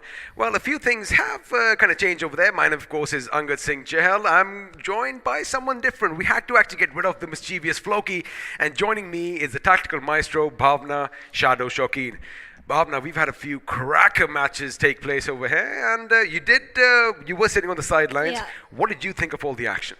Well, it was impressive the way teams were playing. Yesterday, I was quite disappointed by the mistakes of the teams, but this time, this lobby was totally dominating without any mistakes, especially Team Celsius. Live up to my expectations because told me. I was expecting Celsius will dominate in the first match. I was quite disappointed because of the early elimination, but second match, man, 15 finishes.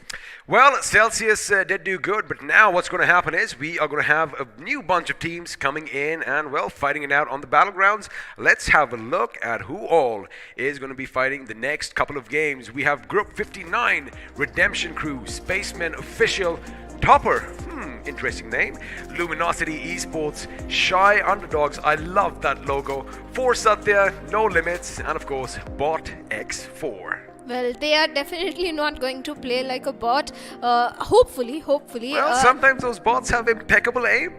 Yeah, sometimes I have so many times I've been killed by a bot. It's okay. I'm nothing to save that. But if we move forward on this list, we have more teams like 0 Degree, Initial Esports, also Front Row Esports, Team Redemption, Eclipse India Elites, UP Esports, Simple Esports, and Team 7th Heaven. 7th Heaven, not to be confused by 7H India. And, the first team on our screens right now, 0 Degrees OG. You might recognize a few names here and there. We have Aman playing, of course, we have Bope Dope, pillars of the BGMI community. But now, again, all of that is, it doesn't really make much of a difference because they are going to come up against fresh blood. Yeah. And, all these lads, all these boys and girls, they are hungry. And the fact is, that iQOO have given them this platform. They're going to try and make the most of it. Well, they will try and make the most of it because look at the prize pool. It's so big. It's so massive. And best thing is there are no invited slots. You have to compete. You have to prove your mettle and you have to qualify and move forward. You don't have any excuse this time that you didn't get a chance. The basic thing is, may the best man win. So for that, you have to make sure you put your best foot forward right from the beginning. Now, it is going to be a shuffle of all the teams, as we did just show you on our screens just now, which means, again, we are back to square one. 2 games in hand. They better be, battling and raging right from the beginning. Well, we all want a battle happening in the first circle itself, but I don't think that is the smartest decision or the choice of the IGL. But sometimes, even if you don't want to, you are forced to engage in a fight. Let's see if that's going to happen. Like in last game as well, we did see those 2 teams drop in Lipovka earlier. Now, yes, we did have an early skirmish. We did have a couple of picks and finishes. However, they let it off way too late over there, and ultimately both the teams paid a heavy price. With the blue, initially it starts chipping away at your health. It's like, oh, it's just a tickle, I'll just brush it off. But soon, by the time you reach circle 3, circle 4, it takes away large chunks from that bar. Blue zone, you can never underestimate it. You have to give priority to the zone, and we have seen time and time again the teams that give priority and importance to the zone, the game give importance to those teams because you can't mess up with the zones. Talk about 7H India. I mean, they were pretty much dormant throughout their first game number 1, of course, I'm talking about. I was having a look at them on the minimap that is provided to us. They were pretty comfortable with their rotations, making sure, they had no opposition nearby. They just had one side of the zone to themselves, and they made it happen for them. Unfortunately for them, they could not replicate that in the second game because, again, like you said, it's all about the rotation. This time they came late and they paid a heavy price. Well, this time they came late. They entered into the zone very late. The zone was kicking in. The teams were already present. They were gatekeeping, and you have to pay the price. In front of you, the enemy is there. He's already shooting in your direction. Behind, blue zone is coming in. It is also giving you damage. You are basically... So much. Yeah. So much to deal with. And again, we did kind of call it out at that position at that moment itself that, there was no one else to blame other than themselves. But, the thing is, they should be looking for some ultra performance. And talking of ultra performance now, I know that you've seen this a lot of times. Let's just have another quick look from our sponsors and, of course, the iQOO 7 Legend.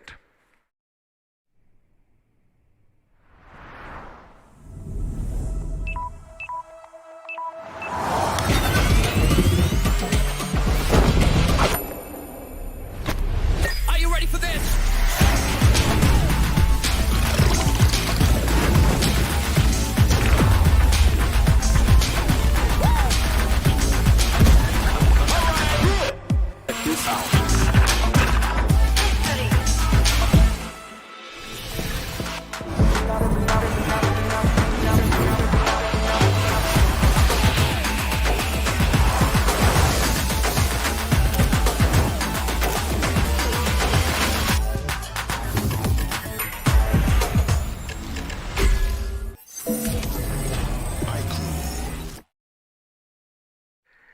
Shadow, I'm never going to get tired of watching that video, and I'll tell you why. A, of course, it is the best gadget out there, which you definitely want to get your hands on. Second, it reminds me that they've given this amazing platform for all these wonderful players that we can see on our screens right now, running around in the spawn island, and this time around, they're taking it easy.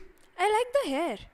I mean, he might just go Super Saiyan sooner or later. Let's see if that's going to be the case. But again, what is your go-to kit? Mention it in the comments below. Let's have some fun. Of course, keep in mind, you might know a couple of these teams. You might know a few players. Let me see who you all are rooting for. Spam some love for your favorite teams, and you never know, that little extra push just might help them. Just boost the confidence of your favorite players, or in fact your friends. Also boost the confidence of every team that is playing, because they are grinding day and night, not just a one day grind that is coming into the picture. This is day and grind night of so many months of practice that is coming in. Maybe they have a bad day, but don't stop boosting them. Well, they might have had a bad day, and you mentioned the grind. It all culminates to this moment in time. Now we are finally once again soaring high above the plains of Erangel, and this time I'm pretty sure Floki would have liked this flight path. We are going to be starting off in Zarki, flying over the shooting range, and well, the action is going to continue all the way through Milta Power. Now, Bhavna, we did see, a similar flight path in Game 1. However, I love the fact that the first circle was all the way down near Primorsk. Do you think we're going to have something dramatic like this once again? Well, Primorsk is always full of drama, especially when two teams drop in. But I want to see something happening in Quarry area, because that is something we have been missing from some time. No circle has ended up in the Quarry, no final circle. In fact, no team has been dropping in Quarry, although Quarry offers a very good loot, but somehow it is not up for contestation. Maybe players are not familiar with the geography of Quarry, but I don't think so that is happening. But also because of the fact most of the zones ends towards the Gatka area or Yasna, that's why they try to avoid Quarry completely, because it's so open. We almost had a glimpse of some action at the Quarry, but again, the moment I mentioned it, I jinxed it, and forget that thought, because looks like Rozhok is the place to be, as we have not one, not two, but three teams in close contention with one another. Now, of course, on the right of your screens, we have the boys from 7th Heaven. In front of them, probably one of the favorites in this matchup is 0 Degrees OG. Now, 0 Degrees, we are going to be joined by Surya, Bope Dope, Aman, and Mystic. Question is, they have all that backing, they have all that experience, but is it going to be enough against these hungry underdogs? Well, they are definitely hungry for the blood, but the fact that three teams are dropping in Rozhok area puts me to worry. But the players that are worrying are going to be the players of Team FT, because one player has already been knocked down by No Limit Esports, and I like the fact that the player is not going for the finish, because he knows somewhere his teammate, the opponent teammate, might be present and will shoot him in his direction, and he don't want that to happen because his teammate is already knocked down. True. And I like the fact that Milta, in fact, is also going to be a city that is going to be shared by 3 teams. Now, of course, we've already had action breakout early on, as you did mention, and Lone Limits were the ones that were dishing out all the damage, which means, well, Front Row Esports, they do have their work cut out. And I like the fact that they're all being careful. Now, they know that Nazy is in a little bit of a tight situation. However, Himanshu's got to basically make a decision. Does he go for that revive, risking his own limb and life?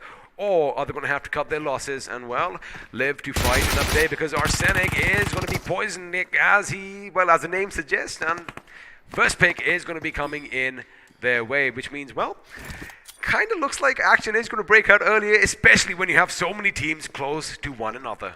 Well, Arsenic definitely knows where Himanshu is in the barn house because he was already cooking up that grenade. But Rozak, as you said, is so much contested. One of the fact that I'm worrying about is Rozak doesn't offer loot for 3 different teams. No. They are going to be short of the weapons, utilities, everything. How they are going to come out of that situation, that is a major concern, especially when you're not even in the circle. But for now, Himanshu is up for a lot of trouble. I have an idea. I guess the best way to get the loot in Rozak is make sure you eliminate all your opposition and then go and loot their crates. But again, that is easier said than done. Now, at this stage, it does look like 7th Heaven, they are going to have a little bit of an advantage, and I'll tell you why. Because A, they are going to be on one side of that road that divides Rozak, plus they have that slightly higher ground. Now, what I'm expecting is sooner or later, 0 Degrees are going to have to clash with another team that is close by in the vicinity, and that team is Eclipse in their Elite. Question is, are they going to be elite enough to take on that team? But now Himanshu is going to be the only ray of hope for his team as he goes up against the boys from MG. And, well, that is all she wrote, as No Limits are going to rack up another finish for themselves. I wonder if Himanshu either had any utility in his hand because No Limits were rushing in, all the 4 He could have players, slowed them down. Yeah, throwing any Molotov or a grenade near the staircase area. Maybe he could have gotten one knock onto himself, but maybe he was so short in the loot that he couldn't do anything, and the rush came in. He was pretty handicapped, but the team 0 Degree has realized there is no benefit of staying in Rozak area, so they have already started off their rotation. And the good thing is from the northern side, because they are anticipating teams to be present in the Pochinki area, so instead they are going to for the northern rotation that is pretty empty. That makes sense, and that is where experience comes in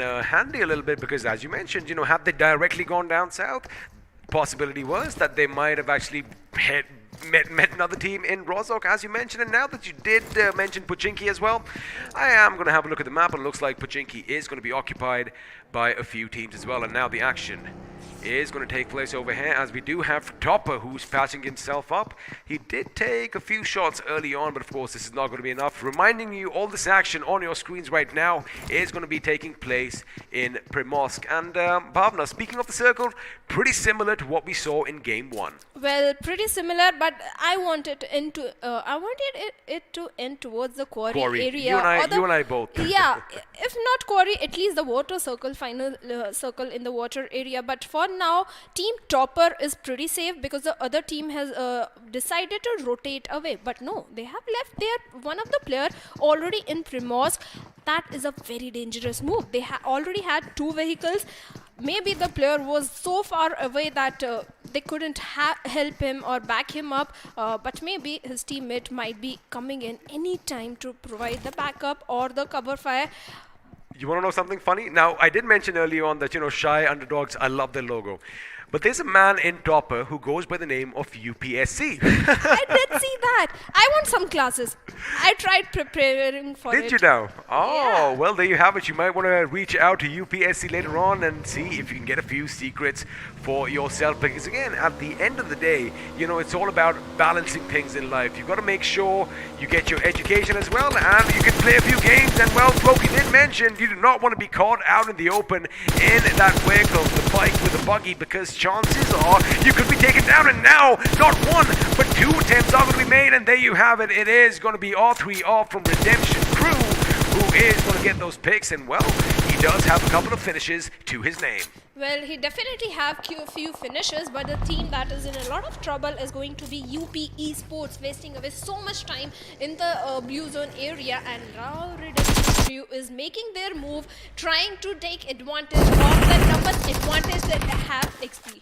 Well, they are going to take advantage, but looks like finally UP Esports are going to succumb to their injuries, but they did still manage to get 2 knocks on the boys from Redemption. Of course, it isn't going to be too problematic as the revives are going to come in. Keep in mind, this still is the first circle, so the blue zone isn't really going to be chipping away as bad as it seems. Now, the best thing is, to the victor go the spoils. They are going to make sure they loot up, and it did kind of seem like UP Esports, they had a lot of loot at hand because they were the first ones down at Milta Power, and well, Redemption Crew are going to be a happy bunch. Well, UP Esports definitely had a very good fight. Let's have a look in the replay how things went ahead. UP Esports most probably take down 3 players of Redemption Esports. Yes, 3 players were already down, and they did put up a very good fight. They did, in fact. Maybe if one of their teammates had been inside the house, they could have got a few more angles, because mind you, although they were taking the fight with the gentleman coming in on the buggy, they did get shot from behind. Well, they were getting shots from behind because one of the player of Redemption Crew was a little far away, giving good backup to his teammates. He kind of anticipated the open area, but let's have a look at the circle where it's gonna shift. Don't jinx it. I know what you want to say. Bhavna, just do not jinx it. Let's see what's going to happen. Okay. I made that mistake in game 1. Let's not do that again. Now, a few teams are going to be pretty happy in the circle, but I like the fact someone is at Sosnovka. Question is, how are they going to make it to the main base? Are they going to take the bridge, or are they going to come the aquatic way? Either way they can opt for, because neither bridge camp is happening, no other team is at the ferry pier or the shorelines area. They are pretty safe, they can easily rotate away. But I'm very worried about the team that is coming from the eastern side, southern side of the Pochinki area. But there is a team present in the Novo River. Wow. Also, so far away from the safe zone. Well, looks like we have someone far, far away. The question is, have they left it a bit too long? Because we did see in the past that, you know, it did come to bite a few teams in their backsides later on. But again, since they don't have any opposition, I do believe they should make it sooner or later. But for now, the circle has shifted a bit towards Gatka. Gatka planes are still going to be pretty much in the center, as we are going to join the team Bot X4. Now, you did mention you do not want to play like bots, but again, you have been taken down by quite a few bots in your game time. Let's see if this is going to be the same case over there, as they do have a compound to themselves. However, No Limits Esports is lurking dangerously close. Well, they are nearby, very close, and they heard the shots also coming in from the players of Team Bot Esports, but No Limit Esports already having 2 finishes, not in the mood to pick up any unnecessary fight. They want a good compound for themselves inside the zone, but can't say the same thing for Spacemen officials, because they also have an enemy in the nearby territory. Let's see if they're going to exchange the shots. Yes, most definitely. They are trying to damage the vehicle. We all have done that. We all do so.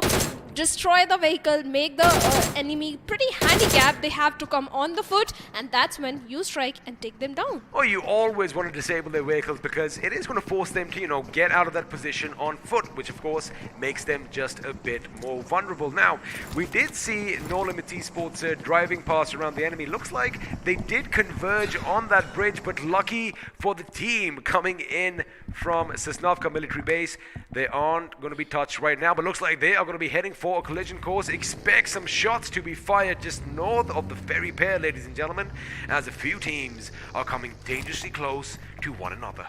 Well, they were coming close, but now they have started their rotation. But the team present at the right mid-center of the zone is in a little problem, because Eclipse India is already moving in their direction, and Team LE has to be pretty careful, but they have a good compound to their name. Let's see what's going to happen. No Limit Esports Redemption, if we talk about, Sid is already taking lots of damage. He doesn't want to stop. He wants to find a safe place so that he can heal up really fast. In fact, so many rotations are coming in from the players of Redemption also. Basically, all rotations are coming in from the either eastern side or from the southern side. Well, looks like Redemption definitely have a nice spot to themselves. They've got the little ditch to work with over there, of course, with some out-of-service tanks nearby, which they could definitely use for cover. Now, 0 Degree OG, of course, one of the favorites in this particular matchup. They haven't really seen a lot of action. We did see them in Brozok with a couple of other teams, but like you mentioned, they made the right decision of heading north and then swinging in deep to come into the circle. But for now, looks like they are on the move. I do see another convoy coming close. Spacemen officials are flying a bit too low to Earth this time. They might want to hit orbit as Surya drives right past them. But again, no shots fired, and well, Surya is going to be one happy camper. Well, the team that is not going to be happy in some time is going to be Front Row Esports. They are still in the military base island. I guess the circle shifted long time back. Still, their rotations are not coming in. They're still holding on to their position. By the time they start their rotation, any team will occupy the compounds, the shorelines of the ferry pier area. That's when their trouble will begin. But on the other hand, a little mishap. A little bit of bumper cars over here, huh? Don't do it in real life. Well, you were the one who was talking about driving on the footpath, so Yeah. I wonder if you take your own advice. I'm the only one on footpath now. I can't bump into another vehicle now. I'm the only one. On the other hand, Team 0 Degree Esports is trying for the upper ground advantage. That is going to fare off really well because that side no other player is present, but for Satya, they're shooting away in the direction of some of the players of No Limit Esports, and 0 Degree also has their eyes. But there the rush comes in and what? Knocked by vehicle. Well, looks like he was knocked by the vehicle. No Limits Esports still have a little bit of ray of hope left in them as Beast is going to be coming in. And now the Rinda does go for the revive. Mind you, For Satya are playing as a 3-man squad. That could be problematic for them later on as grenades are going to be flung in the compound and out. But it's going to be 10k from For Satya, who is going to get first blood as Arsenic is going to be brought down to his knees. Now, the little push coming in from No Limits is going to be shot down as Beast goes down as well. 10k on a rampage. He gets one, he gets the second, and now he is going to go for 4. Well, he is blood hungry, and that is definitely we can see from the finishes he's getting. And perfect grenade is coming in. 1v4 God OP has been knocked down. Definitely he couldn't do 1v4 over there. And Team 4 Satya is looking very good.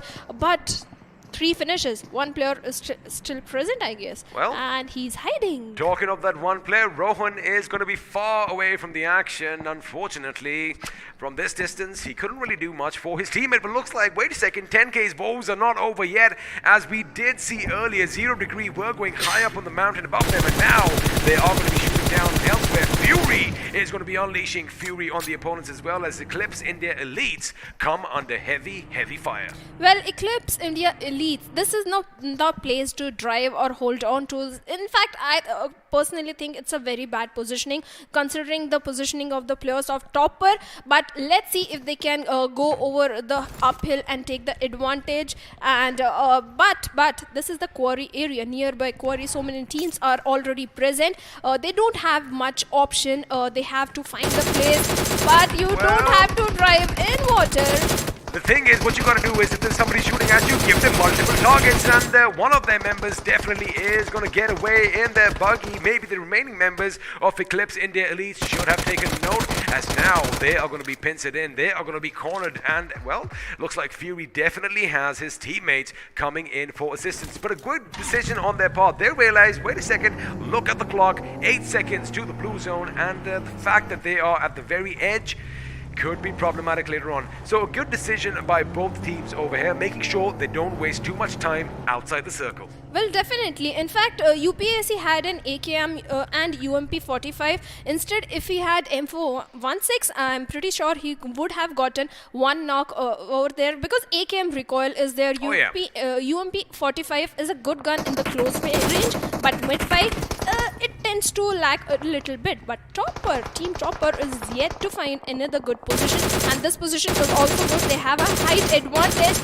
For Satya is not stopping. They have spotted down the players of Team 0 Degree who are uphill, and don't peek, my friend. One wrong peek and you can be knocked down. one wrong peek and you could meet your maker. That is exactly what Shadow is implying over here. Now 10k, mind you, he was brought down just moments ago by 0 degrees, and I love the fact he's giving them a taste of their own money. Wait a second, Surya, if that is a grenade, it might as well just be perfect. However, looks like it is not going to hit its mark, as they are going to go up against the boys from bot 4x. Now they are scattered a bit. Surya does follow up with another grenade, and that grenade is going to be devastating as Icy goes down, Mad Bear goes down, and still point blank range.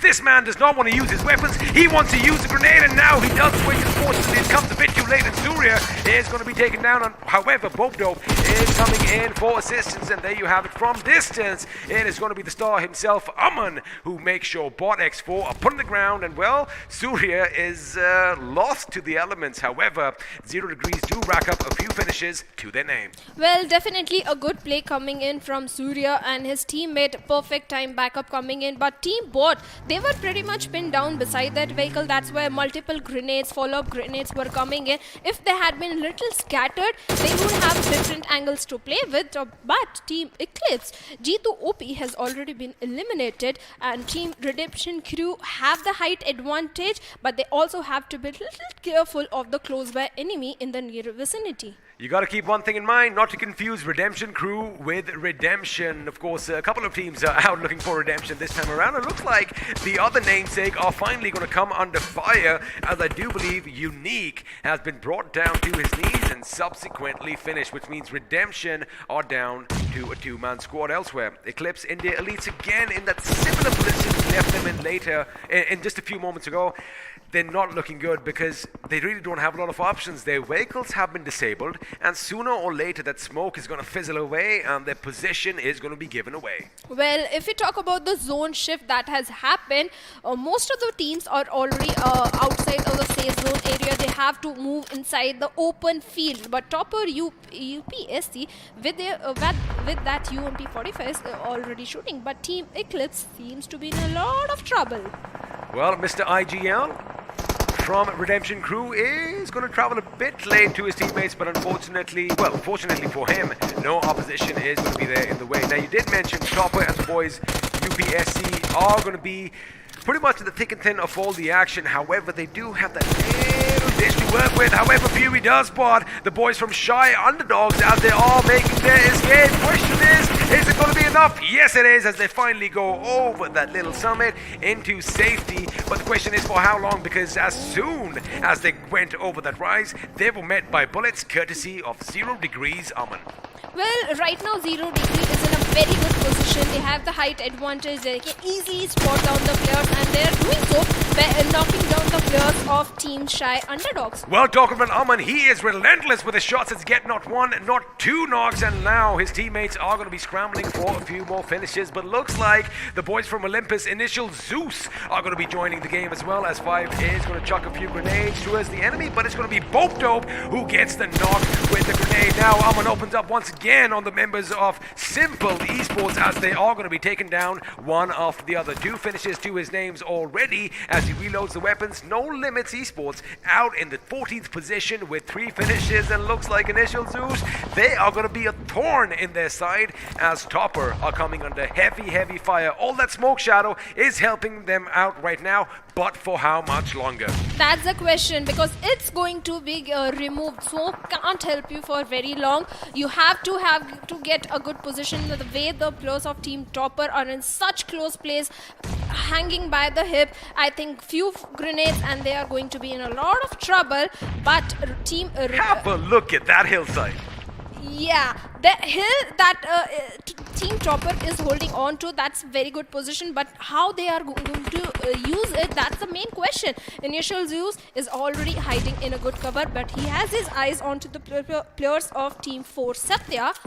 Well, Grim is the Grim Reaper over here, and he does get a knock and a finish, which means another team is going to bite the dust. Redemption are going to be exiting the 10th position, but their namesakes, Redemption Crew, are still in this game. Elsewhere, it does look like IZK. They do have a few finishes to their name, but can Zeus hold on to that little slope that they have as Redemption Crew's Mr. IGL has spotted Eclipse India Elites in the distance. Now, a couple of the members are going to be down on their knees as Law is going to be taken down as well, which means, well, the revives are coming in, but they've got to be quick about it. Knowing they're not coming in, they have been spotted out. There you have it. The down men are going to be finished, which means Eclipse are going to be survived by one man. And Rick, he has a lot of weight on his shoulders. Question is, for how long can he carry his team?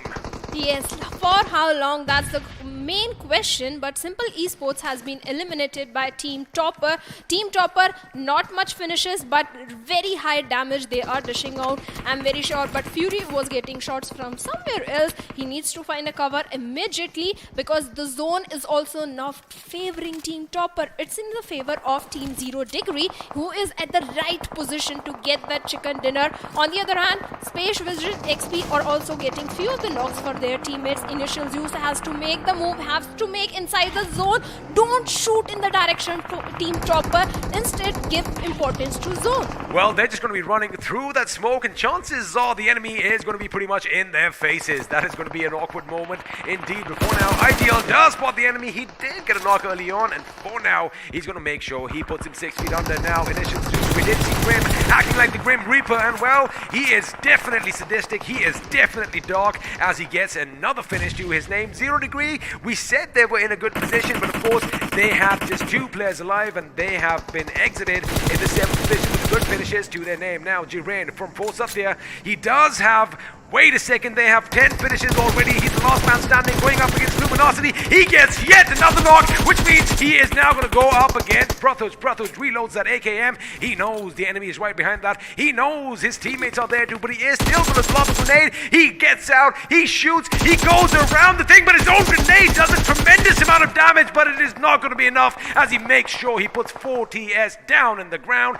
And with that, of course, first aid administration coming in, after which he should easily pick up his fallen comrades. Well, he'll definitely raise up his teammates, but Team Topper is also looking very good. The way they have been segregated, the way they are having the full control of the northern side of the zone. But another team which is having a good control is going to be Team 4 Satya. Let's see how things are going to fare off. Team Topper's person is going for that Molotov. I guess he's going to burn the player of Team Initial Zeus, but I think that Molotov didn't connect. But Team Luminosity Esports have the numbers advantage. Spaceman also has the numbers advantage. Initial Zeus surviving with only 2 players. Well, the thing is, all the teams are going to be on the periphery of the circle. The fact is, there is a king, and well, only one team is going to be crowned king of this particular hill as Fury from Topper tries to inch his way closer and closer, but Mortis could spot him from the distance. Again, you got to keep in mind that, you know, there could be so many angles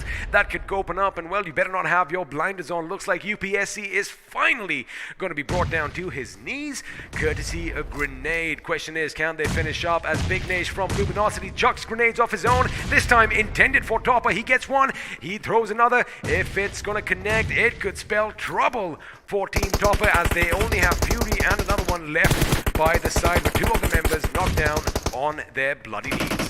Well, Team Luminosity, let's see what's gonna happen. Team Topper is falling down, but person is taking a fight with the players of Team Space, and Mortis get the better of him, knocks him down, and with that, the misery That's of it? Team Topper. They're done?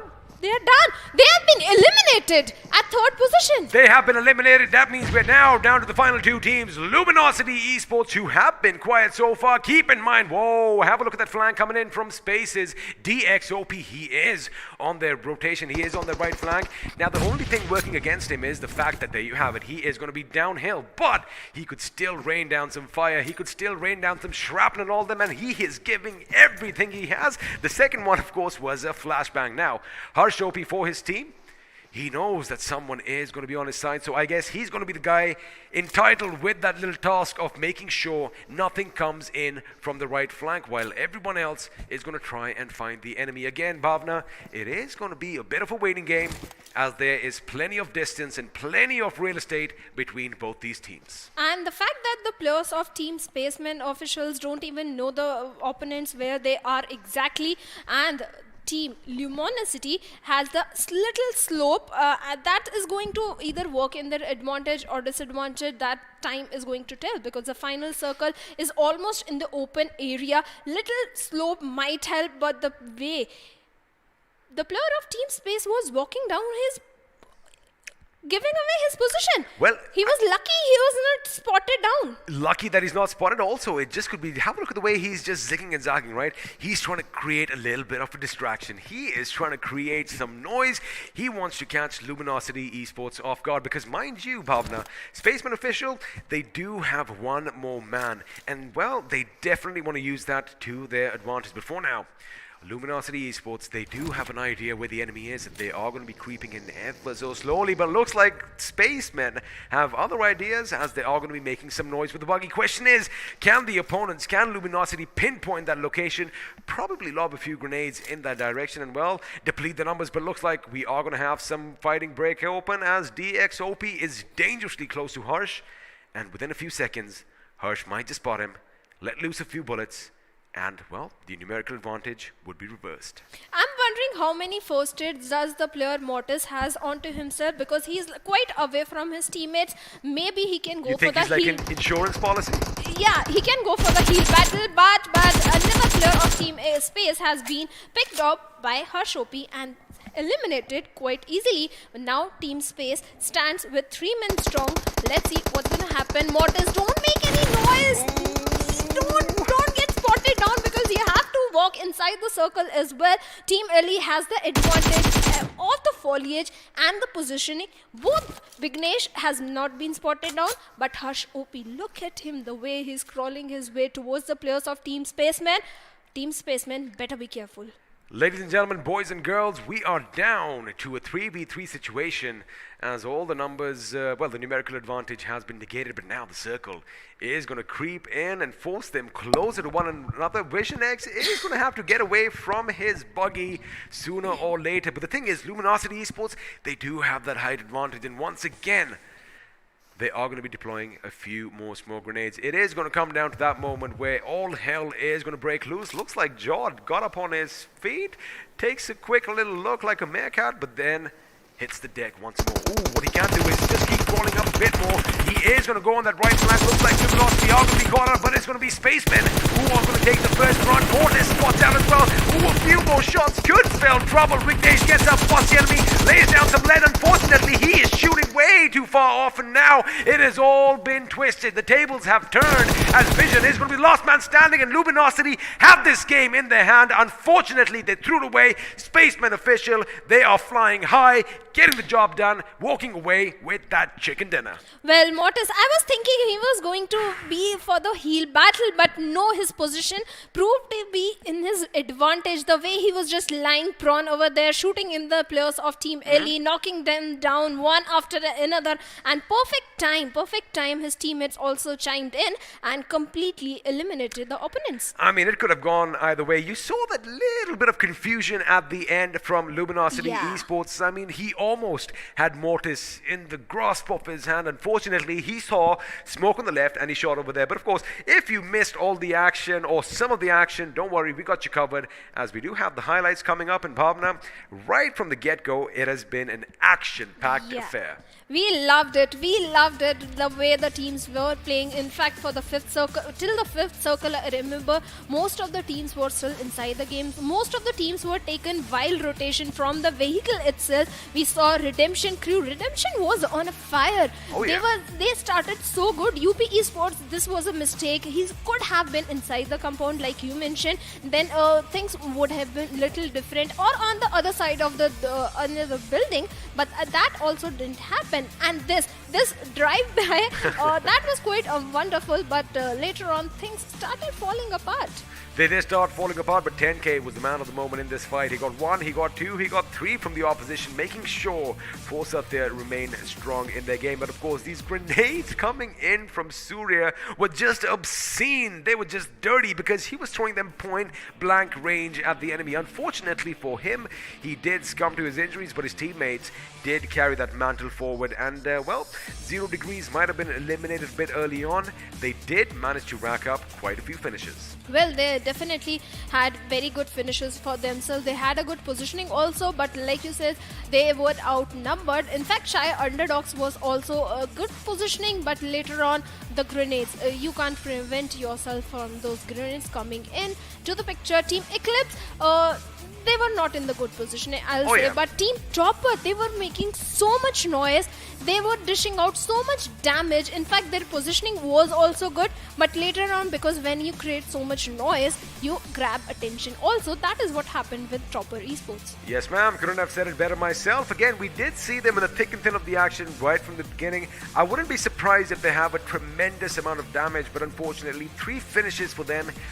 Let's see if it's going to be enough. Now, again, towards the end, this is something that you do expect. There's a barrage of grenades from one end to the other, but when it finally came down to Luminosity up against Space, on paper, it definitely looked like Luminosity had the upper hand. Now, we did see Space, they were going for that little flank. DXOP had the right idea, but as you mentioned, he made a bit too noise, and this mistake over here, Vignesh got up. He kind of thought that the enemy was going to be a bit to his left. Unfortunately for him, that wasn't the case. He paid a heavy price, and then when 2 guns are trained at you, there was only so much that Praveen could have done. Again, a wonderful game from all teams involved. We did see the heavy-hitting 0 Degree make a little bit of a mark. Hopefully next game they are going to be finishing even higher. But now, since the game is over, since we're all doing the calculations in our minds, let's have a look and see what the point standings are going to look like. Well, Team Spaceman officials with the perfect 7 finish points to their names and a chicken dinner, total 22 points, standing very strong. But Team LE 9 finish points, total 21 points, not lagging behind, just 1 point difference between the top 2 spots. Team Topper, not many finish points, but at the 3rd position with 14 points, a very good performance and high expectations. Team Topper has raised the bar. Let's see how next match is going for them. In fact, same goes for Redemption Crew also. A very good outing, 8 finish points, total 14 points. This was a lobby with so much aggression. In fact, Team Force Satya also, look at them, 10 finish points. Have a look at that. There you go, Team Force Satya. I mean, for me, 10K was the man of the moment, especially for that team. The way he held his nerve and, well, put squad of the squad 6 feet under. Initial Zeus ending up in the 6th position with a total of 13 points, out of which 5 came via finishes. Now, we were talking about 0 Degrees, 7 finishes, hard-hitting team, but of course, when you are in the center of all the action, chances are someone or the other is going to be shooting you from some obscene angle. Well, maybe that could have happened because 0 Degree last 2 players, they had a little hill to their name, and when you are in an open circle, everybody contests for that higher ground. Everybody wants to be on the top. Yeah, everybody wants to be on the top, and that's when the bullets come flying in your direction, and you can't stand it. It's a 2v4 situation. Open field, it's not even a compound. That's why I think 0 Degree somehow fell short. Well, they definitely did hit hard, but the best thing is, again, for all these teams, they still have another chance in the next game. But boy, oh boy, that was it was quite a high-action affair right from the beginning, which is what I love. Now, of course, we've had a look at the teams. Let's have a look at that one man or that one girl who stood far above everyone else. And, well, it is going to be Luminosity Esports' Prathuj, who walks away as the iQOO MVP from this match. Well, 6 finishes to his name, 546 damage. That's quite a heavy number. Headshots are 2. That means he was pretty accurate with his praise or the shots that were landing in the end. In fact, Prathuj OP is the man who is having the highest finishes from his team, if I am not wrong. Yes, he has the highest finishes. That's why he's the MVP, stupid me. But if you look at top 5 players, the 4 more players followed by Prathuj OP is going to be... none of his teammates made it. Looks like the kills, the finishes were evenly distributed, but a few people who are going to make it are, of course, going to be the gentleman from Force Satya, 10K, NX10K. I mean, he definitely wowed me. Jirain is going to be joining him as well with 4 finishes apiece. Spaceman's Vision XP is going to be in the 3rd position with 5 finishes for himself. And then, of course, we have Mr. IGL from Redemption Crew in 2nd with 5 for himself. Well, Zirain and 10K, if you look at the damage of both these players, almost 1400 damage only from these 2 lads. Let's see what's gonna happen, but let's have a look at the match summary. A lot of grenades being used this time. 93. 93 grenades, out of which 6 culminated in finishes, and, well, a multitude more in knocks, because we definitely saw Surya going a bit ballistic with those nades. 61, I beg your pardon, total knocks coming in this game.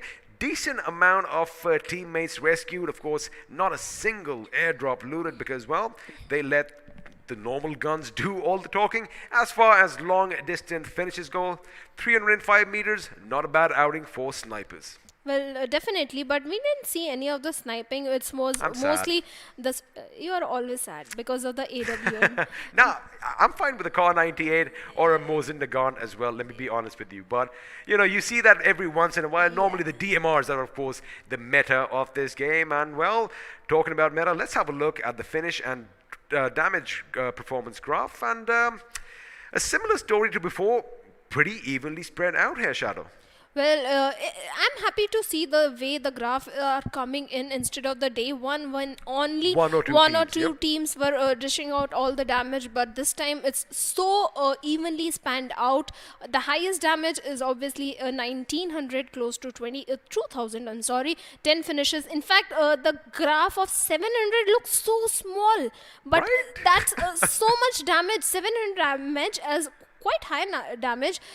In fact, the team in the starting also, Redemption Crew, 1360 damage, quite a high damage they have been dishing out and getting the finishes also. But can't say the same thing from the players of Topper Esports. Now, you know, just looking at this graph, I'm pretty sure all the sharp-eyed viewers can already guess what the top 4 squads are going to be. Let's have a look and see if you're correct because, well, at the number 1 spot, it is going to be Spaceman Official with 7 finishes to their name. Luminosity with a wonderful game, a quiet start, but, well, they made a lot of noise at the end. 9 finishes to their Topper finishing in 3rd position with 4 total finishes. And, of course, Redemption Crew, Mr. IGL and the boys with 8 finishes to their name. Well, let's see if the finish number is going to increase in the next game or not, because all these 4 teams impressed everyone. In fact, not just these 4 teams, there were other teams also. 0 Degree, they are not in the top 4, but they were performing quite well. And other teams were also there. We have high expectations from this lobby. Oh, we have high expectations from this lobby, and you know, of course, the crowd favorites are going to be shining in. They did manage to get quite a few finishes over there. Unfortunately, getting taken out early means they did not have enough placement points. But, like we said, chance number 2 is going to come up for all these teams. And if you notice this time, you know, even though the team that won the chicken dinner, Spaceman Official, there's not too much of a difference between 1, 2, 3, and 4. Yeah. It's really close by. It was just 1 point, if I'm not Just a wrong, point, between yeah. top 2 teams. But what do you think, XP? What is going to happen this time? The teams will amplify their aggression or they will go slow? If you noticed one thing, what happened was, you know, we had a lot of vehicles driving by one another. And, you know, sometimes desync has a few issues. But, you know, one thing that never has any desync issues is this little bad boy in my hand. And I always keep saying this. What are you supposed to do when you have a monster inside? You're supposed to unleash it. Let's have a look at a word from our sponsors.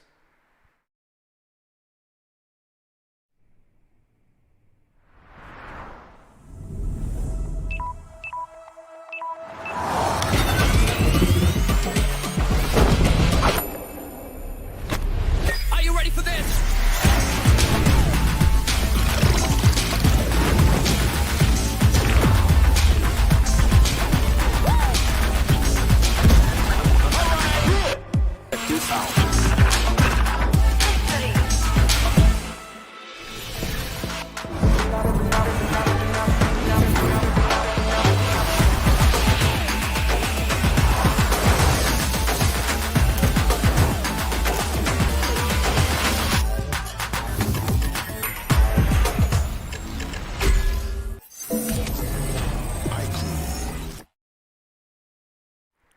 There you have it. You know they say a picture is worth 1,000 words? Well, that promo video couldn't have said it better ourselves. Get yourselves the iQOO 7 Legend. Trust me, you're not going to regret having that monster inside. But now, Bhavna, we are going to come back to the action. It is going to be game 2. I do believe all the players are going to be getting ready. We still are in the match hosting phase. That means there is going to be still a minute or 2 before you can see them frolicking around on the spawn island on the screens behind us. Now, you asked me a question early on, Yeah. and we're just going to come back to that. I believe it's going to be a bit more aggressive this time, because now what happened last time was we did see the teams pretty much the entirety of the teams prioritize rotations, because we had so many cars. I mean, it was like Russia at one point, but they weren't really picking fights.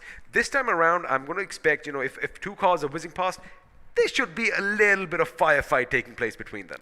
But for that, you have to have a companion. This time, I was happy the teams were not making the mistake of carrying a single vehicle. This time, there were 4 different vehicles that, in fact, paid the price also. In fact, not paid the price, came into their benefit, because in the final circle, they did could help them out. easily make the cover for themselves. Day 1, day 2, we saw teams, all the players in a single vehicle. Which is what Spaceman did in this case. If you remember, Yeah. the last vehicle was that one buggy. We did say they are going to have to come out sooner or later, and it was that same man who put the final bullet and put that final nail in the coffin for Luminosity. So again, we keep going on about vehicles and all these makeshift fortifications, but they do come to be helpful in the latter stages of the game.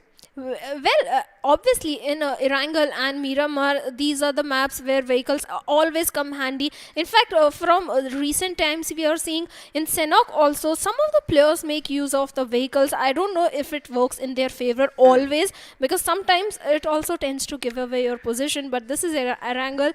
Carry 4 vehicles, please. Well, for Sanok, we're going to have to wait just a few more days, because right now we're going to be looking at round 1. Of course, this is going to be day 4, which is going to be the last day in this round. However, we have hit the mid-May mark. 3 games done and over with. 3 more games in store for you, with action breaking out sooner rather than later, as all the players are pretty much ready, and soon enough that plane is going to be taking off once more. But again, we almost had that perfect quarry circle this time around.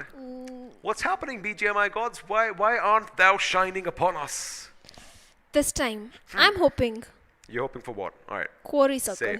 All right, she says quarry. If not quarry circle, at least a fight breaking in the quarry region. Oh, you want to see some ups and downs? Yeah. You want to basically see how they use that terrain, right? There is so much to offer in quarry. There are so many terrains, hiding spots also.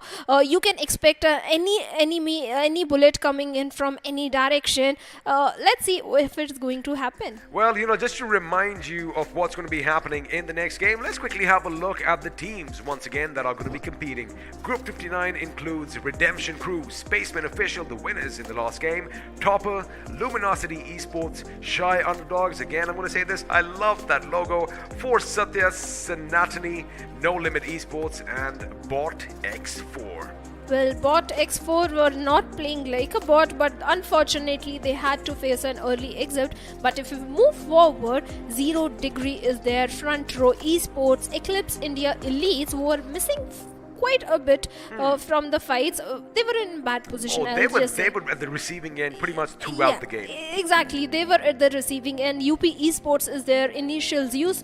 They have a good positioning, position points, but not much finish points. I think Redemption, very high expectations from this team as well. Simple Esports and 7th Heaven. In fact, 7th Heaven, they were also quite missing. They were missing. They were pretty dormant throughout the beginning of the match. Even the midway stages, we did see them, pick a fight here and there. But, sometimes Lady Luck is not on your side, and that's the way the cookie crumbled. But now, they do still have another chance for some redemption.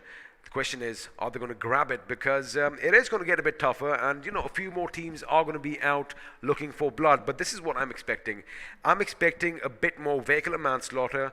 I'm expecting it to be a bit more like the Wild West, and we might just have a few more drive-bys this time around. Again, solely because a lot of these teams are migrating as soon as that circle shifts. Well, they are. In fact, this time the rotations were also pinpoint. The teams were very particular with their rotations. In fact, except for the few teams, everybody was giving importance to the zone. And while rotating away also, they were being very careful of the ridges, of the hills, higher grounds as well. Because they saw some of the teams making quite good use of those terrains. Not terrains, the hill. Ridges not going in their favor. Quite open field like we saw yesterday. One of the team was doing exactly that. You were telling me. Yeah. And they were on foot as well. Yeah. They were eliminated quite early. Well, I mean, I would be surprised had they made it to the latter stages, but I know you all are again waiting for the match to be underway. But what I can do is show you a little bit of a glimpse as to what's going to be happening in at the spawn island, because, well, the lobby is ready and all the players are psyching one another out, and within a few seconds, boom, we are going to have the players on our screens. And, well, Team RC, we did talk about the Redemption crew. Mr. IGL, of course, taking his team to the beginning, to the very end, falling short just at the end there. Question is, are they going to turn things around this time? Well, they have a tough competition. In fact, every team is having a tough competition, considering the fact this lobby is quite competitive. It's not going to be so easy for a single team to dominate. In fact, qualifying also in this lobby is going to be pretty difficult, because consistency, I'm hoping, is going to be coming in from all the top 5 teams. Well, looks like it's already set. All the top 5 teams better be consistent, because we have seen that they have the gunplay, right? Now it's all about how they traverse around, and it looks like Sachin is just taking it easy. That is a dazzling outfit. Now, the thing is, if you want to make your enemies miss their shots, you wear something bright, you wear something shiny, so when they look at you through a scope, all they see is light. All they see is nothing, and they get dazzled. But of course, all that aside, we are going to bid you adieu once again from the studio, as well. The big C-130 has taken to the skies, and Bhavna, Shadow, Shukeen, where are we flying to this time? Southern flight path, and not at all cheating. I don't have a map feed in front of Wow, my screen. you called It's it. exactly from Primorsk towards Lipovka. It is going to be heading towards Lipovka, which means, well, the Sosnovka military base is definitely going to be occupied by one team or the other. Now, we did see in the last game, even though we had a northern flight path, one of the teams in Novorupnoy took a long time to come into the circle, and, well, it did not bide well for them. I think it was Front Row Esports. I am hoping they have learned from their mistake. In fact, longer rotations, I understand, till the first circle or the second circle. Not in the fourth or the fifth. Yeah, the circle was shifted away completely from the military base area. Next circle also came into the picture, yet they were on the shorelines of military base. That was a big mistake. But looks like Team Front Row Esports this time is not at all going towards Novorupnoy. Also, I'll quickly have a look at what's happening north of Primorsk. Looks like we might have an early skirmish breaking out, and it could be a battle for the vehicles between 0 degrees and the boys from Initial Zeus. Now, of course, I'm expecting Zeus to head towards George Paul and Mount Olympus, the place they call home, but looks like Surya is going to beat them to their vehicles. But of course, Abhi has that weapon, so I guess it is going to be an equal trade-off, and both teams are going to be happy for now, simply by the fact that, none of them have lost any of their members. Well, the question is where they are rotating, in the Georgopol or the North Georgopol or the Northern Island, because we know for a fact the western side of Gatka doesn't offer too many vehicles, and fuel also goes away. But again, a team is going towards Novorupnoy. Imagine the rotation. If they cross the Pochinki area, they have an enemy, and Well, a player knocked himself down. that happens, I guess. When you're jumping down, when you're flying down, sometimes the wind can catch your parachute a little off draft, and you might hit something, or you might just get run over and fall from a moving vehicle. Anything could have happened, but luckily for Krostro, love that name, his teammates are going to be on hand, and we did initially see, Initial Zeus pretty much land right next to 0 degrees, but looks like both teams are going to be moving their separate ways. That means no love is still lost over here, and sooner or later, we might just see them go up against one another. But now, something interesting, if we could just have the map pop up on our screens. The circle has done a major oopsie, as, we did have a southern flight path, but Shadow, the circle is all the way to the top, with parts of Zarki, shooting range, and Severny making up most of that first circle. But ooh, looks like the chase is still not over. Abhi is going to keep an eye out on Surya. Man, like I said, no love lost between these two teams. The fighting shall continue, and looks like Aman and Surya and the boys are hungry. They know where the enemy is. They have weapons. They want to corner them in, and he might just alight from his wagon in about 3, 2, one, let loose a few shots. Nah, he's trying to topple them over, but his vehicle unfortunately flips around as Aman is going to lay down a few shots. There you have it. Abhi unfortunately falls to his own knock, and well, Bope Dope is going to be on hand to take advantage of that situation. Well, that was quite unfortunate for the players of Team Initials use, because already in the game, it's not even 3 minutes, 4 minutes in the game, and they have lost 2 of their players. But if we were talking about the zone, we can't see a quarry circle, but I'll be more than happy if it ends toward shooting range area also, because shooting range also has to offer so much of the terrain. The smaller compounds are also there. Let's see if it goes there, because for now no team is being going over there. Most of the rotations might be coming in from the complete eastern side of the Lipovka area. Wait a second, something is confusing me. I know that 0 Degree are a hungry bunch of people, but production, if you could please just have the map open up. There's something interesting that is happening on our screens now. Initial Zeus, they've gone all the way to Zarki, so that means they bypassed Georgopol, they bypassed North Georgopol, and you know what? Somebody is on the hunt. Well, we don't need the map anymore because we have all the action unfolding right in front of our eyes. It's like they've got a tracker on their opponents. They are finding them. They're trying to find that bike. They're trying to find a vehicle.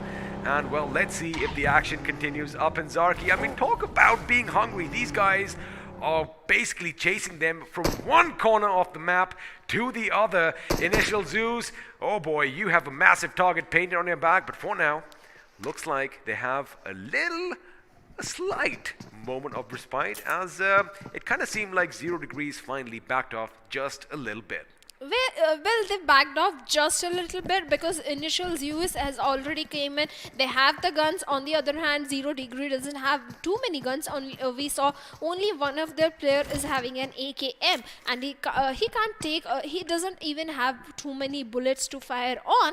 So they have decided to rotate and go for the loot and not go for the finish points, not to be kill hungry. But so many rotations are coming in from the eastern side. But Georgopol, there a team is already present. Better Team 0 Degree goes towards the city area of Georgopol or the North Georgopol, because if they are going towards the container, maybe they're heading towards their own death. Pochinki quite uncontested, but what is the players of Team Front Row Esports doing? They are roaming around in the open area. They don't even have too many vehicles to help them out. There is just a bike, but there are also enemies present in the nearby area. Well, it does seem like they have spotted enemies, as you did mention out, and a couple of them are going to be Bravehearts trying to give them chase on the bike, but looks like they're just going to go for a few vehicles. You want to make sure you want to have as many as you can to yourselves. Now, Yasnaya Polyana is where we are at, and of course on our screens we have the boys from Simple Esports. Now, Simple Esports had a pretty lackluster game last time around. Let's see if they can turn their fortunes this time, because despite the initial picks and finishes coming in via 0 Degrees, we haven't really seen any more action.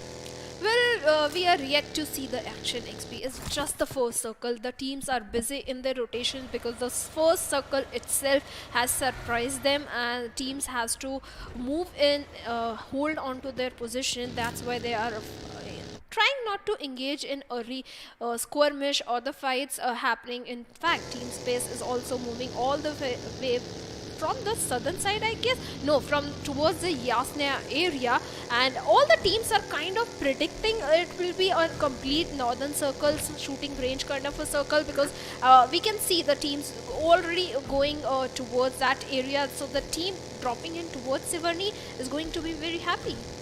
Well, let's see if they are going to be happy, because for now, yes, there are going to be a bunch of happy campers, but by the look of things, a few more teams might have that same idea. So although Sivarni is that little safe haven all the way to the north of Erangel, sooner or later the streets could be dripping with blood. But for now, Spaceman officials, the winners of the last game, are going to be content with the compound just north of the fjord near Yasnaya Polyana. But Redemption Crew, they are doing exactly what Front Row Esports did in match 1. Dropped in, towards Nova Ripnoi and facing the blue zone damage. Very late rotations coming in, but this time for Redemption it might end well because their path will be clear, completely clear, because most of the teams have already rotated away.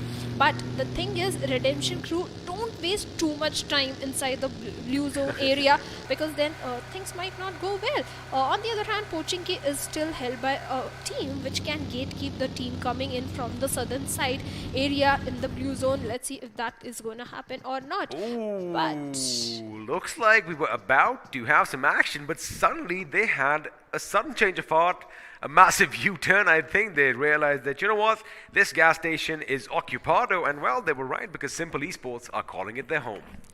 XP, what do you think? Is it going to be a shooting range circle? You know what? Chances are it looks like it because the circle has kind of imploded in on itself. We do have the shooting range to play around in. We have Severny still in contention. And mind you, Rozok is still going to be in the circle in its entirety. Lovely, lovely thing that we have the map on our circles. You were calling it out. Have a look at Redemption. Well, they are going to be traversing across their farm. It looks like they are going to make it in the nick of time. But now, shots are going to be fired as Simple Esports do spot the enemy in the distance, and I do believe the enemy are the boys from Eclipse in their elite.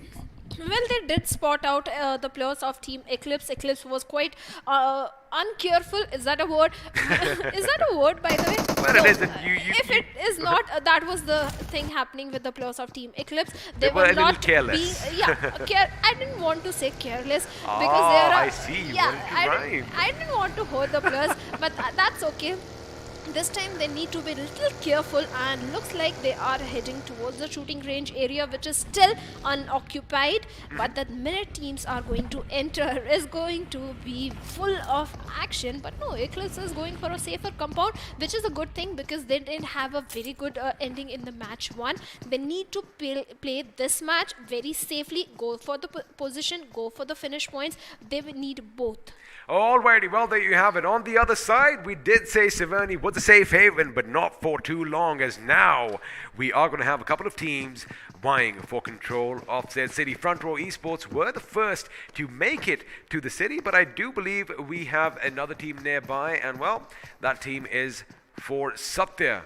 If I'm not mistaken, yes, there you have it. Jirain over here, he does have an idea that the enemy is nearby, and by the look of things, they are getting ready for a bit of an onslaught as well. They are all facing one direction, but the thing is, have a look at Front Row. They're doing something right here because they are spread all over the city while, well, Mad Bear, I wonder what you did to that vehicle as it's lying on its back, pretty much burning. But lucky for him, he has a bike right nearby, and well, he can make it to safety and to his teammates.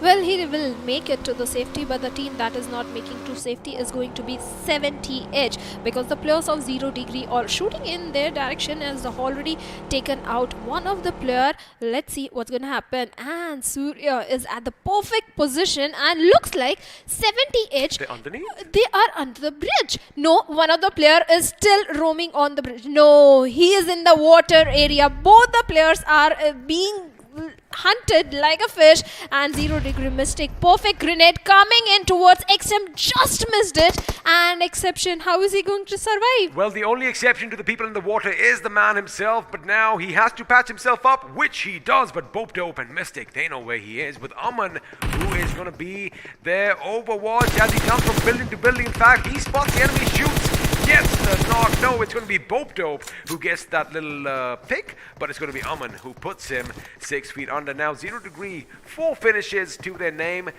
Definitely looking like one of the favorites to get that chicken dinner in this game. But now, what was interesting was that, you know, their opponents, 7th Heaven, they had the right idea, trying to go by that Georgia Paul bridge and, you know, hit the new circle from the north. Unfortunately for them, 0 degrees had other ideas, and well, Shadow looks like the shooting range could still be in play as the action is going to converge in and around Severny. Well, definitely shooting range and Severny is going to be up for contestation. Most of the teams are going to be over there. Let's see if a fight is going to break or not. But like you mentioned, 70H had things safer in their mind because that is the route not many teams opt for. That is my route.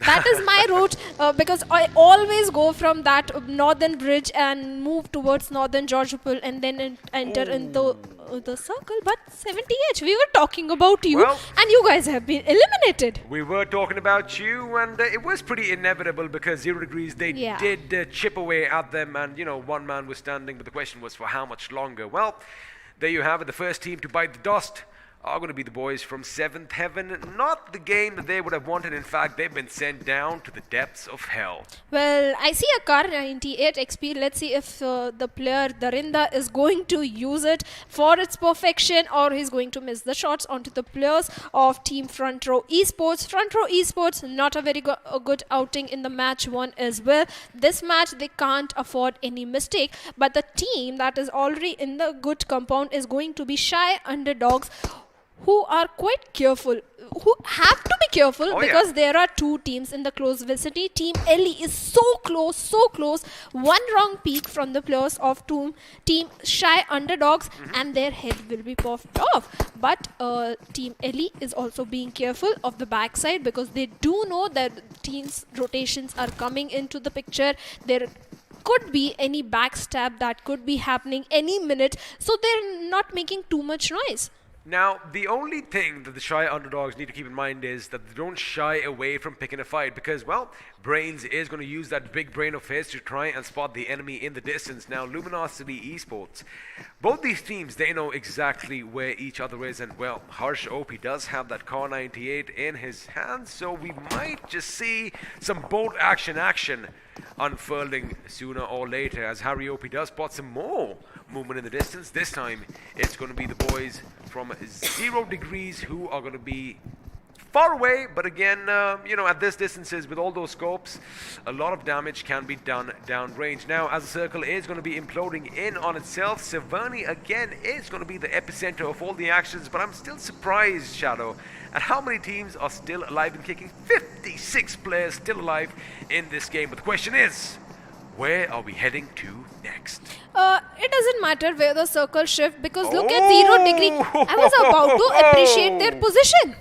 Well, you were about to appreciate their position, and they are going to be happy that they're going to be there. I know, I can see a smile on your face as well. We are heading close to the shooting range, which again kind of tells me the BGMI gods aren't in my favor. I should really be going through you for my next few requests. But anyway, coming back to Severny, we are going to join Front Row Esports once again, where we left them off in a stalemate with 4 Satya.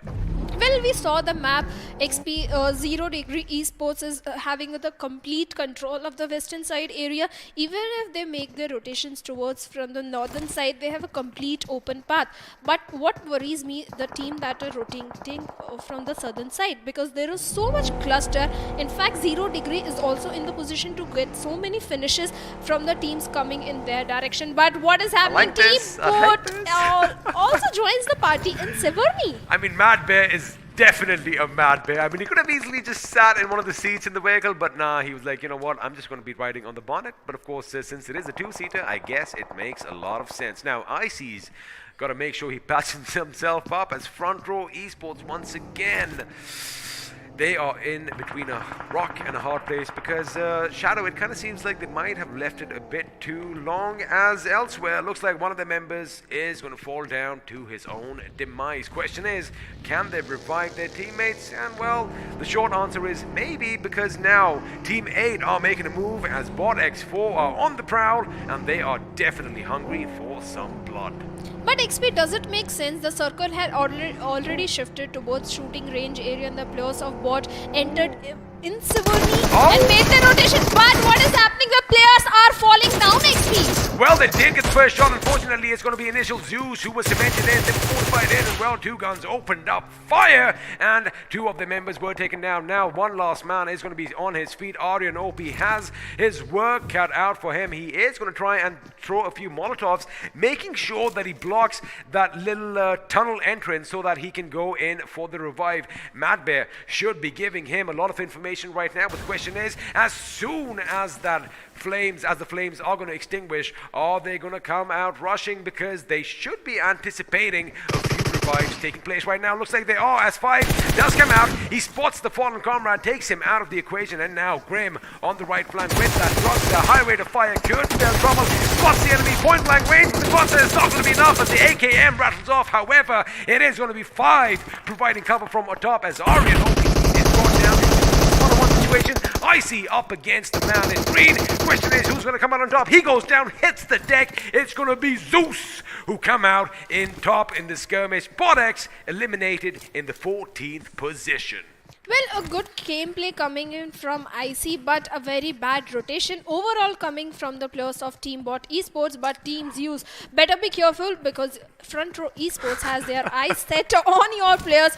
Go for an early revive. You have already suffered a casualty. Only 2 players are remaining. Better be silent. Find a good cover because Front Row has spotted you down thanks to courtesy of that smoke. Also, the players of Team UP Esports might also spot you down. So better be careful. And we have a shooting range final circle. Oh, you can just hear the excitement in Shadow's voice right now as she is jumping up and down with joy. But right now, someone who's not jumping with joy is Mr. IGL from Redemption Crew. Now his teammates are a bit far away. The revives might be a bit dangerous, but wait a second. Looks like the respite for Initial Zeus has ended as they do have a couple of teams coming in. It's going to be Team 10, Front Row Esports at one end and, well, UP Esports at the other. Question is, are they going to come out of the sandwich position or are they going to be taken down? Now, they are going to hit the deck. However, those grenades could spell trouble. They are going to spell trouble. Wait a second, this Aman from afar who takes down Grim from top of his mountain. Well, when you are on top of mountain, you have the perfect you scope. You can easily get the finishes if you are accurate on your aim. But Front Row Esports going for the knocks onto the player of Team Zeus Esports. Can they knock them down? Scrapey is also already out and both the players are out. UP Esports on the other hand has been eliminated by 0 degree.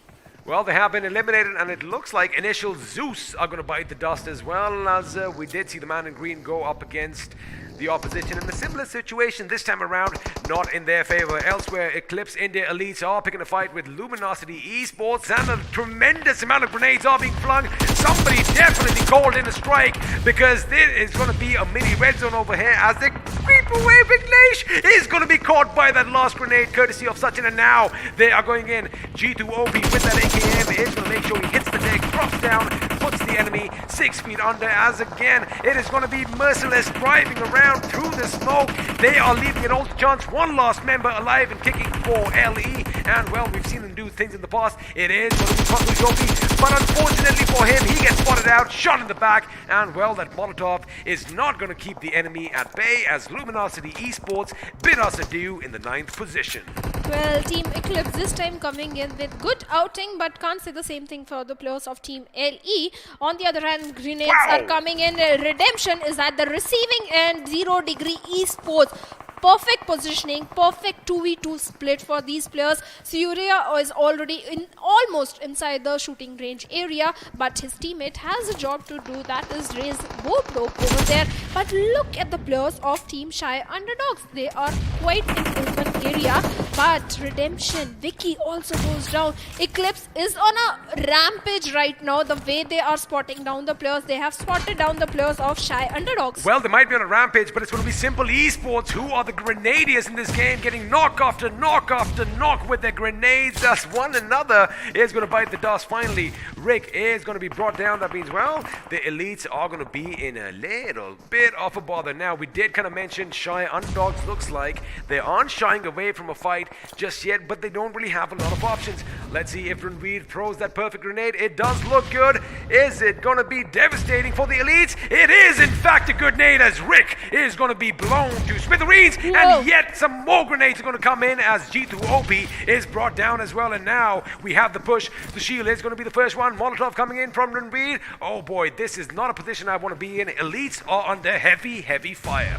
They are under heavy fire and they are surviving, I guess, only with one last player, and that too very low HP. Sahil, Molotovs are coming in but not helping, and that was a bad move, getting into a vehicle when shots are coming in your direction. Sahil is trying to help his teammates, taking down the players, of Team Eclipse, and with that, Eclipse India has been eliminated at 7th position, but Team Space is at the receiving end of the rampage from the players of Team Zero Degree. Zero Degree taking multiple fights and succeeding onto the players of Team Front Row Esports as well. Well, they are definitely living up to the hype, picking fights on multiple fronts as Zero Degree are going to make a move. Mystic, in fact, is going to go high up on the mountain, and against all odds, Redemption still in this game. But look at Simple Esports, the Grenadiers themselves, all clumped next to a little shack. One stray grenade could be problematic, but for now, it is going to be the gentleman from Spaceman Official dishing out death as Shy Underdogs are finally going to be taken down with 2 finishes to their name. Now, 0 Degrees, they've got to make a move because they've got to contend with 2 teams. One team is definitely going to be inside the shooting range. Massive grenade thrown. Is it going to be good? We're going to have to wait and find out. It is going to be a bit too short, but let's have a look at that replay in slow motion. I love that. Ra-ta-ta-ta-ta. The shots are fired off. The vehicle goes boom, and with that, the hopes and aspirations of a team go down in flames with it. Well, the hopes are very high for 0 Degree, 14 finishes and more to go. The positioning they have is very good, but they have to be a little careful of the team that is Simple Esports because they have the height advantage, but the team present in the shooting range area is going to be Front Row Esports. Let's see how things fare off for them because they have already been spotted down, but 0 Degree has their eyes set onto the players of Team Space, and Team Space, one of the player is already down. One of the players is already down. Mortis is going to be high up on the ground over there, but unfortunately for him, I don't think Respite is going to be coming in because, well, his teammates will have a little bit of an uphill trek, and if they do that, the sharp eyes of 0 Degrees are going to catch them. For now, they are going to get the better of Front Row Esports as he has been spotted out. With that, we are down to the final 4 teams. That means Hitman OP is the last man standing for his team. Now, Front Row had a bit of an issue. 1 finish to the name. Let's see if they rack up those finish points. 0 Degree, Bhavna on a tear. 15 finishes already. Hitman does come under fire. Now the DC does going to help him. Unfortunately, he's been spotted out as Aman racks up another finish to his name. Well, 0 Degree is not stopping for anyone. With that, Front Row Esports has been eliminated. Board of getting another knock. Team Space, Mortis is already down. Team Space, can they go for another chicken dinner? Looks like it's going to be a little difficult.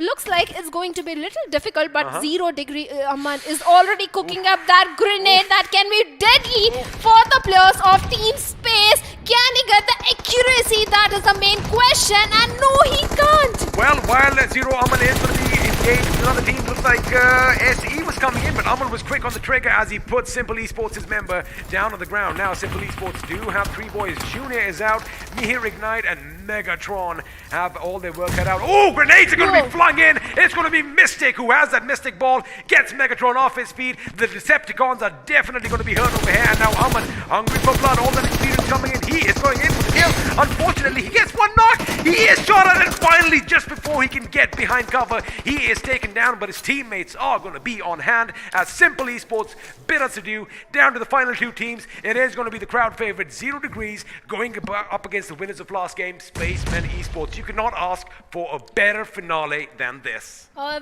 Bob Dog is not stopping. He's knocking down the players of Team Space with those precise grenades, and the rush is already coming in from both the players of 0 Degree, and they're firing shots in the smoke and knocking down.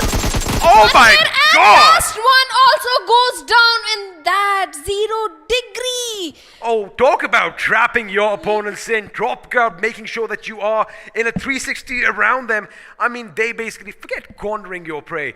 They surrounded their prey and then applied the pressure and slowly choked the lives out. I just want to know how many finishes they have. Did they break the record of Team Mayavi? You know what? I think they could have. But again, individually, this team was just popping off. I do believe Aman ended up with somewhere around 7 or 8 finishes. But everyone else played their part. I mean, Surya was popping off with the grenades. And of course, Mystic did a lot. Bope Dope with those long-range engagements. Even Aman also with those grenades on Simple Esports. These guys were picking multiple fights. What do you guys think sitting at home? Do you think they have beaten Team Mayavi's record of 21 finishes? Well, we are going to have to wait and find out in a little bit of time. But of course, if you missed any of the action in this high octane game, well, we got you covered because we have the highlights coming up right about now. Well, Zero Degree this started off with those initial knocks and finishes onto their name. They literally hunted down the players of Team Zeus, but later they spared the lives of two last remaining players. That fared off well because they got the position points. They did fare well for them. They did get the position points, but again, zero damage, man. I mean, they were in the thick and thin of it right from the beginning. A well-deserved victory, but this little move from initial Zeus completely catching the opposition off guard as they came in, and it all came down to 5 and his ghillie suit, because it came down to a one-on-one situation. Have a look at this. He gets one, he spots the enemies in the smoke, and well, surely but steadily he is going to be putting them in. But again, their woes continued as they did have a moment of respite because another team suddenly decided that, you know what, we heard that commotion, we want to come in and play as well, and initial Zeus were, well, eventually taken out. Well, most of the teams' XP were coming from the southern side. That's where they were getting early elimination or the casualties. But Team Zero Degree, the way they held their ground on the western hemisphere, had complete control. And the teams coming from the north or the southern side, they were taking multiple fights and completely eliminating all of them. In fact, they had a very good position. And look at that. Aman is picking fights somewhere else with another players and completely winning it. They're always one thing, they're always having a backup as well. Oh yeah, they always have a plan B, and if plan B fails, normally they have a plan C as well. But again, the thing is, in Zero Degrees, they have such individual prowess that, they can easily take a fight. Now, this was where that mistake happened. Now, alright, you do not run over your opposition with the car. At least you want to jump out, you want to alight from a vehicle and lay down some lead in your enemies. Well, they are going to be learning from that. Let's see if it's going to be enough for them to make it to the next round. Now, of course, Mortis Jord taking a few shots at distance with ease, and of course, we did see Bope Dope saying bye-bye to Shy Gamers as, well, their vehicle went up in flames. Well, Zero Degree had the height advantage also. On the other hand, the players of Team Space were pretty much pinned down. They were pincered in. Yeah, they were pinned down. They had no space to move around. Space didn't have space. On the other hand, Team Zero Degree, like Simple Esports, also had a very good position. In fact, took down almost all the players of Zero Degree. If you notice, Zero Degree pretty much just fought another battle with Simple Esports. Yeah. Yet Spacemen, they just stayed in the smoke. That is when they should have probably peeked out a little bit and done a bit of damage to Zero Degrees. But again, Zero Degrees, what they did was they ended a fight over here, but somehow they suddenly found themselves behind them on all sides. So again, their movement, all that experience pretty much on display for us today. But again, the question on everyone's lips, have they broken that record? Well, you and we're going to find out together as the points table is going to be coming up on our screen. Let's have a look and see if Team Miami's record has been broken. And well, it has been. Whoa. 0 Degrees, 23 finishes, and unprecedented 38 total points. That was a very impressive performance coming in from the players of Zero Degree. One more fact was, XP, I noted Zero Degree players were not staying at one place for very long. Constantly moving, constantly taking fights. Their enemies, opponents couldn't spot them down. When they're lying at one place for a very long time, like the players of Team Space did, you pay the price. But Space also had a very good outing, 9 finish points, total 21 points, ending at second position. Consistency coming in from all the teams. Simple Esports, all the 2 finish points only because most of the finish points were going for the Zero Degree. Total 12 points. Redemption, again, consistency coming in, 6 finish points and total 12 points. 23 finish points. Just let that number sink in right now. Team Miami held that mantle for quite some time, but it is going to be 0 Degrees OGs. Well, the OGs who are going to come out on top. Now, as you did mention, most of the kills have been shared by 1, 2, maybe 3 teams. Exactly. Most of them, 23. I mean, out of 64, 23. 1/3 of the server wiped out. I want to see in the coming matches if these teams qualify, Zero Degree and Miami in the same lobby. Well, let's see if the heavy hitters are going to be going up against one another. Well, that question is going to be answered in a few days. Now, of course, we've had a look at all these points. We've had a look at how the teams have done. We all know who the iQOO MVP is going to be, but for all watching, let's have a look. It is going to be 0 Degrees Aman who's on top. Forget the fact that he has 8 finishes. Forget the fact that he has 1,000+ points of damage. He also has 5 assists. Yes, exactly. 5 assists, 8 finishes already, and damage 1100 almost damage. If this single individual is having 1100 damage, what is the whole damage, overall damage of the whole team? Well, we already know that this team has wiped out 1/3 of the thing. We are going to have the top 5 players come out. I won't be surprised if 4 of them are going to be from one team. There you have it. Aman, Mystic, Vope Dope, Surya. Take a bow because, well, you have won everyone's hearts here. And of course, we can't forget about Spaceman, Mortis, Jord finishing in the 5th position. I mean, we're talking about records here, Shadow. This is yet another record that 0 Degrees have set in this tournament. Multiple records, Oh, yeah. XP. They have broken the records of Team Mayavi, and the highest damage till now, I think we had 3000 something. But I think they have broken that record also. I mean, Look at you can already do the maths yourself. I mean, yeah, I was trying to do, but for me 3 plus 2 is still 6. there you go. It's more than 3000. They have broken so many records in the assists, in the damage, the way their consistency was coming into the picture, the way they were taking the fights. Everything was impressive about 0 Degree. Well, they definitely have the maximum finishes, the maximum damage, the maximum assists, the maximum survival time. How many more do you want me to keep adding? Maybe they might even have the maximum headshots. But of course, it all comes down to, well, I mean, you know, Bhavna, you got to keep one thing in mind. The experience definitely on display, and, you know, that is why they are the favorites. Now, let's have a look at all the numbers and all the figures from this game, as the match summary is going to be up on our screens. 96 grenades used, a lot of which were used to knock people off their feet, but only 5 used to finish. Well, only 5 used for the finish, but the longest finish distance is also quite high this time, the 317 meters. Finally, see, I think that one of the player of team, I don't remember, it was team Shy Underdogs? No, for Satya. The player had a car 98. Most probably it came from him. But the knock and finish ratio is also quite impressive this time. 58 knocks, 53 finish. I think this is the best knock finish ratio we have seen yet. It is possibly the best we've seen thus far. But again, speaking of ratios, we are going to have a few more graphs coming up on our screens shortly. And, well, let's just actually have a look at it. I'm pretty sure you can all expect what to see. There's going to be one Al-Burj, as one guy likes saying. Floki is going to be happy looking at this. Have a look at that 0 Degree smashing records in this game. They have broken all records, the damage, the finish, the performance, everything. 0 Degree has won it all in all the 4 days. The teams might be very careful in the coming stages of 0 Degree. They have to be very careful. This is absolute, what should I say, rampage. I'll tell you one thing. I think the mind games are already on because, you know, a lot of people know who 0 Degree are. It kind of showed at the end where spacemen were just frozen with fear. Now, I know that might not have been the case, but from my perspective, that is what it looked like because they just kept deploying smoke after smoke after smoke, concealing their position. They never budged. They were being defensive. Instead, they should have been offensive in that situation because then it might have helped them. But let's have a look at the top 4 squads.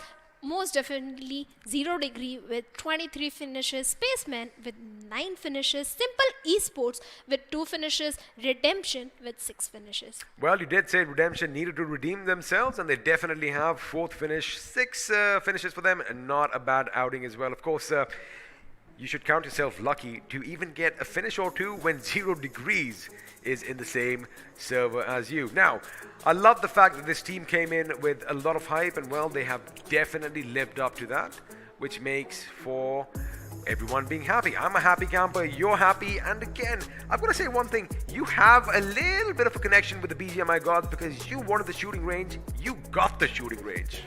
I'm It very isn't- happy. Bhavna, it isn't funny anymore. I'm telling you, there is some hocus pocus about because there is something dark about this. I have a direct connection with the gods. There you go, there you go. Maybe I should spend a few more hours on my knees praying, but again, it is what it is. Again, 4 matches done and dusted with. We still have 2 more action-packed games in store for you. You got to keep another thing in mind. We still have a couple of well-known teams coming up in the groups that are going to be playing those games. But again, lovely, lovely affair over here. We were thinking it's going to be a bit slow at the start, you know, at the beginning. But right from the beginning, I mean, 0 Degrees chasing down their opponents. Let me just break it down for you. They chased down their opponents pretty much from Primorsk all the way up to Zarki. Yeah. From one end of the map to the other. I think they broke one more record. Highest distance traveled in under 4 minutes. Oh, easily, easily. They even probably have the highest finish per minute ratio. I mean, Yeah. yeah, these guys definitely coming in and getting the job done. But of course, with all of that done and dusted, again, it's going to be funny every time you think about, you know, all the records that were broken. So you know what we're going to do right now? I think you and I definitely need a little bit of a breather. You all get yourself some drinks as well, because there's going to be a bit break, but a lot more action on the other side of this.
iQOO 7 Dual Chip Monster.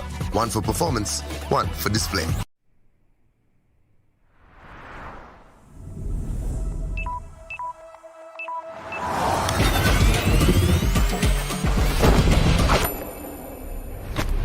Are you ready for this?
Well, ladies and gentlemen, you've had your break, so welcome back to BGIS 2021, powered by iQOO 7 Legend, of course. My name is Fluky. Joining me for this one is going to be the lovely Shadow herself. Shadow, the last two games were extremely action-packed, lots of stuff happening, and I think we broke a record. Do you want to shed some light on that? Tell our viewers what that record was?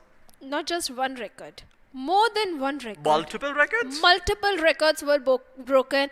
The finish points, 23. Whoa. The damage, more than 3,000. In fact, close to 3,500. 3,600 it was. And longest per minute finish, like the distance traveled initially, because 0 degree literally from Primorsk chased down the players of Team Zeus all the way towards Zarki over there. My God. Oh my God, the way the Team 0 degree dominated throughout the game, they were not stopping for anyone. They dropped in. From the minute the parachute they dropped in, they started going for the finish and ended with chicken dinner. Wow, great stuff coming out by them. But now we can have a fresh set of teams. So let's have a look at them and see what they're up to. Let's put some names to these logos and see what we're dealing with over here. We're going to be starting off with One-Sided Glory. I love that name. Corrupt Soul Esports, Team Elves, OMKV Official, Reapers Esports, Teen Outlaws, Zos or Zone. Okay, I don't know the form is Zos Esports, and Levitate Dead Squad A. A little bit of French in there, I think. More than a Harry Potter. Wingardium Leviosa. Levitate Dead Squada. Yeah. That's what it sounds like. Let's see if something is flying in the air or not in the game. But we have No Mercy officials, Team INST, Team One Last Rides, Team Signify Esports, Team Charts OP, Bombs and Guns, Team Evil Zombies. We have zombies as well, and we have Dead Squad as well.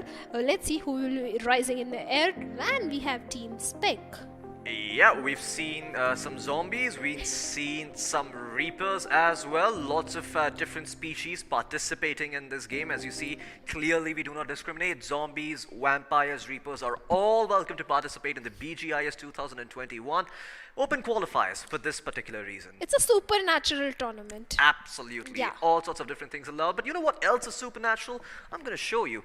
It's this phone right here. So let's have a word from the sponsors and see what they're all about as we jump into the promo for iQOO Legend 7.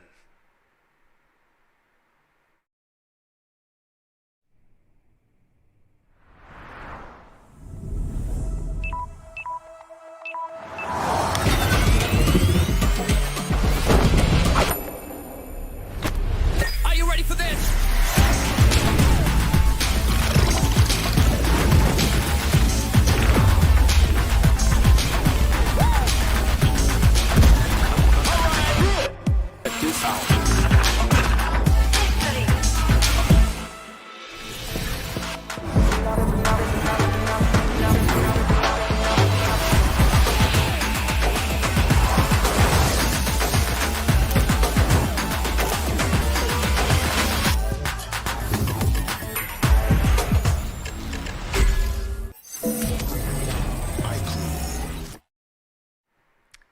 Well, that was the wonderful world of iQOO Legend 7 as they showed off the multitude of features that they have. But the ones that you really need to keep in mind are the Qualcomm Snapdragon 888 processor, of course, one of the best in the business, making sure that you don't have trouble multitasking, you don't have any trouble running the game itself. You can even listen to music while you're at it if you're more of a casual gamer like me. And on top of that, you've also got a 66-watt flash charge, making sure you're able to charge up in 22 minutes. And just continue with the BGMI action, of course. The camera also really good. It's got that stable mode, making sure that no matter how fast things are going, you can capture a perfect still. But with that out of the way, let's talk about what we can expect here for this third set of matches that we have today. Now, we've seen a lot of aggression early on. Do you perhaps want to turn it down a notch, or do you want to kick it up a notch? What is it that you want to see in terms of aggression from these players? The perfect way to end round one is action. I wanted to more aggressive. In fact, today both the groups, Group 1 and Group 2, initially that played, they were full of action. Team Celsius Esports, we saw Team 0 Degree. In fact, this lobby was almost every team was so competitive. I want action to be amplified, doubled, tripled. Oh my god. I mean, okay, well, yes, there's going to be no action remaining for the late game itself, but yeah, that should be pretty interesting to see if that does end up happening or not. In the meantime, we are having something else for you, so let's have a look at that. The in-game island is, like Experiment loves to say, bustling with activity and life itself. All of these players having a good time, and this is where we get to assess the personalities of the players. You know, have a little psychological test of sorts. What are they doing? Are they staring at the water? They must be very, very calm then. Of course, this is armchair psychology. Don't take my word for it. I'm not a certified professional. But yeah, you can tell a fair bit about the player by what they're doing at this point, right? It's basically a chill out before the action begins, before the seriousness of the game begins. It's a chill out session, chill with your friends there that are opponents. Because we have seen outside of the game, everyone is a friend, and this is the time they can chill out, have a chill chat amongst yourself or the opponents, and later on just shoot them down with your gun. Absolutely. It starts off very peacefully, and then it becomes more and more violent as the circle forces them in close proximity with each other as they find out their true colors, not able to withstand each other. But enough about the banter, enough with all the chattering. Let's just jump straight into the action itself, and let's have a look at what that flight path is going to be bringing us. This one should be interesting because I am looking at it right now, and it's starting off at Sosnovka military base, ending at Lipovka, leaving Georgopol relatively inaccessible. A drop where a lot of teams tend to go, but this time around, they might have to change up where they go. Well, let's see if they do end up going to Georgopol, or if they are, just going to stick to somewhere like Gatka, Quarry, Primorsk, Ferry Pier. There's also a fair bit of option towards Rozhok if you want. Sosnovka and Novorupnoy are also open for the taking. Milta and Milta Power, a drop location where we see some teams go, but not a lot of teams really prioritize and fight over. Might just be contested. Excuse me, not consisted, contested, as we see all of these teams dropping in because it's quite close to the flight path. Well, Milta Power offers a very good loot. You drop in towards Milta Power, two of your teammates in the factory area, that is in the close area. It offers good loot, loot away the area, then just go ahead your business, rotating inside the zone. But this time again we have a team in the military base island, we have a team in the Primorsk, and looks like there might be some drop location clash in the Primorsk area. Let's see, players are still in the parachute, but Zos Esports is already there. They have arrived early, and early bird gets the food. They are definitely going to have the advantage, but I want to focus on the circle. Yeah, well, it's beautiful. Don't tell the viewers. Okay, we're gonna leave them shrouded in suspense, but in the meantime, let's have a look at who Zos is going up against. It's gonna be the one-sided glory, the team who want all the glory for themselves, as their name suggests. Can they actually find it? Well, so far it's been rather anticlimactic for them because they have had to share this little area near Ferry Pier with each other. Primorsk, of course, being contested. Something that we should have anticipated considering the flight path. But, well, speaking of action, looks like there might just be some over here at this moment. No Mercy official, Thunder, and the rest of their team trying to take up arms against the side of Team INST. Well, Team Thunder, No Mercy official Thunder has already gotten a UMP-45. In fact, all of the players have a gun in their hand. If we talk about another team, they don't have a very good loot. That is Team INST, and in fact, Ban does have the grenades, and let's see how he can put good use to it. But on the back side, we can see Dexter moving in towards the Rozhok area, but Gunda of Team INST goes down. A perfect backup coming in from Hawk with that Bison in his hands. The problem with the INST is increasing because they can't go for revival. Finish has already been confirmed.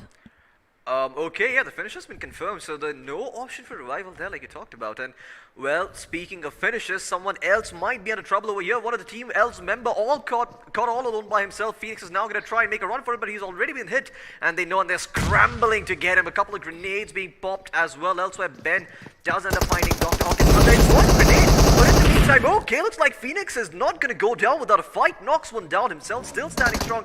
In the meantime, elsewhere, where the single grenade did knock out two people, we are seeing those Nox being converted to finishes at this point. Team INST finding themselves two. They do lose one, but it's well worth it. It's a trade that favors them. And Ben gets the credit for being a grenadier. 2 knocks with 1 grenade. That is peak efficiency. Well, this time hot drops are not being contested. Small compounds are being contested, and the players that are outnumbered are paying the price. Team No Mercy official is one of them. They have already lost 2 of their players. Team INST also lost 1 of their player. Now the rotations are coming in. They have to make sure they stay in the game for as long as possible, and we can already see I think 5 players have already been lost, and we have a quick replay how things happened, how the grenades were coming in. What the hell? What? From that distance he managed to get himself 2 knocks? What the hell is up with this man? Holy moly, his arm must be strong as an ox's. Well, oxes don't have arms, they've got calves and legs, but you get the gist, you get the spirit of it. Arms like a gorilla, there we go. There's a strong animal with big biceps that could toss grenades over long distances if it desired to do so and if it was taught to do so. But in the meantime, less about gorillas, more about the players on our screens. ZOS Esports as well as One-Sided Glory still staring at each other. And they have exchanged a knock, or rather a finish. I see one of their players, I believe it is Spite OP, has been eliminated. But in the meantime, One-Sided Glory, they've not lost anyone. So it hasn't been an exchange, but rather a favorable, how should I say, a favorable engagement for the side of One-Sided Glory. Well, what I can think might have happened is ZOS officials landed quite early in the Primorsk area. One-Sided Glory were very late in the landing, and ZOS didn't anticipate that another team might be present over there. They were just looting away, moving in the Primorsk, and one player might have been caught off guard. But look at Levitate Dead Squad. They are literally up in there. Oh yeah, absolutely. Well, Levitate Dead Squad certainly doing some justice to the name as they find themselves a fair bit of high ground. The question is, can they actually capitalize on it? I mean, sure, they can get themselves a couple of picks over here, but it doesn't seem like there's going to be any action here just yet. Team L's very, very careful about their position. They don't want to give it up for no reason whatsoever. Primorsk under heavy contest as we see a bunch of teams in that general area as of now, and no one's really pushing, no one's really moving just yet. And so are the side of One-Sided Glory elsewhere on the map. You can see these guys are relaxing. And in the meantime, let me just give you a brief overview of what is happening on the map in case you guys would like to know. There are a couple of teams in Sosnovka. Well, there's only 2 teams over there. The eastern part of the map, though, near Milta as well as Milta Power, fairly contested. A big number of teams over there. Shelter and Prison as well, the middle of that ground, seeing a fair amount of action. There's a lot of teams in that general area. Yasnaya, Polyana, and Rozak seeing a team each. And yeah, Primorsk also has a great density of teams. Pachinki relatively empty. No one towards Georgopol, of course. Hospital, Ruins, and Gatka all relatively empty. But speaking of some action, it's just breaking out in front of the screens right now. Team Spec trying to take a fight against Team One Last Ride, but it's actually Team Spec taking one last ride potentially to the center of the circle because they don't want to take this fight. They didn't want to take this fight, but the player was already taken down while the rotation was. One Last Ride had a very good compound to their name. Sam has been knocked down. Sam has already been finished. In fact, so many fights are breaking in during the rotation, especially on the Novo Ripnoy Bridge area. Yep. Anytime soon, I'm expecting a fight breaking on the military base bridge as well. But seems like the teams have decided to rotate from another path. Water rotations are also coming in from Milta Power area. And this is what I'm talking about. Team Corrupt Soul Esports is picking fight with the players of Team Jat. Team Jat has already lost one of their crucial players. And they're holding on to the petrol pump area. They better be careful, because if any of the player of Team Corrupt rotates away and comes anywhere nearby, one grenade is all that is going to take to knock down at least 2 of the players. Yeah, absolutely. I mean, just one grenade could be the end-all, be-all. That's what happens when you huddle up into a corner, like we saw in one of those games earlier today, where I think 2 teams were trying to stay inside a shack only to be put out by a single nade, and that did not really end that well for those teams. But in the meantime, we're going to be seeing some action breaking out at the gas station that leads to Nova Ripnoy. A couple of teams contesting that general area. In fact, lots of teams over here. In the meantime, Corrupt Esports still huddling around the corners. A bit of a weird position to be holding coming in from them, but one thing they can be sure of is that at that distance it could be hard to land some of their shots, so at least their backstab is not something they need to worry about, although they probably do want to spread out a little bit. And speaking of the circle, well, there it is. It's a fickle mistress like always, very, very impartial, hates everyone equally, and this time around it has drawn a particular liking for the players inside Sosnovka military base. Well, their players are already trying to move inside the military base area. Some of the teams have already taken or occupied the cave area of the military base. Others are trying for the hill. No one is exactly in the base area because they know the circle is in the end going to shift. Most probably we see that happening, that it tends to shift outside of the military base C buildings, but Jad OP has different things in his mind, as with the UMP-45 he takes on Inferno of Team INST, and pretty much he will get the confirmation as well. He's going to shift on to his M416. No, his teammate Sandhu is ready with his M416, dishing out a lot of damage on Ban over there. Yeah, Juts OP clearly not afraid to take this fight against the side of Team INST, as they have lost two of their members. They're on the ground reeling, licking their wounds and suffering from their losses, while the rest of the Juts try and surround them. And Team INST, well, they're gonna cut their losses short, get the hell out of there, and try and play for placement points. Speaking of which, not a single team has been eliminated yet.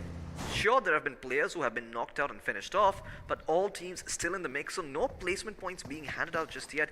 As usual, survival being of key importance over here. And the Juts, well, they found themselves a big old boat, and they're going to be taking it to rotate the hell out of here. You might want to wait for your friend to get in there.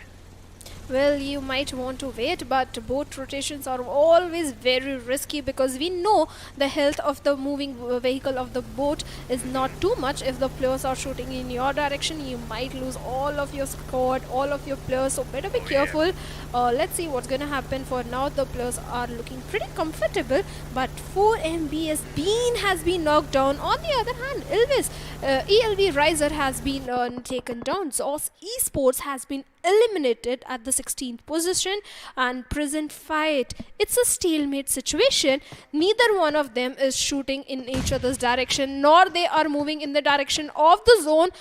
They are taking so much zone damage, but look at Dragon. This grenade is going to be deadly if he lands it accurately, but no, he misses it. Yeah, slightly off the mark over there. And Team Elves, well, we've talked about this earlier. This is a lose-lose situation. They should get the hell out of here because the rotations are only going to get tougher as time goes on. They're still busy trying to take this fight now. Of course, this is only the first blue zone, but now soon enough, the third blue zone is going to start kicking in, and the damage is going to start ramping up. And at that point, it's not something to just snicker about. You're gonna lose a lot of your healing abilities. The bandages, those energy drinks, those first aid kits gonna be expended. You need to save those for the late game. You are taking a gamble considering that you're gonna be able to loot it off of your enemies' bodies, but you have to remember the blue zone affects everyone, so everyone's gonna be healing, everyone's gonna be staying alive, and there is nothing to be easier in this situation. Well, they realize that they're gonna take the fight to them, and this time around they will finish it off in the nick of time, but their rotations could be problematic. A first aid kit being popped will get him high enough in terms of HP, and now they quickly need to get the hell out of here. Can they actually find some bandages and first aid kits? Well, I hope they are. Oh, Dragon Knight. Oh no, Dragon's gonna be in a world of trouble. He's gonna have to res him up, and I think he's done for. Don't think he can be resed at this point. They're gonna try to get him up back on his feet, but they need to drop a couple of bandages for him. We'll see, and there you go, those are the bandages and those med kits being dropped for him. He should be able to heal up, hopefully get inside the base, but back towards the circle. We see some action outside the Nova Ripnoi bridge. It seems to be two evil zombies, not TWO but TOO, two evil zombies, as they just try and tell us the intensity and the magnitude of the evil. It is indeed too much to bear. Going up against OMKV official. Now so far, no finishes being exchanged, but soon enough there should be some more action breaking out over here, as we see them just waiting around the corner for something to happen. They're both trying to fight for the Nova Ripnoi bridge control so that they can get inside the circle, but they're both not in a position to get there. I mean, they're both at such an awkward position where neither of the teams can get out of here, so it really is a true stalemate. And now OMKV will try to break that stalemate instead by getting a couple of kills and getting a bit of backup for themselves in the form of their players who were a little bit away from them earlier. Well, Team OMKV, their misery is not gonna end so easily because on the other end of the bridge area, there is another team waiting for them. Okay, They might escape one of the team present, that is Team Evil Zombies, but what about the team that is present on the other side? Both the teams, Team OMKV and Team Evil Zombies, have to be very careful. They have to anticipate that there is a bridge but camp they're out of there. happening, and Team Leviate Dead Squad is paying the price of their mistake. Very late rotation, they were on the upper hill of the prison area. They could have easily fallen back, but the greed of the finish points, they are paying the price now. Yeah, they've been knocked over by a vehicle, it seems, and oh no, wait, it was actually the blue zone. It was the blue zone that got them. Never mind, it's the HUD being a little bit sus over there, and yeah, Levitate Dead Squad. This is gonna be a painful end for the three of you at least. Knight will live to tell the tale, but he still has to fight his way in there. Like his name suggests, can he be the knight his team needs? Well, all the teams are out of that area, so maybe he can still rotate in from the bridge, stay alive, get those sweet placement points we talked about earlier, but still, it's still only the 14th place, so if he gets taken off here, he's gonna get nothing at all. He's trying to dive his car into the water over here. He will go for a swim. Unfortunately, cars don't really swim as much and believe OP will be knocked out.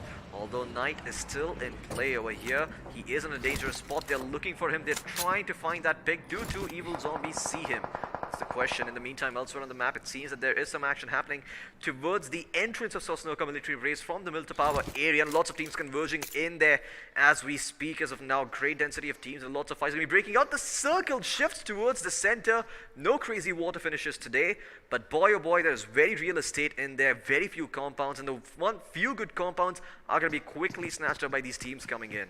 Well, if we talk about the zone has taken another shift, and for now, the team bombs and guns having the control of the cave areas looking very good, because on the eastern side, there is no team that is going to harm them or going to backstab them. They are looking wonderful, but the team that is not looking good is the team Outlaws, because they are on the receiving end of the shots coming in from the players of Team Signify Esports. In fact, the grenades are also coming in. Unfortunately, it was a PP Bison. If it was an M416, he could have gotten an easy knock onto the players of Team Outlaws, but his teammate Arnab might do the job. Let's see what's going to happen. On the other hand, Ban has been eliminated. In fact, his whole team has been eliminated by Team Spec at 14th position. Not a very good outing coming in from that particular team as well. But Signify Esports is still firing shots in the factory area where the Team Outlaws is present. LVT Knight was the only guy standing, but Team Zombies was ready at the edge of the circle to eliminate him, and with that, team gets an early elimination. Absolutely. I mean, they're gonna get a couple of early eliminations over here, and okay, relax, Slam God. You know, that's the one vehicle you have to rotate inside deep into the circle. Just don't be as reckless with, drive it on the road like it's meant to be driven. But just as I say that, he was actually gonna ram it straight into a chain link fence. Speaking of vehicles, well, there's an abundance of it available for the side of OMKV official, but they need to worry about another team closing in on them. That's two evil zombies. Now, they do have their entire roster up and running, and the only person who's on a fact-finding mission from them is Phoenix. He's trying to watch the flank and trying to get some information, and that grenade is going to tell them a lot about the locations of the members of Team 2 Evil Zombies. Let's see if they can try and get a couple of knocks. Oh my god, a single lane knocks on two players. What a great play coming in from Anand as he gets himself one. The car's gonna explode as well, so no way they can get out of this one. Now they're gonna capitalize on the opportunity. Anand going in for the third pick as well. Can he get the squad wipe all by himself? Yes, he does. One single man completely eliminates an entirety of a squad. A rampage for Anand from two Evil Zombies. And boy oh boy, these zombies, I don't know how evil they are, but they're certainly very, very strong. They are very strong and aggressive as well, because after the grenades, Anant is now relying on his M4 and shooting in the direction of the nearby teams. On the other hand, TOS IGL has been taken down, and Smiley goes down with a follow-up grenade coming in as a trade, but Jarts you have to be very careful. You have already lost one of your player. You have the control of the northern side of the zone area. Don't over peak or don't come out in the open area, because the players of 2EZ have already spotted you down, and maybe they can shoot in your direction as wait well. a second, But another Dexter! double knock! What the hell is happening? I mean, everyone is cooking their grenades to perfection today, Shadow. Oh my goodness, I mean, I think this is the third time in the same game that we've seen a grenade knock two people out at once. This is absolutely absurd. Team No Mercy official doing very good justice to the name right now. Dexter just not feeling particularly merciful, much like his Showtime counterpart. He too is a serial killer, except he uses grenades, not knives.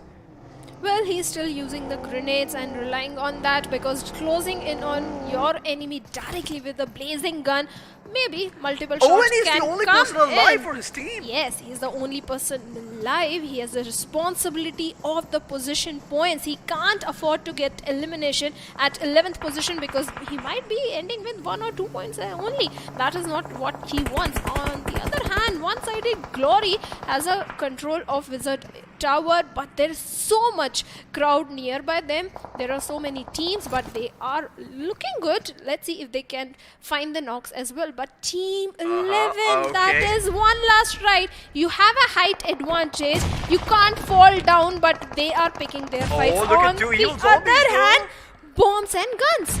Yeah, there you go, Team Bombs and Guns and two evil zombies coming in. I mean, there's going to be hellfire from all directions over here to the side of Team One Last Ride, and this might just be the one last ride that they're talking about in their team name.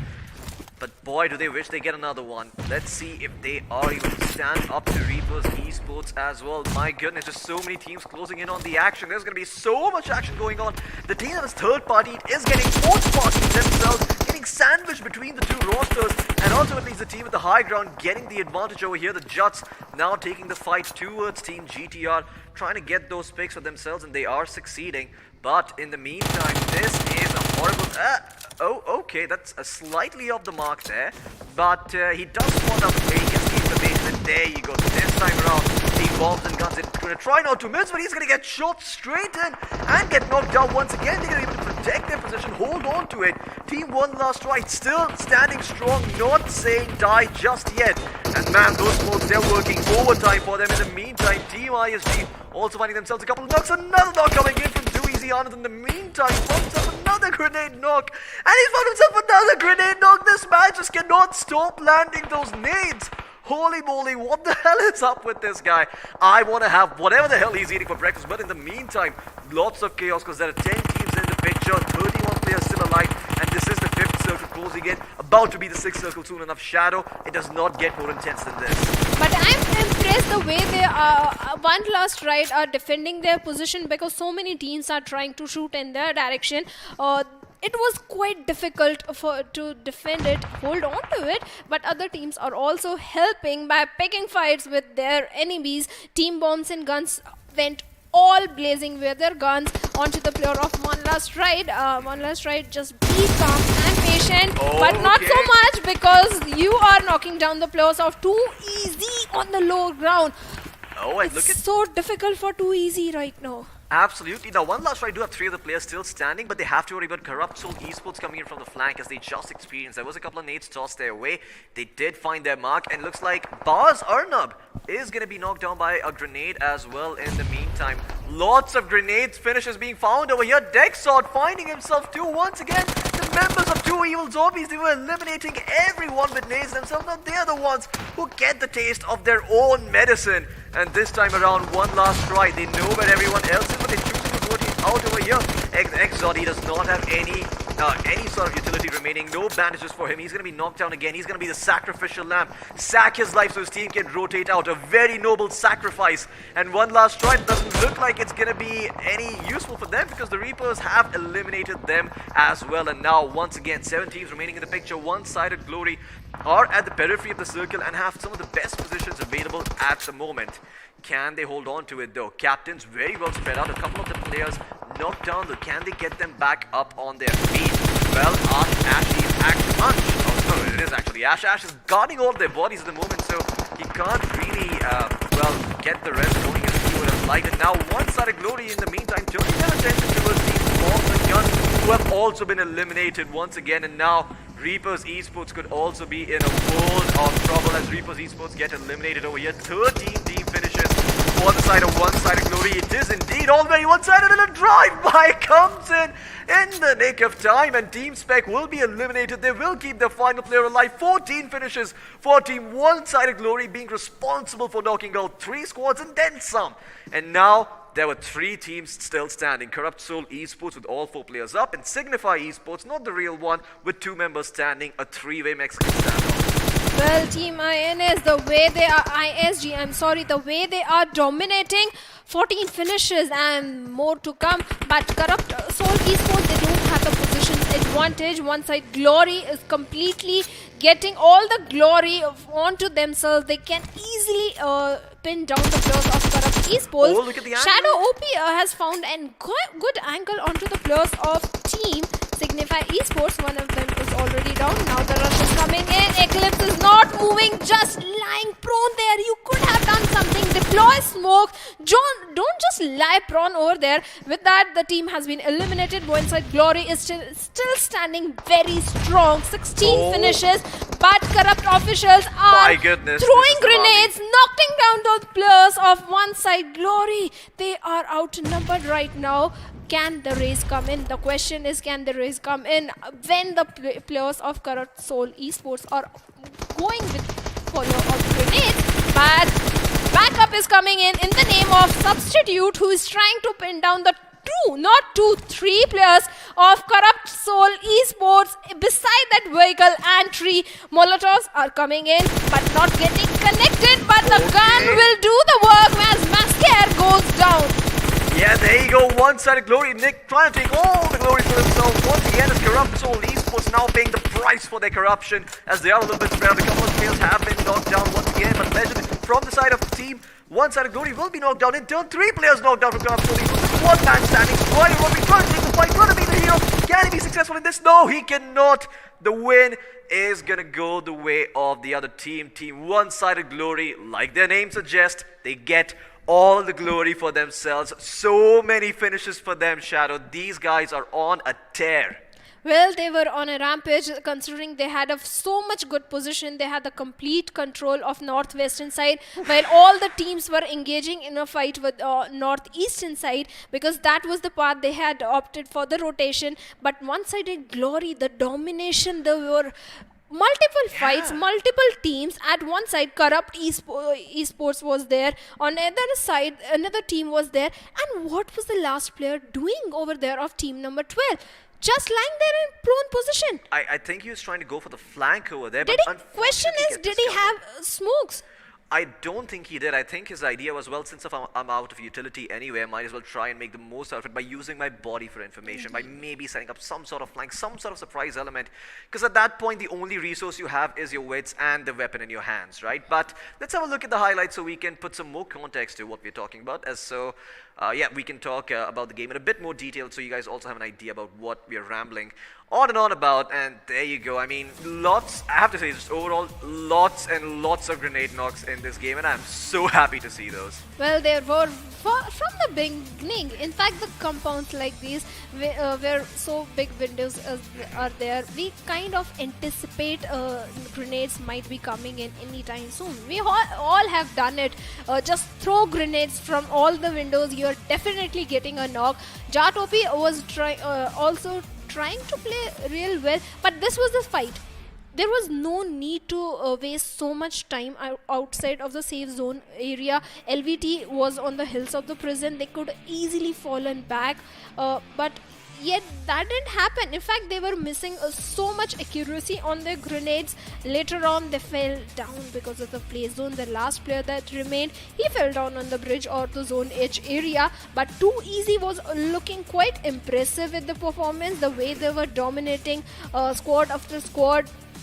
Yeah. Grenades were also point accurate from Too Easy. Yeah, Anant was just a madman on those nades, I have to say. He just connected so many of them. It just didn't seem like teams ever stood a chance. I mean, I mean, it's really refreshing to see someone so potent with those nades, right? Someone who's gone into a lobby, practiced it by himself, learned how the arc works, learned at what distance to throw them, learned how to perfectly cook those nades so they explode right where you want them to.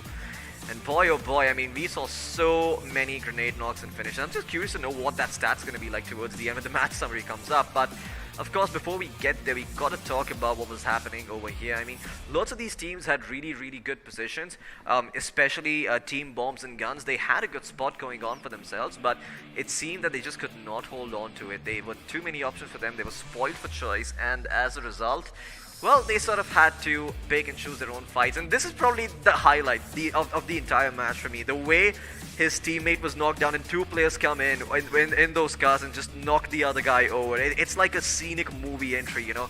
The team looking out for each other as always in one side of glory. Well, this was the straw that broke the camel's back. That player being picked off there on the flank as he got discovered. And well, when three players are knocked down stride, he can try and make it interesting. He can try and make it work, but there's only so much he can do as the last surviving member of Team Corrupt Soul Esports. Well, Team Corrupt Esports, if you look at it, three players were behind that vehicle area. The last player of one side, Esports was, one side, Glory, I'm sorry, was coming in. The problem was Corrupt Esports had to move outside of the safe zone while the player of One Glory had a good cover, the ridge cover. But let's first have a look at the point standings, which team got how many points, and records are not broken, but 20 finished. We are Too coming impressive. close. We are coming really, really close to breaking these records. 35 total points for the side of One Side of Glory. Corrupt Soul Esports on the other hand with 6 finished points for a total of 18. The placements doing overtime work for them. Signify Esports in that third place with 11 total points. Teen Outlaws in fourth. Team Spec, Reapers Esports as well in good positions, but unfortunately two Evil Zombies, despite having 6 finishes, only ending up with the 7th place with just 1 placement point. Gonna be heartbreaking for them considering in the manner in which they found those picks. It was absolutely beautiful to see, but at the end of the day it just was not enough. And Team One Side of Glory, all the glory went to them. Of course, teams Bombs and Guns, Shots XOP, Levitate, Dead Squad, No Mercy Official, they all tried, but in the end they couldn't do all that much. And Elves and Zos Esports, well, not much I can say except that it sucks to be there. Well, if we talk about Too Easy and Reaper, the point difference between Signify and them is 4 points only, and the way they were playing, Too Easy and Reapers, both the teams, in fact, won last ride as well. They have a very high chance to qualify if they play consistently in the match too. Even if they're getting 7 points or 8 points in the next match, they will be very consistent. But let's have a look at the MVP. That is our iQOO MVP. That is none other than Nick of One Side Glory. Oh man, yeah, One Side of Glory. I mean, we talked about this guy. He wanted all the glory for himself towards the end, just being the first man and to rush it and just to rack up all those finishes for himself.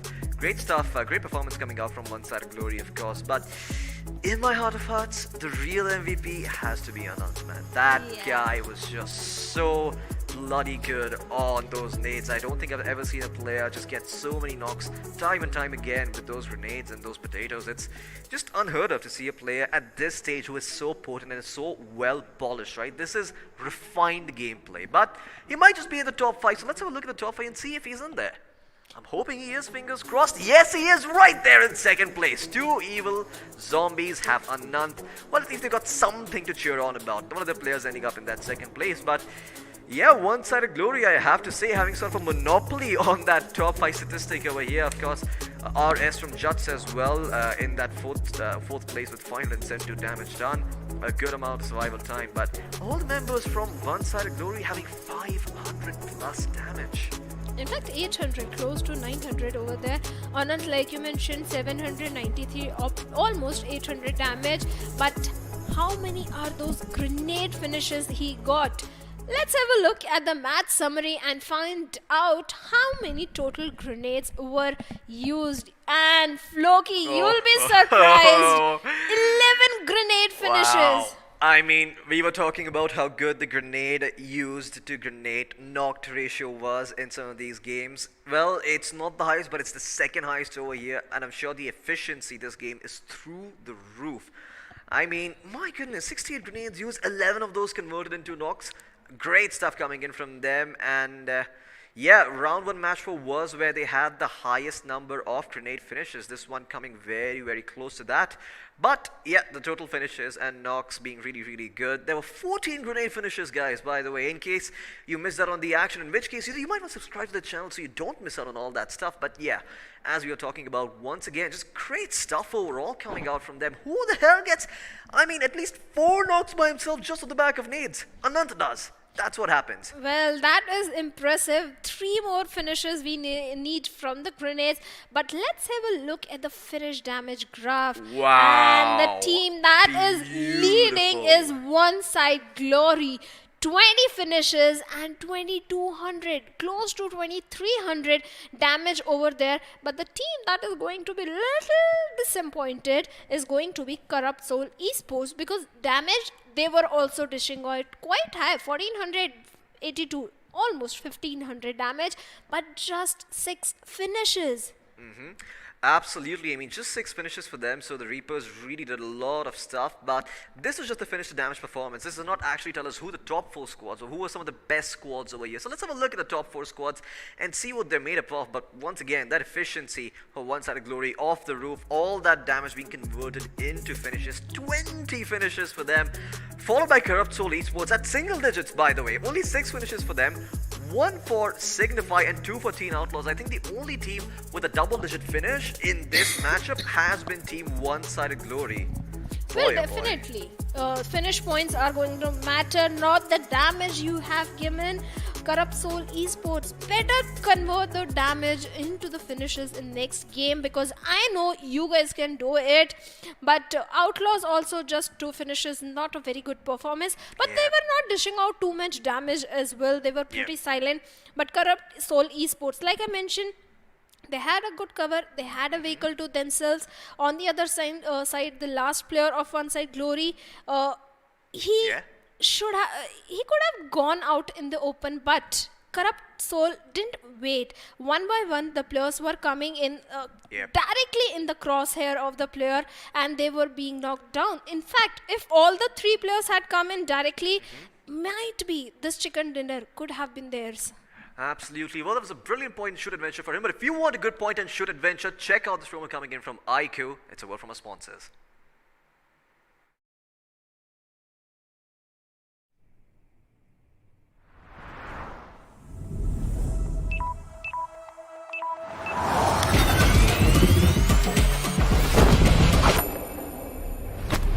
Are you ready for this?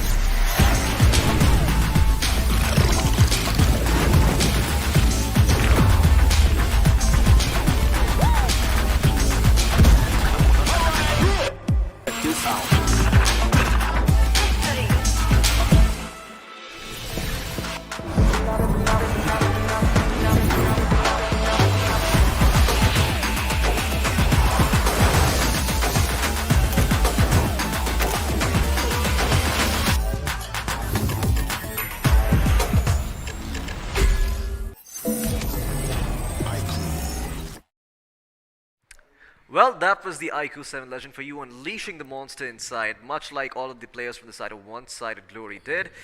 They unleashed the monster within, didn't they? Well, they were unleashing the monster, not only One Side Glory, I think, from Celsius Esports to 0 Degree to One Side Glory, everybody is unleashing the monster today. Yeah, even Anand from 2 Evil Zombies. I mean, that man was definitely a beast. Who the hell gets a squad wipe all by themselves? Anand. That man does. And on top of that, he got himself 2 more finishes to add on top of that. And that's the only reason why his team even had 7 points to begin with. It was all him. But, well, let's have a look at the teams once again to jog your memories and refresh in case you're just tuning in. And in case you're just tuning in, well, welcome to the stream. This is going to be the final match of the day. For some context, it was One-Sided Glory, like you see on your screens, who won that first match. But there's also Corrupt Soul Esports, Team Elves, OMKV, Reapers Esports, Team Outlaws, Zos Esports, and Levitate Death Squad, who are in the mix over here.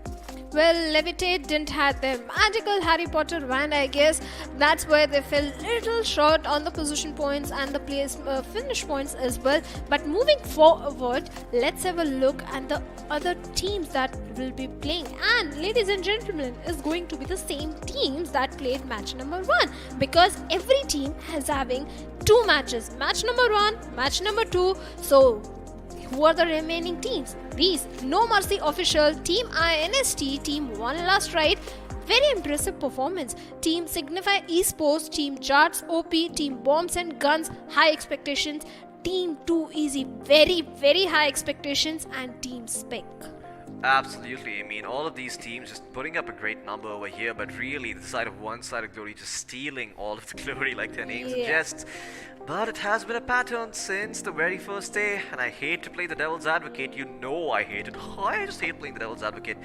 Nah, just kidding, I love it. But it's always the team in the first spot and the second spot who have trouble just, having the same performance in the second game. The only team I still remember, and it's still in the back of my mind, was Aztec Esports, who performed really, really well in that position. Hold on to that thought. We had another team. They didn't get the chicken dinner, but they were so close. Space officials in the last game, last group, they got the chicken dinner. Second match, they were the second position. Yeah, I mean, they came very, very close to it, like you mentioned. So, yeah, I mean, considering the number of matches, how many teams have played, so, I mean, not considering the teams, but considering the number of rounds and the number of matches that have been played, I think only in 2 sets of matches have we seen a team that was number 1 in the previous match break into the top 3 in the next one as well. So once again, that consistency not being found. Even if a team manages to win the first game, it could, statistically speaking, very easily mean that they get eliminated in that bottom 8 spot. So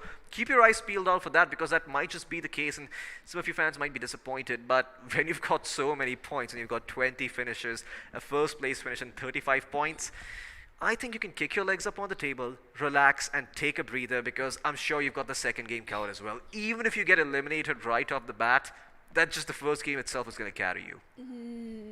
Not always, Floki. Not always. Because we can see any of the team breaking another record, going all bizarre in the game, or maybe some more consistencies coming in from the other teams, and the top team gets 0 point. Yeah. Their chances of qualifying will nullify. Absolutely. You have to be consistent. You most certainly do, and if the stars align like you do mention, if let's say some of the second or third place teams start popping off, start playing out of their minds, getting a bunch of frags, all of a sudden, I don't know, unknown spirit starts inhabiting all the players from corrupt soul officials. Hey, who the hell knows? They might just end up dethroning the champions themselves. But somewhere or the other, I think they have that sense of security that they're going to be in the top 4 at least, or maybe even in the top 5. Just get 5-6 points. That's enough. Exactly. That's all you need to get to just, make sure that your position does not get taken away. And even if it did, I don't think they'll be too bothered, because they know they've qualified. So they're just going to be relaxing this game. I wouldn't be too surprised to just see them hot drop in the middle of nowhere, just do a sort of a dance and just feed away a couple of finish points to the other players. Although they don't want to do that, because the caliber of these teams over here is very good, and this is an opportunity for them to perhaps just iron out some of their mistakes and be refined for the upcoming round 2, which is coming up after 1 day's break. And you want to make sure you subscribe to our channel so you do not miss out on any of that action. But yeah, we are getting a little bit of word right now. We're just waiting for one player to connect to the lobby, and as soon as he is in, we will be jumping into the lobby, seeing what kind of stuff they're going to be doing. But today's flight paths have been very, very interesting. Today's circle finishes have also been very, very interesting, haven't they? Now we've seen a Sosnovka, we've seen a Sosnovka finish. You've seen a northern part finish as well. I think you've seen some more central finishes as well. So today has just kept everyone really, really happy. What is the one crazy thing you want to see today before we call it off after this match? Well, me and XP have been asking for a quarry finish, but we were quite happy to see a shooting range finish as well. Yes, I was as well. Yeah, but let's hope for a quarry finish this time. Yeah, me too. I mean, I want to see something happening to the southwest of the map, and that part just never gets any love. Primorsk at times even goes completely ignored. How sad is that, right? How sad is that? But if you're lucky, if the BGMI gods do say so, and if we don't make too many requests and annoy them, well, there might just end up being a southwestern finish. Might not be Quarry, but it could be Primorsk, and that's close enough. No. No? Primorsk has too many buildings. It's a safe area. We Okay, want fair Quarry. enough. Quarry, yeah, well, Quarry Yeah. is fairly open, not gonna lie. I mean, there is There a is so lot many of room. terrains, ridges, so much stuff to play around with, containers. You don't know where the bullets are coming from. You need utility, smoke, grenades, everything you need, and a good position as well. Yep. Quarry, we want to. I mean, yeah, I certainly want to as well after I just heard. And guess what? On our screens, you can see the players on the island right now, relaxing, kicking up their legs, and the other ones who have not done so well in the past game, gearing up, having a bit of a strat talk, maybe even playing some mental games just to throw the other teams who they're trying to pursue, well, off their game a little bit. So let's see what they're up to over here. Well, doesn't seem like there's a lot of stuff happening, but, well, there's definitely a couple of bullets being exchanged as we are seeing over here. Okay, can you climb on top of that That's tail a wing? Glacier M4. By the way, Floki, do you have Glacier? No, I don't have any skins. I'm the lucky one who got it for free. Now you know who Yeah. to tag. Now you know who to tag on Instagram and ask for that free skin. Well, there's the criminal right here. But yeah, all jokes aside, I do wish I had that skin because I do use the M4 fairly often, and Me that too. does look pretty. Everyone loves M4. Everyone The loves spray, M4. 3x, 6x scope. It works with everything, right? It's Yeah. just such a versatile weapon. Long range, it's got you covered if you've got a good scope. Mid range, great fire rate, great accuracy. Bullet drop also not that bad. And of course, at close range as well, it can work. The only sort of downside being that sometimes the reload can take forever. But even with an extended fast mag or something like a big extended mag, you can work around that. Reduce the reload time to less than 2 seconds. But we're going to speak about gear later on. We're going to focus on more what's happening over here. There's the flight path this time around. Sort of similar. We're not getting the quarry finish, but we are getting the flight path ending towards quarry. Is that good enough, Shadow, or? Not at all. Wow. We want a final circle, not a plain path. Plain path could have been Kameshki towards Zarki. You We wouldn't haven't care. seen that also. We have Yeah. seen Novo to Primorsk, yet to see Kameshki to Zarki. Yeah, that is a Teams very... hate me. Absolutely, not only the teams hate you, but I think the BGMI gods are trying to teach you a lesson here. They think you're asking for too much. I learned that lesson today myself. When I was asking less of them, they blessed me with more. So maybe that is what needs to be done over here. But in the meantime, we are seeing a lot of teams dropping in towards Lipovka. Lots of areas open up for the taking. Sosnovka in play as well. Of course, Georgiopol, shooting range, all of those northern places are going to be a little bit harder to access, but we could see teams rotating in later on as time goes on. And if the circle allows it, speaking of which, done. I'm going to try to time it a little well. Let's see if the circle's going to spawn when I finish speaking. I'm still trying to speak so the circle spawns. It's not working. There we go. There it is. Well, that took a little bit longer than I anticipated. I was just off by a small, tiny marker. Not big at all, by the way. I am perfect, as you can see. But, yeah, well, speaking about the circle, it is about as basic as it gets. Quarry and AWM are jinxed. My They God. certainly are. But, Floki, There is hope. the two teams which need consistency are sharing the same drop location. Oh, Corrupt yeah. Soul Esports and Team Reapers. My goodness, but Oh, okay. Looks Outlaws are being very happy. Yeah, I mean, they just see one member of Signify astray away from the pack, and they will be very, very happy to snatch up that finish for themselves, being like, thank you very much, sayonara, moving on.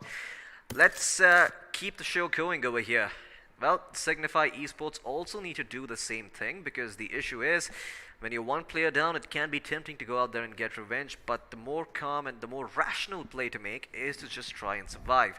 Let's see if they do that. Arnab, he knows what he's supposed to do, and he's going to try his best to make sure his team has a fighting chance by getting those placement points. But okay, some action coming out over here as well. Elsewhere on the map, we see Team INST trying to take some fights. Oh my god, these players haven't even dropped in over yet. No Mercy official, a little bit late to the party. As we see Gaida trying to just pluck them out of the sky, a little bit unsuccessful at that. But good news for the side of No Mercy. They might not be showing any mercy, but the BGMI gods certainly are. They seem to have taken a liking to this team, and they are going to be okay for the meantime. The team in the school has an M24.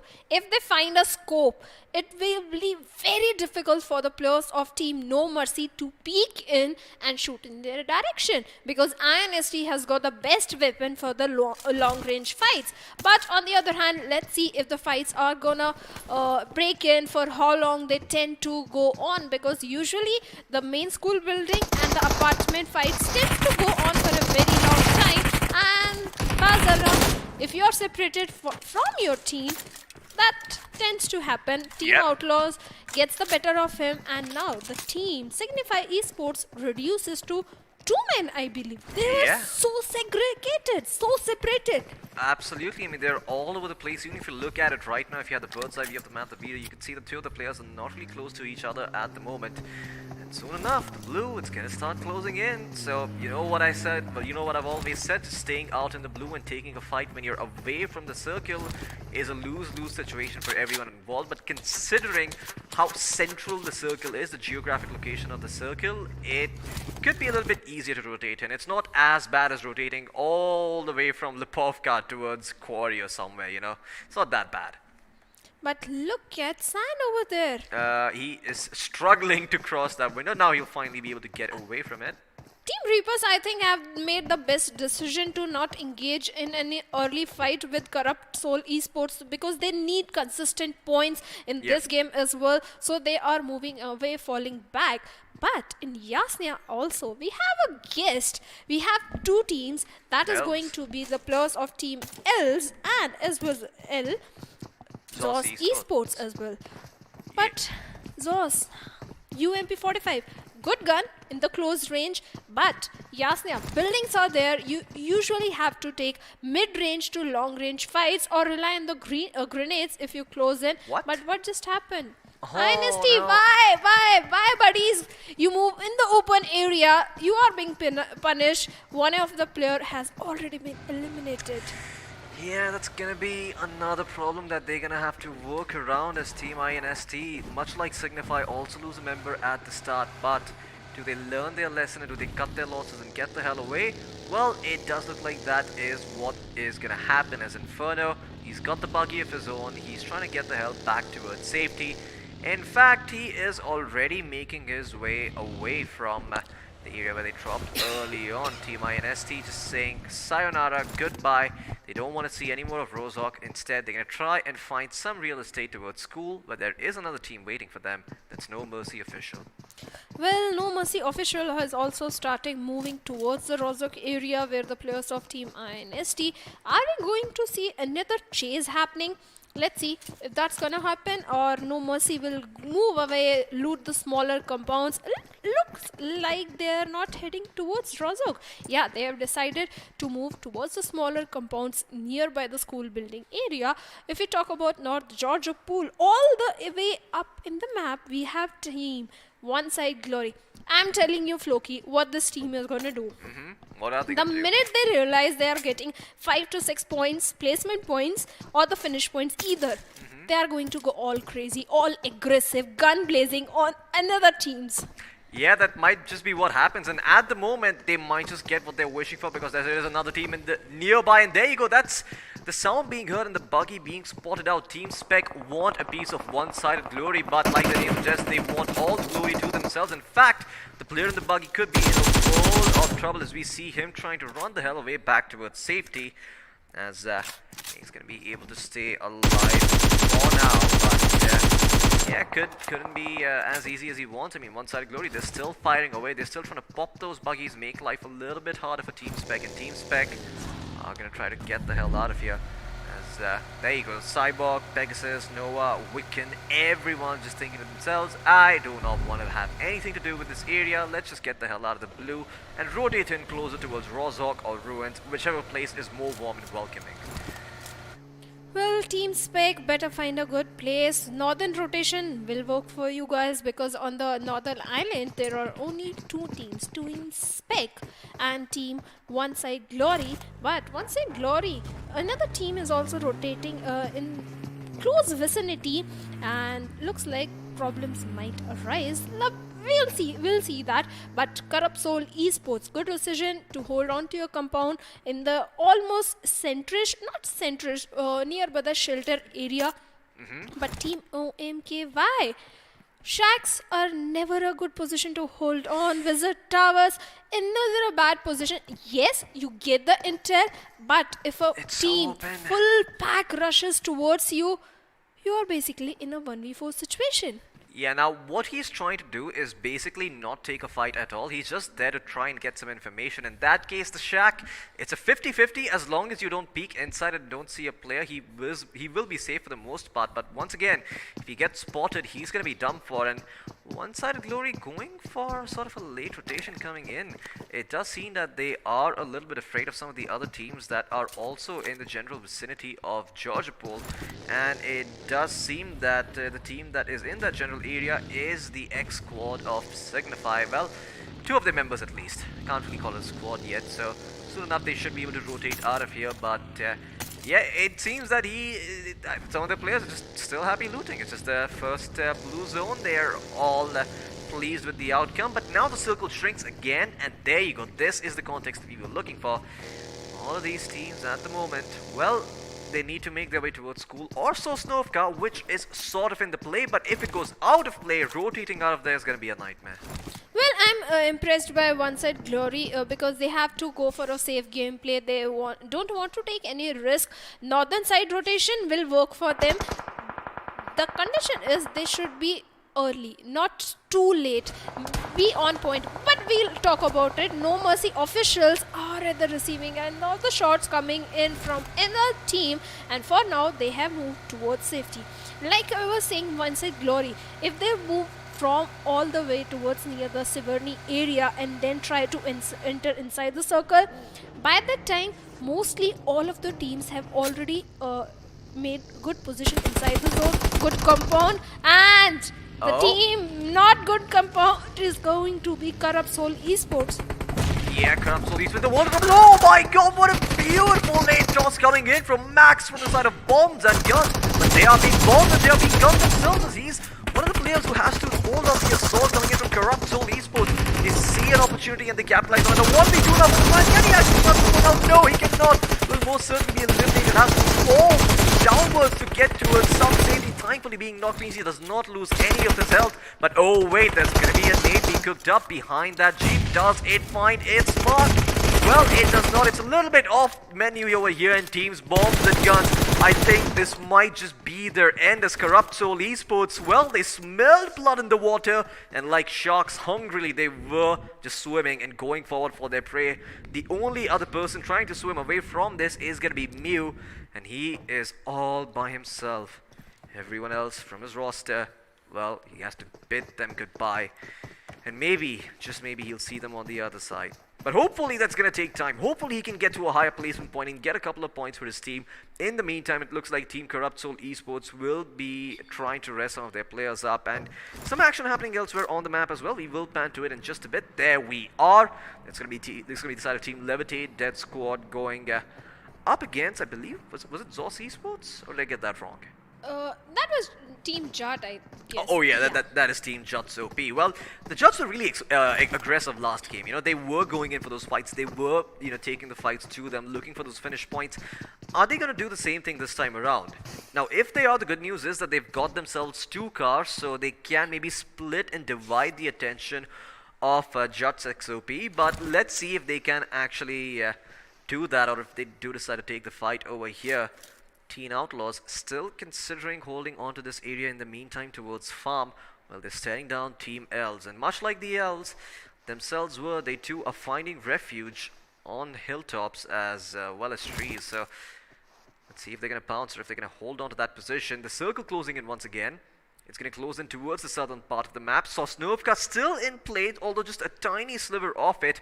And farm being very, very relevant as a decent chunk of the circle is Water Shadow. Are you happy? I'm happy, but one side Glory, late rotations are working for them till now. But now all 16 teams are still in the game.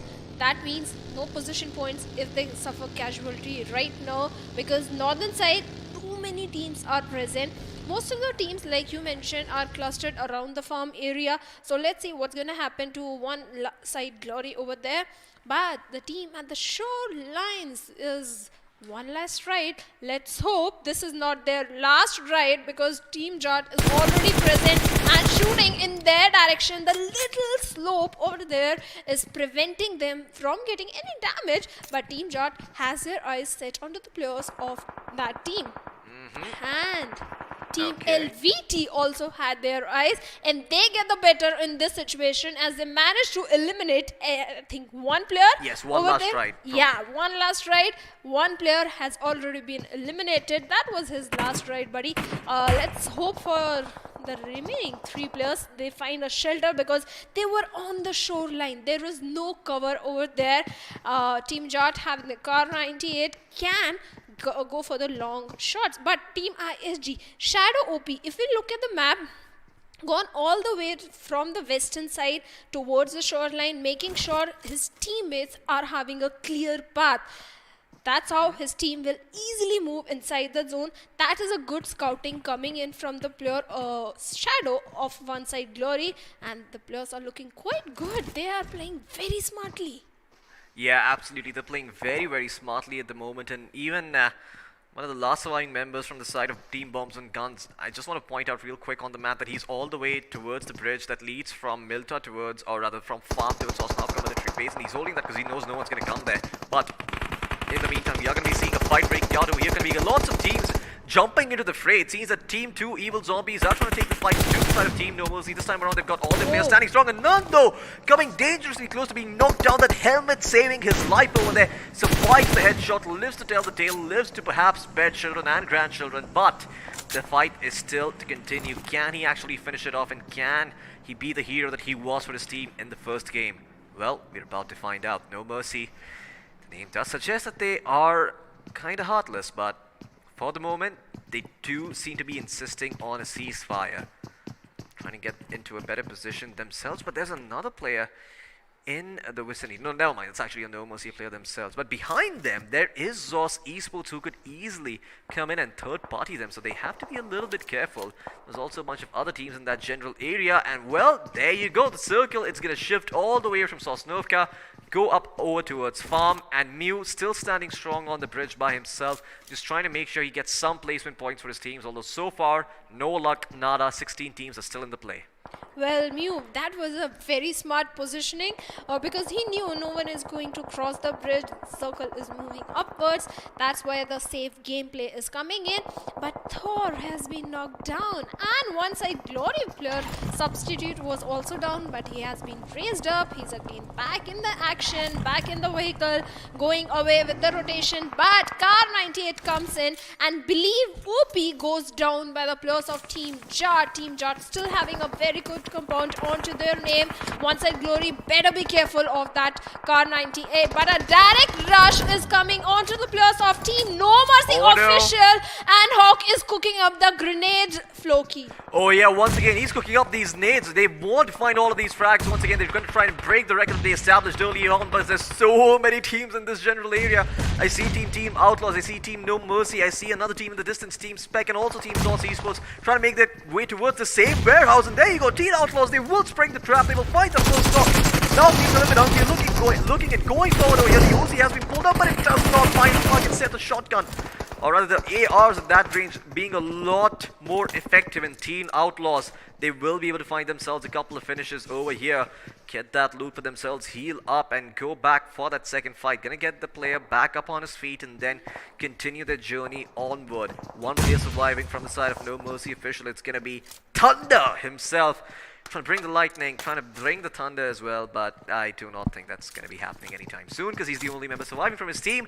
But he's surviving, and so is everyone else, so no placement points have been dished out. It is 17 minutes in, not a single squad has been eliminated, although the players one by one are being trimmed out. Now we start to see which teams are going to be the winners and which teams are going to be the losers. Well, Thor inside that shack in the compound, if enemy, let's see what's gonna happen when his teammates are going to come and help him out, because the rest of the players seems to be busy somewhere else. But Team No Mercy, there was no synergy or coordination, something was missing. It was the coordination that was missing. But for the players of Team GTR holding on towards the tower, one of the player is already down, and if a rush comes in or a grenade comes in, the team will get elimination, instant elimination. Levitate is at a very good positioning to get more finish points for themselves, and their backsides are completely clear. Their eyes are on the players of Team Zos, who are in the open area. Better God help them, and Team Els has spotted down the players of Team Levitate, who are making too much noise. Let's see if Phoenix can actually get some of the knocks with that M4 and 6x we were talking about. But he has also spotted down the players of Team GTR in the Wizard Tower. Team 7 Zos Esports. Yeah. Not a very good positioning, but they have the vehicles to help them out. They can make perfect use of that. And northern side, there are no enemy. Wait a minute, I jinxed it. Yep, well, there's no northern side anymore. Now there's the central side, the farm circle. It shifts more and more towards the center, so the teams towards the northern end are going to be a little bit boned at the moment, but it does look like these teams are trying to make sure that their rotation in there is safe and sound, although they have to worry about 2 evil zombies keeping them all. And well, once again, I mean, Shadow, there are 9 teams still standing with 4 of their players alive. No one is out of the game just yet. Everyone's still very much in the race. Everyone's got a pony in here. Who's going to be the first one to lose it out? Well, we're about to find out as we see a couple of players being knocked out over here. Team L stringing their trap, and I do think they managed to take out a couple of members from the side of Team 1 last try. It could be wrong about that, but in the meantime, no, it's actually one-sided Glory who are losing a couple of their players. Legend is going to get knocked down as well, and in the meantime, Team Levitate, Dead Squad, they're still standing strong with all 4 of the players. The vehicles coming in, the rotations are going to be there as well. They kind of just need to make sure that they do not get shot at while they are rotating, and thankfully, there's no one ready to shoot them in the back, but when they enter the circle, they will be met with resistance from a couple of these teams over here. As we see everyone trying to get inside the circle themselves. Team L's also trying to do the same, and now we're going to be seeing some action. Levitate, Dead Squad trying to take the fight over here against the side of Team 1 last right. Couple of knocks being exchanged back and forth, but give your attention elsewhere. For the moment, it does seem that Team Levitate, Dead Squad are winning this fight. They're going to be able to get themselves a couple of knocks. Knocks being exchanged back and forth. Too easy, and then once again, I can see you on the hood, buddy. You are the grenade mastermind, and once again, he's fragging out of his goddamn mind. There you go, finally some more teams being eliminated over here. 3 teams right off the bat, just out of the window over here. Let's see how many more are going to follow them in the grave. Levitate, Death Squad, 1 foot in the grave. Nope, not really. The player might be knocked, but he can be rezzed back up. And in the meantime, elsewhere, it looks like there is a member from the side of Team Els who is just on the flank over here against Team Spec. Now, he could just be such a big thorn in their side, but they spot out the other player, which is a bit of a bait coming in. Do they know that there's someone else on the backstab? Now, it doesn't appear like they do, so once again, Team Els, they still have a pony in this race, but elsewhere, it does look like Team 1-sided Glory are going to be in trouble, and so are Team 1 last right, and Levitate, Death Squad, they do end up losing one of their players. Believe OP goes down, and 2 evil zombies once again fragging out of their goddamn minds, but the placement points are what are important over here. 1 last right, they will be able to eliminate another squad in the meantime. Corrupt Souls as well. Kaneki is able to find 1 member of Levitate, that squad, and Corrupt Soul Esports, all 4 members still standing. They are in a good spot. They are inside the circle, but once again, it is about to shift, and their compound could be irrelevant. What's going to happen over here? Well, it does look like Team No Mercy official will be bidding goodbye to this particular round, it seems, because they don't have another player alive. Now, once again, I could be a little bit wrong about that, but yeah, 10 teams, 29 players alive, 5th circle. This is gonna be one very, very chaotic late game with tons and tons of action. But one side Glory, they have already lost few of their players, but getting the position, crucial position points. And if we talk about Team Reaper Esports, they are slowly crawling their way inside the circle. Let's see if they can succeed, because another team is present right in front of them. Grenades are falling in. Let's see if they can find the knock. But Phoenix goes down from Team OMKV. Corrupt Soul Esports has a job to do, that is to move inside the circle, but Team LVT is right in front of them. But another team that is in a lot of trouble is OMKV, because Team Reapers are pushing in towards them. They are giving the chance for their players to come back in the game. Race is happening. Why Sand was not pushing, but San does make a move and knocks down one of the player. Can he take down second one? No, he can't because San goes down by Phoenix OMKV. On the other hand, his teammates are providing the backup that is needed, but Sarthak also goes down over there, and Team OMKV throw a grenade. Reapers throw a grenade in their direction. We have got them, but nothing is happening. Captain Jasu trying to make the smoke cover. No, BTC is still holding on to his position, but Team LVT on the other side. Oh no, Knight they burned burning in flames. LVT gets an elimination. Oh my god, Corrupt Soul Esports, a single volley is all it took, and they found themselves a plethora of finishes over here. Two players still standing strong from their side.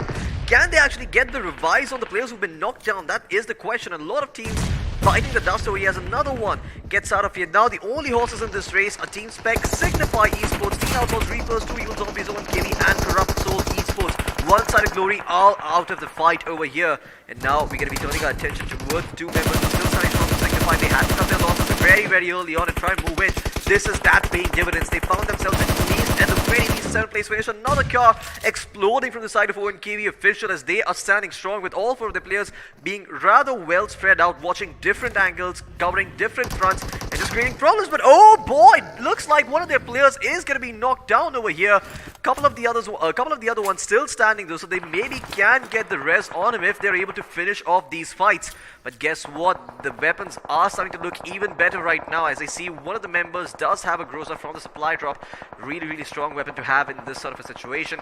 Let's see if everyone else in the meantime can find those knocks that they are looking for. 5 teams live, 15 players still in the mix. 6 circle and another volley perfectly placed onto Fire Labs. Like his name suggests, he will be burning to the ground. Mentro is also going to be taken down over here. This is the end of the road over here for Signify Esports. They will be eliminated in 5th place, securing a good number of placement points considering how it started. And then there were 4. Corrupt Soul Esports, OMKV Official, 2 Evil Zombies, and Team Spec. Well, Team OMKV, how many players are they going to burn to death? Their eyes are set onto the players of Team Corrupt Soul Esports, but they are most aware that Too Easy is also present. They are being very careful. Team OMKV, very impressive performance, 6 finishes to their name, but can they get the chicken dinner? That is the main question, because slowly and steadily Too Easy are also making covers for themselves, and they are shooting in the direction of the players of Team OMKV. Can they get the knock? I think they can, but Killer OP goes down by Share over there. OMKV is unstoppable. Jigsaw is trying to raise his player, deploying all the necessary smokes that are needed. Team OMKV looking pretty strong, but Phoenix goes down as Masker from Corrupt knocks us down, but a trade coming in onto Strider OP over there. Yep. Share has a lot of job to do. AKD is going for the revive. Share is trying to protect the rush or the charge that can come from the players of Too Easy. Yeah, and this is the final blue zone, the final countdown. Let's see who's going to come out on top over here. It does look like the side of Corrupt Soul Esports will be eliminated. OMKV will secure at least the 2nd place for themselves. And then there were two Evil Zombies, both squads with full roster still standing strong. It's going to be a 4v4 affair. Something that we haven't seen in a long, long time. And let's see who comes out on top over here. Problem for Too Easy is that they're all in a similar position. And there you go, the capitalization is there coming in from AKD. He does manage to find himself one knock, looking to convert it into a finish. Can he actually connect? He's trying to, but a nut fires back, blows his head off. The helmet keeping him alive though for the time being, so he's still standing. And looks like Too Easy, well, they are trying to revive their members. 2 Evil Zombies, they're not gonna let each other die. Much like zombies, they too resurrect each other from the grave and come back up. And can they haunt their enemies and do some more damage? The zone starting to, well, about to close in, not starting to close in just yet, as we see the molly being thrown down to prevent their onslaught over here. And OMKV could be in a world of trouble. Just 1 bandage remaining for a couple of these players. Shea does have a lot, but there's no time to sort of drop bandages and exchange them with each other. And Shea will be able to find 1 pick for himself, but that's going to be an exchange right away coming in from them. Now 2 members down for both sides and only 2 standing, but once again the rest, they're coming in very, very quickly over here. 3 players now standing strong from the side of 2 Evil Zombies, and can they capitalize on the situation? That is the question. They're looking to do so. Bandages still abundant for them, so they're going to be able to heal up, and that supply drop is just so perfectly placed. whatever's in there, 2 evil zombies, they can be very, very pleased to find it. And oh boy, this late game, I mean, both of these teams are fighting tooth and claw. They still haven't finished off one of the other team's players, and once again a knock coming in. This time around, all the enemy teams are not being knocked down. Six are also going to go down as well. They're desperately trying to provide going on. KB, they will be knocked down in turn. The PS, he's managed to find himself kills, but he's going to exchange as well. Now it's coming down to a 1v1 of sorts. It's just going to be Stark OP going up against Sher. Can he actually connect? He's cooking up a nade. Can he find its mark? He's learning his lesson from Anand, but can he actually connect on this? Looking for the angle, throws it in, and it hits! But no, wait, it actually does not hit. Sher still standing strong. I think he's managed to heal up and stay alive over here. 2 of his friends have been knocked down, so it's only him on his feet and too easy. They're taking this time to get the rest going. Even if they don't have a lot of HP, they can use them as live bait to try and get a better angle themselves. And Stark OP will make sure that Phoenix does not have a single chance of getting back up on his feet. And Sher, well, the zone is gonna be a problem. But who won? Who won? I don't know who won. I think it's too easy. Oh, but it's 2 evil zombies who take the win over here. They worked so hard in the first game, Anand carrying the team on their back. But in the end, it is going to be them who taste victory. They will see the fruits ripen. And boy, oh boy, are they sweet when they put them to their tongues and devour them. I mean, after that performance in game 1, I really wanted to see 2Easy have a top 4 finish at the very least. But a top 1 finish, that's the best possible ending they could have asked for. And your guy Anand was the man of the show. He's the MVP or not, we'll say so. later. But yes, he raised his teammates, he raised his players and went on for the chicken dinner. But let's see how things pan down in these highlights coming for you guys. There we go. The second time it's a charm when I move my fingers. That is when the highlights come up on our screens. And man, there has been a lot of stuff happening in game. Look at that slow mode replay of Team Outlaws, or rather Teen Outlaws, doing everyone in the cabin a little bit dirty over there. And yeah, Team INST as well. They were caught out in the open, like you mentioned, Shadow. A couple of mistakes being made over here, and these sorts of mistakes are not going to go unpunished at this point. Everyone is aware about these, and they don't let them get away with it. But there you go. In the meantime, it does seem that these teams are looking rather okay. I mean, you know, there have been a lot of knocks being exchanged back and forth, but even though there were so many knocks and finishes, being exchanged, all the teams still had at least one player in the race until the very freaking end. I think it wasn't until like the 6th circle that we started seeing teams being knocked out. So, I mean, all of these teams just playing it very, very well, and I couldn't have asked for a better ending to this round than this last match, where everyone was just alive and keeping us on the tippy top of our toes, looking out for all the action that's going to spring. I couldn't agree more, Floki, with you. But Team One Side Glory is the example. Everybody was trying to stay alive. Team Reaper Esports, in fact, had a good position. But the way OMKV held on to their ground, eliminated squad after squad. In fact, at one point, I thought Team OMKV won't survive if a grenade will come in from Reapers. But no, they proved me wrong, proved everyone wrong. In fact, in the end also, the way they were playing synergy, the communication, coordination between the players was on point over there. But GTR, the last player, was standing. He also went down by getting at least 1 finish point before going down.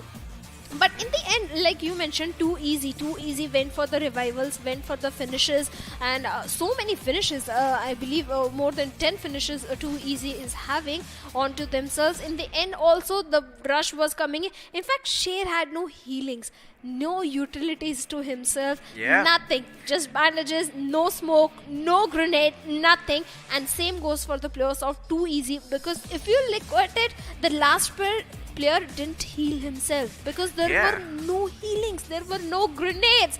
Both the teams were running short of it. Yeah, absolutely. I mean, one of the players did have, but the players that did have it was knocked on his feet, so it wasn't even like he could make good use of it, and it all came down to the last player, and boy, did he deliver. 2 evil zombies. I think they're going to be feeling very, very good after that match, as they completely decimated their opposition. And once again, man, it's like we talked about, you know, in my heart of hearts last game, the MVP was Anand.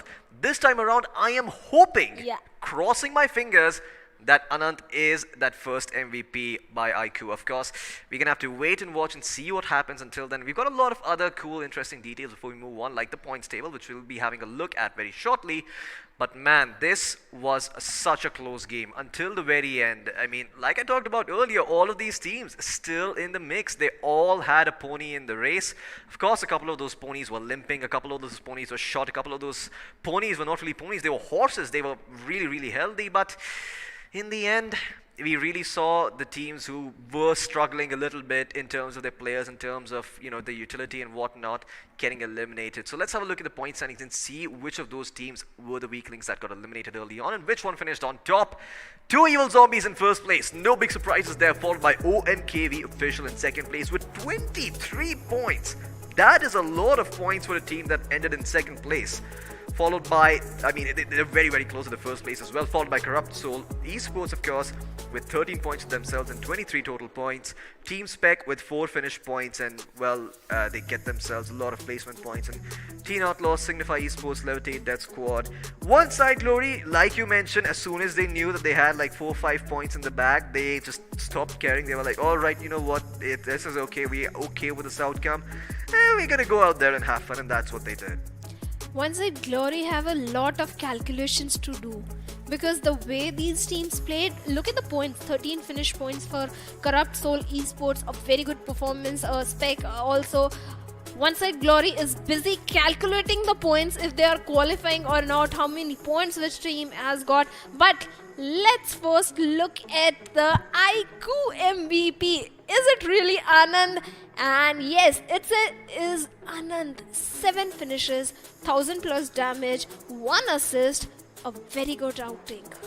Absolutely. I mean, Anant, this last time around he was in the second spot. Unfortunately, did not make it to the MVP. This time around he does, and boy, has he found redemption. 7 finishes. Sorry to cut you, but he's the first one to become an MVP twice in the both games. Yeah, I mean, he's the only player I've seen who has also been in the first place and the second place. I don't think we've seen that. You are right about that. Wow, Anant's just standing a cut above the rest over here, and let's not forget there are individual prizes in this tournament. So if you make it to the grand finals, if you continue this performance, you will be rewarded for your individual play. And boy oh boy, I think Anant probably has his eyes set on that 1 lakh rupees that has been set aside for the MVP. Of course, in second, third and fourth place you got members from other teams, and in fact no one from Too Easy. You can see it's Corrupt Souls Karneki in second place, Thor in third place from the same team, and then Teen Outlaws having Nox YT in that 4th place and OMKV Phoenix being in that 5th place. So it does seem like Anant is pretty much carrying this team on his shoulders. I won't say that, because his teammates are also delivering a very good performance. All the 4 players, yes, Anant is outstanding. He's showing off. He's having the flashy plays. But let's have a look at the match summary. How much flashy the game was.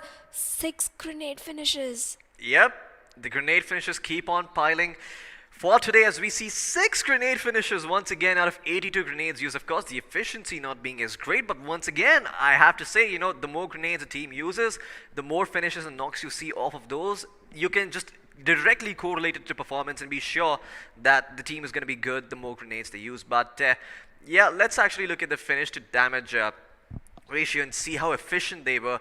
Even though they were doing a lot of damage, many times you don't convert those knocks into finishes, and such was the case for a couple of these teams over here. In fact, I see a team with 1500 damage but only 5 finishes.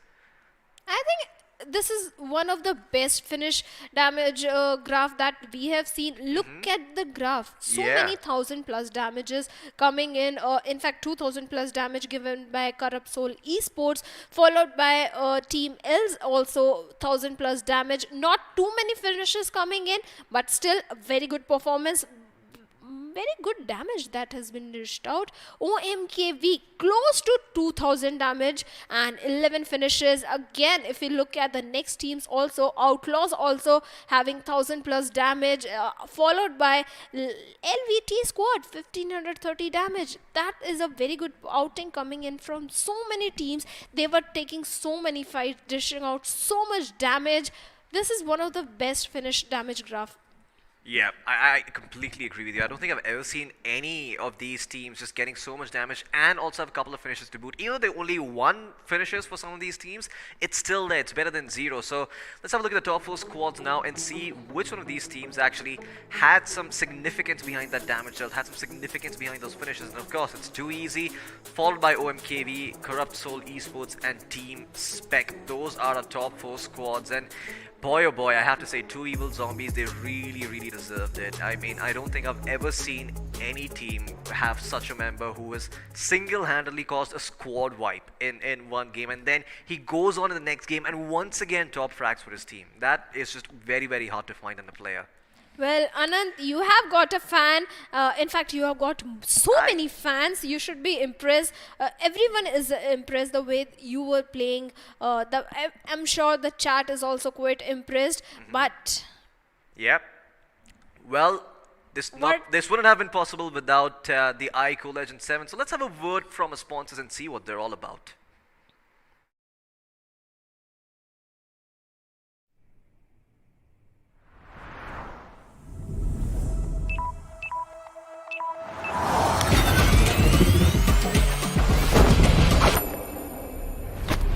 Are you ready for this?